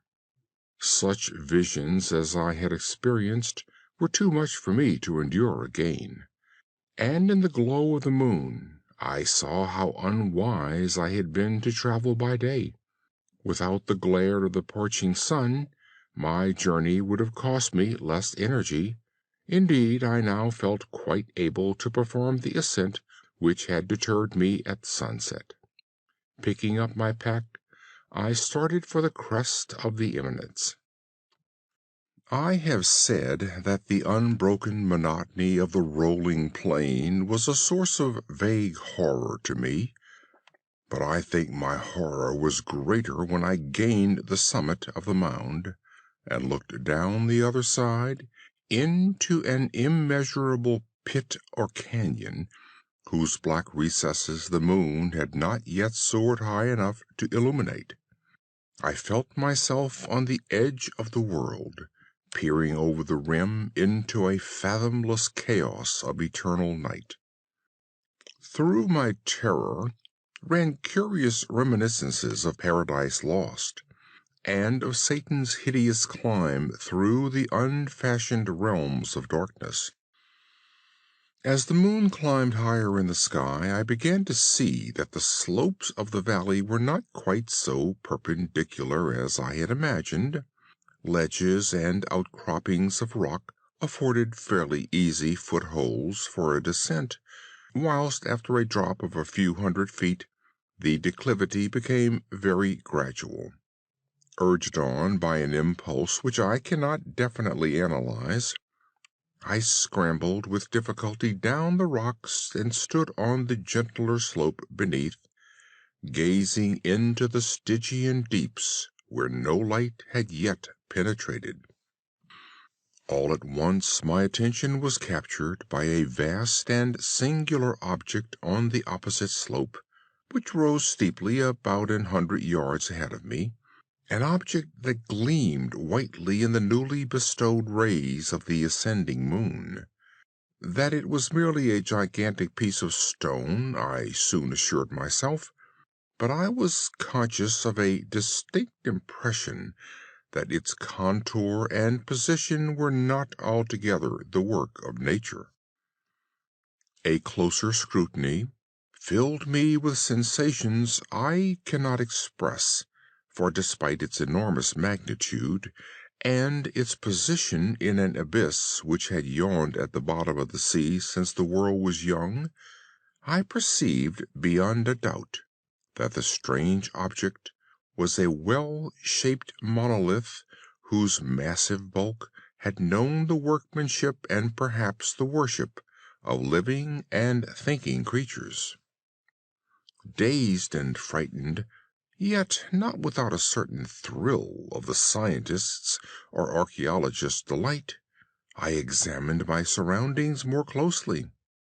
The moon, now near the zenith, shone weirdly and vividly above the towering steeps that hemmed in the chasm, and revealed the fact that a far-flung body of water flowed at the bottom, winding out of sight in both directions, and almost lapping my feet as I stood on the slope. Across the chasm the wavelets washed the base of the Cyclopean monolith, on whose surface I could now trace both inscriptions and crude sculptures. The writing was in a system of hieroglyphics unknown to me, and unlike anything I had ever seen in books, consisting for the most part of conventionalized aquatic symbols such as fishes, eels, octopi, crustaceans, mollusks, whales, and the like. Several characters obviously represented marine things which are unknown to the modern world, but whose decomposing forms I had observed on the ocean-risen plain. It was the pictorial carving, however, that did most to hold me spellbound. Plainly visible across the intervening water on account of their enormous size were an array of bas-reliefs whose subjects would have excited the envy of Doré. I think that these things were supposed to depict men, at least a certain sort of men, though the creatures were shown disporting like fishes in waters of some marine grotto, or paying homage at some monolithic shrine, which appeared to be under the waves as well. Of their faces and forms I dare not speak in detail, for the mere remembrance makes me grow faint. Grotesque beyond the imagining of a Poe or a Bueller, they were damnably human in general outline, despite webbed hands and feet, shockingly wide and flabby lips, glassy, bulging eyes, and other features less pleasant to recall.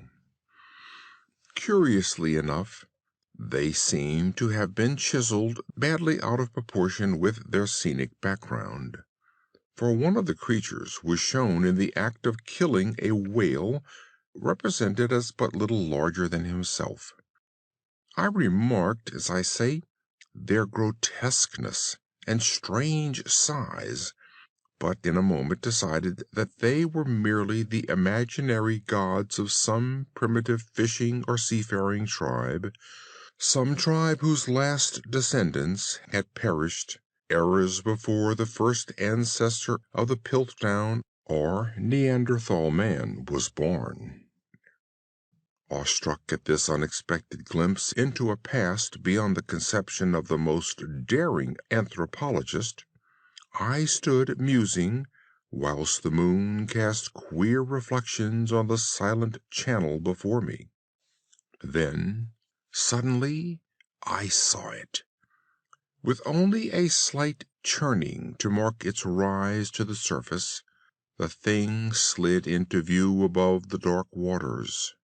Vast, Polyphemus-like, and loathsome, it darted like a stupendous monster of nightmares to the monolith, about which it flung its gigantic scaly arms, the while it bowed its hideous head and gave vent to certain measured sounds.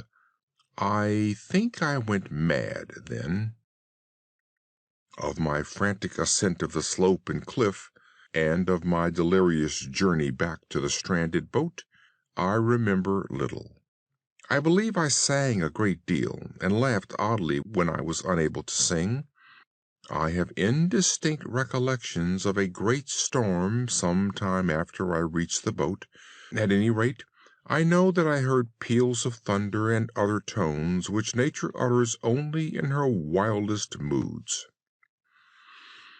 When I came out of the shadows, I was in a San Francisco hospital, brought thither by the captain of the American ship which had picked up my boat in mid-ocean. In my delirium I had said much, but found that my words had been given scant attention. Of any land upheaval in the Pacific, my rescuers knew nothing, nor did I deem it necessary to insist upon a thing which I knew they would not believe. Once I sought out a celebrated ethnologist, and amused him with peculiar questions regarding the ancient Philistine legend of Dagon, the fish god, but soon perceiving that he was hopelessly conventional, I did not press my inquiries. It is at night, especially when the moon is gibbous and waning, that I see the thing. I tried morphine, but the drug has given only transient secrece, and has drawn me into its clutches as a hopeless slave.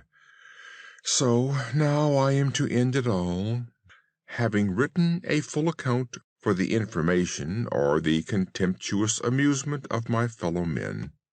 Often I ask myself if it could not have all been a pure phantasm, a mere freak of fever, as I lay sun-stricken and raving in the open boat after my escape from the German man-of-war. This I ask myself, but ever does there come before me a hideously vivid vision in reply. I cannot think of the deep sea without shuddering at the nameless things that may at this very moment be crawling and floundering on its slimy bed, worshipping their ancient stone idols, and carving their own detestable likenesses on submarine obelisks of water-soaked granite.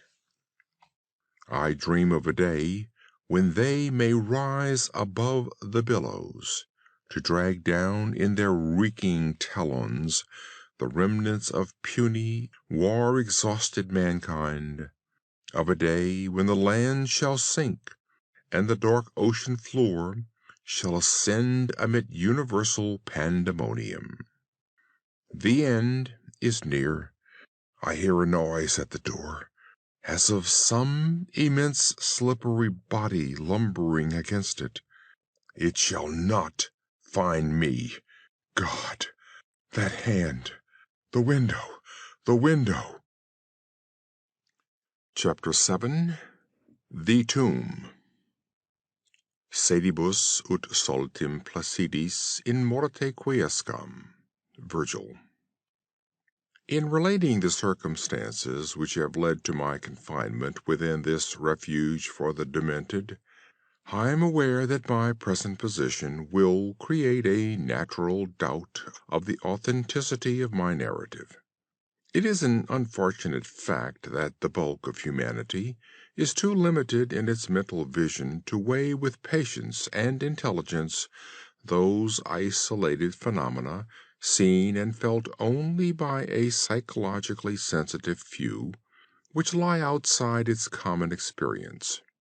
Men of broader intellect know that there is no sharp distinction betwixt the real and the unreal, that all things appear as they do only by virtue of the delicate individual physical and mental media through which we are made conscious of them, but the prosaic materialism of the majority condemns as madness the flashes of supersight which penetrate the common veil of obvious empiricism.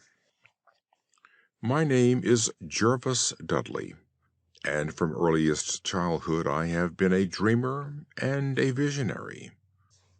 Wealthy beyond the necessity of a commercial life, and temperamentally unfitted for the formal studies and social recreations of my acquaintances, I have dwelt ever in realms apart from the visible world, spending my youth and adolescence in ancient and little-known books, and in roaming the fields and groves of the region near my ancestral home. I do not think that what I read in these books or saw in these fields and groves was exactly what other boys read and saw there. But of this I must say little, since detailed speech would but confirm those cruel slanders upon my intellect which I sometimes overhear from the whispers of the stealthy attendants around me. It is sufficient for me to relate events without analyzing causes. I have said that I dwelt apart from the visible world, but I have not said that I dwelt alone. This no human creature may do, for lacking the fellowship of the living, he inevitably draws upon the companionship of things that are not or are no longer living. Close by my home there lies a singular wooded hollow, in whose twilight deeps I spent most of my time, reading, thinking, and dreaming. Down its moss-covered slopes my first steps of infancy were taken, and around its grotesquely gnarled oak trees my first fancies of boyhood were woven. Well did I come to know the presiding dryads of those trees, and often have I watched their wild dances in the struggling beams of waning moon, but of these things I must not now speak. I will only tell of the lone tomb in the darkness of the hillside thickets, the deserted tomb of the Hydes, an old and exalted family whose last direct descendant had been lain within its black recesses many decades before my birth.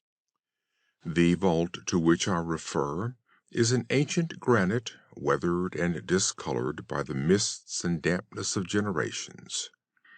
Excavated back into the hillside, the structure is visible only at the entrance.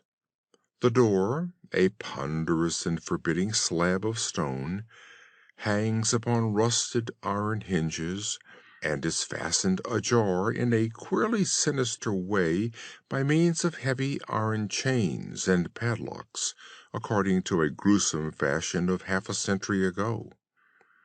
The abode of the race whose scions are inured had once crowned the declivity which holds the tomb, but had long since fallen victim to the flames which sprang up from a disastrous stroke of lightning.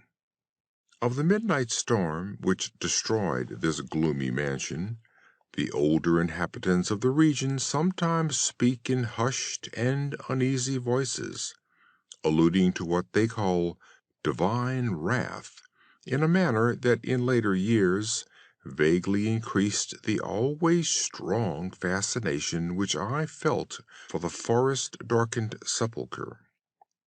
One man only had perished in the fire. When the last of the Hydes was buried in this place of shade and stillness, the sad urnful of ashes had come from a distant land, to which the family had repaired when the mansion burned down.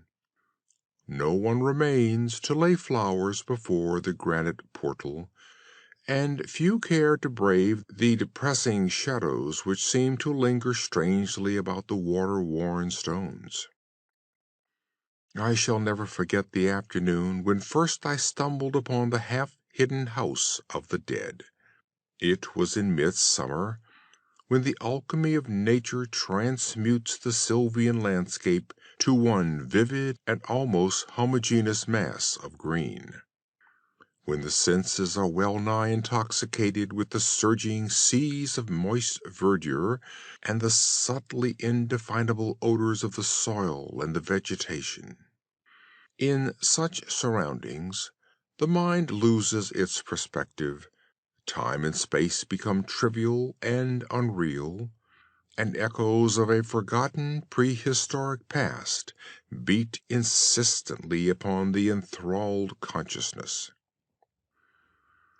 All the day I had been wandering through the mystic groves of the hollow, thinking thoughts I need not discuss, and conversing with things I need not name. In years a child of 10, I had seen and heard many wonders unknown to the throng, and was oddly aged in certain respects.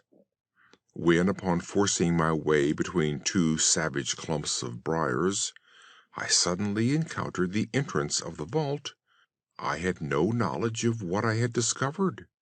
The dark blocks of granite, the door so curiously ajar, and the funereal carvings above the arch aroused in me no associations of mournful or terrible character. Of graves and tombs I knew and imagined much, but had on account of my peculiar temperament been kept from all personal contact with churchyards and cemeteries. The strange stone house on the woodland slope was to me only a source of interest and speculation, and its cold, damp interior, into which I vainly peered through the aperture so tantalizingly left, contained for me no hint of death or decay. But in that instant of curiosity was born the madly unreasoning desire which has brought me to this hell of confinement. Spurred on by a voice which must have come from the hideous soul of the forest, I resolved to enter the beckoning gloom in spite of the ponderous chains which barred my passage.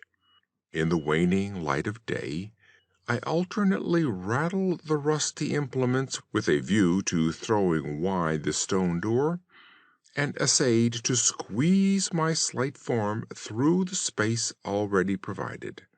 But neither plan met with success.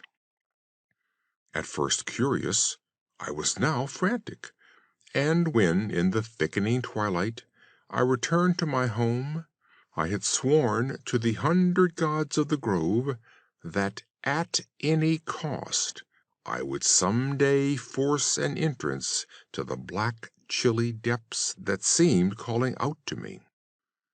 The physician with the iron-gray beard who comes each day to my room once told a visitor that this decision marked the beginning of a pitiful monomania. But I will leave final judgment to my readers when they shall have learned all. The months following my discovery were spent in futile attempts to force the complicated padlock of the slightly open vault, and in carefully guarded inquiries regarding the nature and history of the structure. With the traditionally receptive ears of the small boy, I learned much, though an habitual secretiveness caused me to tell no one of my information or my resolve. It is perhaps worth mentioning that I was not at all surprised or terrified on learning of the nature of the vault.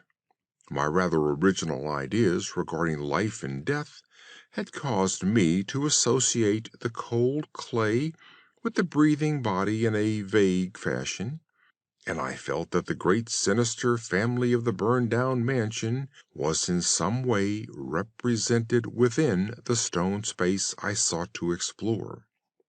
Mumbled tales of the weird rites and godless revels of bygone years in the ancient hall gave to me a new and potent interest in the tomb, before whose door I would sit for hours at a time each day. Once I thrust a candle within the nearly closed entrance, but could see nothing save a flight of damp stone steps leading downward. The odor of the place repelled, yet bewitched me. I felt I had known it before, in a past remote beyond all recollection, beyond even my tenancy of the body I now possess. The year after I first beheld the tomb, I stumbled upon a worm-eaten translation of Plutarch's Lives in the book-filled attic of my home. Reading the life of Theseus, I was much impressed by that passage telling of the great stone beneath which the boyish hero was to find his tokens of destiny whenever he should become old enough to lift its enormous weight. This legend had the effect of dispelling my keenest impatience to enter the vault, for it made me feel that the time was not yet ripe. Later, I told myself, I should grow to a strength and ingenuity which might enable me to unfasten the heavily chained door with ease, but until then I would do better by conforming to what seemed the will of fate. Accordingly, my watches by the dark portal became less persistent, and much of my time was spent in other, though equally strange, pursuits. I would sometimes rise very quietly in the night, stealing out to walk in those churchyards and places of burial from which I had been kept by my parents. What I did there I may not say, for I am not now sure of the reality of certain things, but I know that on the day after such a nocturnal ramble, I would often astonish those about me with my knowledge of topics almost forgotten for many generations. It was after a night like this that I shocked the community with a queer conceit about the burial of the rich and celebrated Squire Brewster, a maker of local history, who was interred in 1711, and whose slate headstone, bearing a graven skull and crossbones, was slowly crumbling to powder. In a moment of childish imagination, I vowed not only that the undertaker, Goodman Simpson, had stolen the silver-buckled shoes, silken hose, and satin small-clothes of the deceased before burial, but that the squire himself, not fully inanimate, had turned twice in his mound-covered coffin on the day of interment.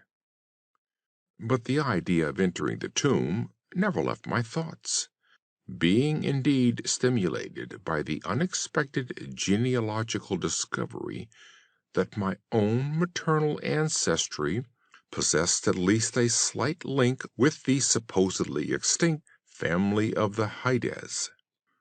Last of my paternal race, I was likewise the last of this older and more mysterious line.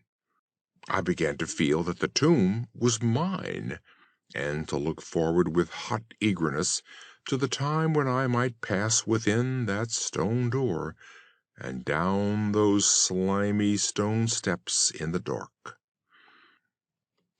I now formed the habit of listening very intently at the slightly opened portal, choosing my favorite hours of midnight stillness for the odd vigil.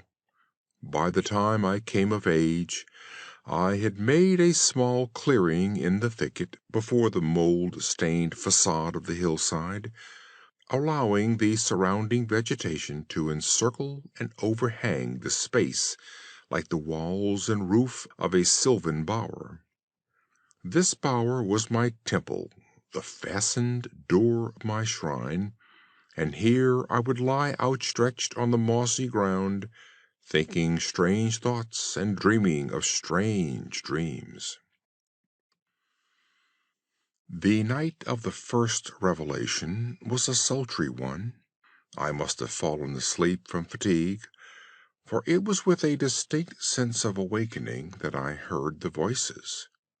Of those tones and accents I hesitate to speak. Of their quality I will not speak.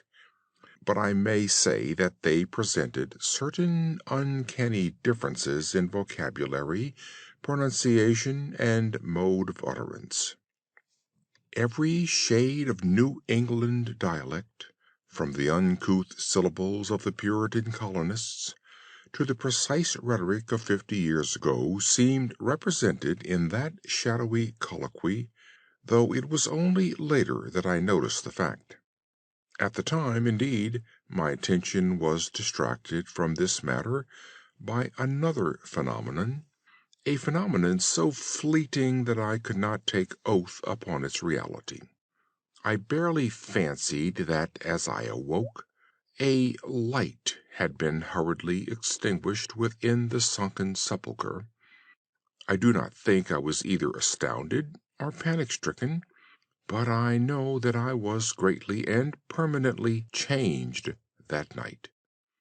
Upon returning home, I went with much directness to a rotting chest in the attic, wherein I found the key which next day unlocked with ease the barrier I had so long stormed in vain.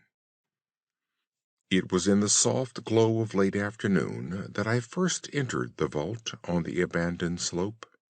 A spell was upon me, and my heart leaped with an exultation I can but ill describe. As I closed the door behind me and descended the dripping steps by the light of my lone candle, I seemed to know the way, and though the candle sputtered with the stifling reek of the place, I felt singularly at home in the musty charnel house air. Looking about me, I beheld many marble slabs bearing coffins, or the remains of coffins. Some of these were sealed and intact, but others had nearly vanished, leaving the silver handles and plates isolated amid certain curious heaps of whitish dust. Upon one plate I read the name of Sir Geoffrey Hyde, who had come from Sussex in 1640, and died here a few years later. In a conspicuous alcove was one fairly well preserved and untenanted casket, adorned with a single name which brought to me both a smile and a shudder. An odd impulse caused me to climb upon the broad slab, extinguish my candle, and lie down within the vacant box. In the gray light of dawn I staggered from the vault and locked the chain of the door behind me. I was no longer a young man, though but 21 winters had chilled my bodily frame. Early rising villagers who observed my homeward progress looked at me strangely, and marveled at the signs of ribald revelry which they saw in one whose life was known to be sober and solitary. I did not appear before my parents till after a long and refreshing sleep. Henceforward I haunted the tomb each night, seeing, hearing, and doing things I must never reveal. My speech, always susceptible to environmental influences, was the first thing to succumb to the change, and my suddenly acquired orchasm of diction was soon remarked upon. Later a queer boldness and recklessness came into my demeanor, till I unconsciously grew to possess the bearing of a man of the world despite my lifelong seclusion. My formerly silent tongue waxed voluble with the easy grace of a Chesterfield, or the godless cynicism of a Rochester. I displayed a peculiar erudition, utterly unlike the fantastic monkish lore over which I had pored in youth, and covered the fly leaves of my books with facile impromptu epigrams, which brought up suggestions of Gay, Prior, and the sprightliest of Augustan wits and rhymesters. One morning at breakfast I came close to disaster by declaring in palpably licorice accents an infusion of 18th century bacchanalian mirth, a bit of Georgian playfulness never recorded in a book, which ran something like this: "Come hither, my lads, with your tankards of ale, and drink to the present before it shall fail. Pile each on your platter a mountain of beef, for 'tis eating and drinking that bring us relief. So fill up your glass, so life will soon pass. When you're dead, you'll ne'er drink to your king or your lass." An osirone had a red nose, so they say, but what's a red nose if you're happy and gay? Gad split me, I'd rather be red whilst I'm here than white as a lily and dead half a year. So, Betty, my miss, come give me a kiss. In hell there's no innkeeper's daughter like this. Young Harry, propped up just as straight as he's able, will soon lose his wig and slip under the table. But fill up your goblets and pass 'em around. Better under the table than under the ground. So revel and chaff as ye thirstily quaff. Under 6 feet of dirt 'tis less easy to laugh. The fiends strike me blue, I'm scarce able to walk, and damn me if I can stand upright or talk. Here, landlord, bid Betty to summon a chair. I'll try home for a while, for my wife is not there. So lend me a hand, I'm not able to stand, but I'm gay whilst I linger on top of the land. About this time I conceived my present fear of fire and thunderstorms. Previously indifferent to such things, I had now an unspeakable horror of them, and would retire to the innermost recesses of the house whenever the heavens threatened an electrical display. A favorite haunt of mine during the day was the ruined cellar of the mansion that had burned down, and in fancy I would picture the structure as it had been in its prime. On one occasion I startled a villager by leading him confidently to a shallow sub-cellar, of whose existence I seemed to know, in spite of the fact that it had been unseen and forgotten for many generations. At last came that which I had long feared. My parents, alarmed at the altered manner and appearance of their only son, commenced to exert over my movements a kindly espionage, which threatened to result in disaster. I had told no one of my visits to the tomb, having guarded my secret purpose with religious zeal since childhood, but now I was forced to exercise care in threading the mazes of the wooded hollow, that I might throw off a possible pursuer. My key to the vault I kept suspended from a cord about my neck, its presence known only to me. I never carried out of the sepulchre any of the things I came upon whilst within its walls. One morning, as I emerged from the damp tomb and fastened the chain of the portal with none too steady hand, I beheld, in an adjacent thicket, the dreaded face of a watcher. Surely the end was near, for my bower was discovered, and the objective of my nocturnal journeys revealed. The man did not accost me, so I hastened home in an effort to overhear what he might report to my careworn father. Were my sojourns beyond the chained door about to be proclaimed to the world? Imagine my delighted astonishment On hearing the spy inform my parent, in cautious whisper, that I had spent the night in the bower outside the tomb, my sleep-filmed eyes fixed upon the crevice where the padlocked portal stood ajar. By what miracle had the watcher been thus deluded? I was now convinced that a supernatural agency protected me. Made bold by this heaven-sent circumstance, I began to resume perfect openness in going to the vault, confident that no one would witness my entrance. For a week I tasted to the full the joys of that charnel conviviality which I must not describe, when the thing happened, and I was borne away to this accursed abode of sorrow and monotony. I should not have ventured out that night, for the taint of thunder was in the clouds, and hellish phosphorescence rose from the rank swamp at the bottom of the hollow. The call of the dead, too, was different.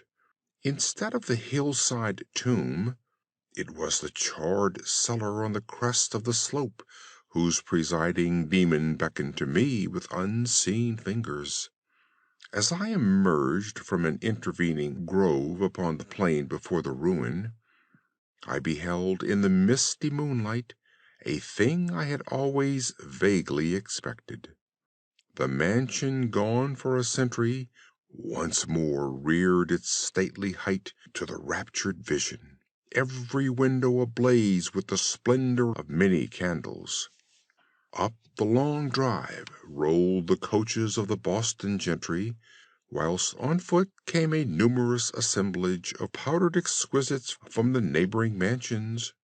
With this throng I mingled, though I knew I belonged with the hosts rather than the guests. Inside the hall were music, laughter, and wine on every hand. Several faces I recognized, though I should have known them better had they been shriveled or eaten away by death and decomposition. Amid a wild and reckless throng, I was the wildest and most abandoned. Gay blasphemy poured in torrents from my lips, and in my shocking sallies I heeded no law of God, man, or nature. Suddenly a peal of thunder, resonant even above the din of the swinish revelry, clave the very roof and laid a hush of fear upon the boisterous company. Red tongues of flame and searing gusts of heat engulfed the house, and the roisterers, struck with terror at the descent of a calamity which seemed to transcend the bounds of unguided nature, fled shrieking into the night. I alone remained, riveted to my seat by a groveling fear which I had never felt before. And then a second horror took possession of my soul. Burnt alive to ashes, my body dispersed by the four winds, I might never lie in the tomb of Hydas. Was not my coffin prepared for me? Had I not a right to rest till eternity amongst the descendants of Sir Geoffrey Hyde? I would claim my heritage of death, even though my soul go seeking through the ages for another corporeal tenement to represent it on that vacant slab in the alcove of the vault. Gervase Hyde should never share the sad fate of Palinurus. As the phantom of the burning house faded, I found myself screaming and struggling madly in the arms of two men, one of whom was the spy who had followed me to the tomb. Rain was pouring down in torrents, and upon the southern horizon were flashes of the lightning that had so lately passed over our heads.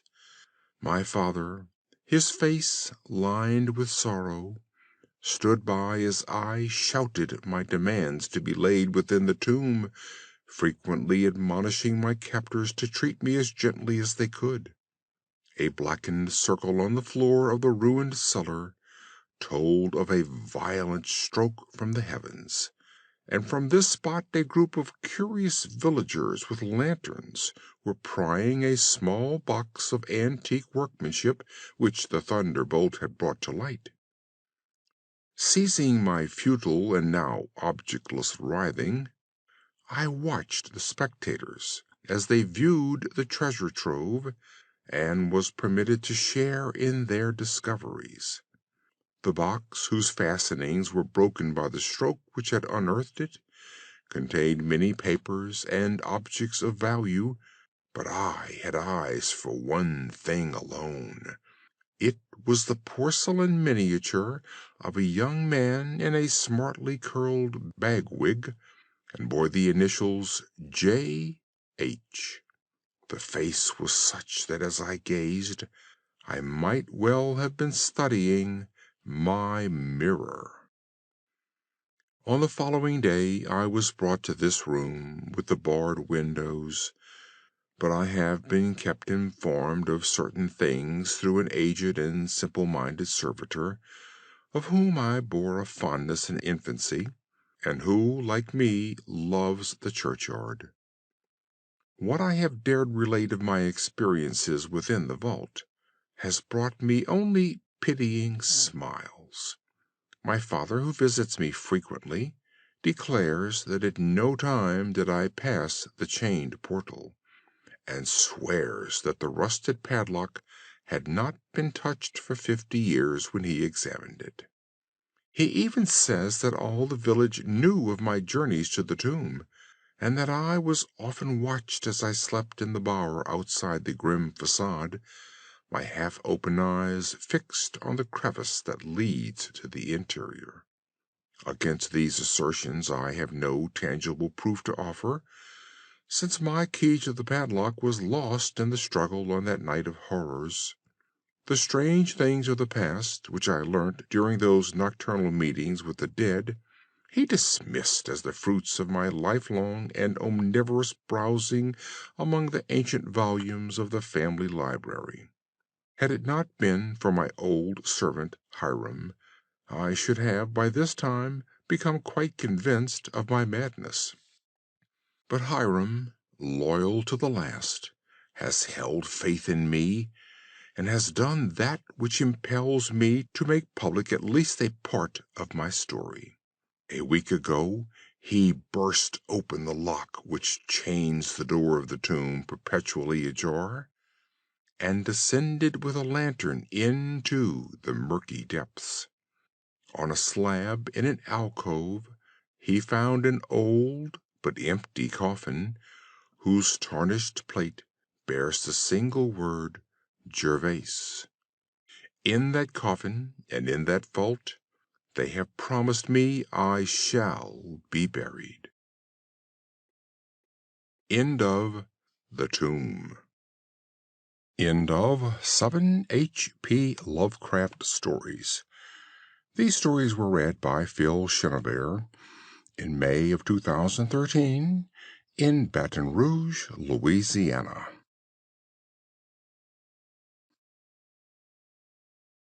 We hope you enjoyed tonight's sleep audiobook. If you liked this audiobook and want to listen to more, please check out our channel at Sleep Audiobooks. And if you prefer to listen to each story individually, they will also be uploaded to our secondary channel at Sleep Chapters. You can access our entire catalog of bedtime story audiobooks through our web app, which can be found at sleepaudiobooks.com. There, you will also find our suite of sleep tools, including a complimentary Better Sleep Quick Guide if you sign up to our mailing list. Links are in the description below. All likes, comments, and especially subscribing help this channel grow so that we can reach more night owls in our quest to help as many people sleep easier so they can live their lives more fully during the day. We appreciate your support and wish you a very excellent night's sleep. This is Sleep Audiobooks.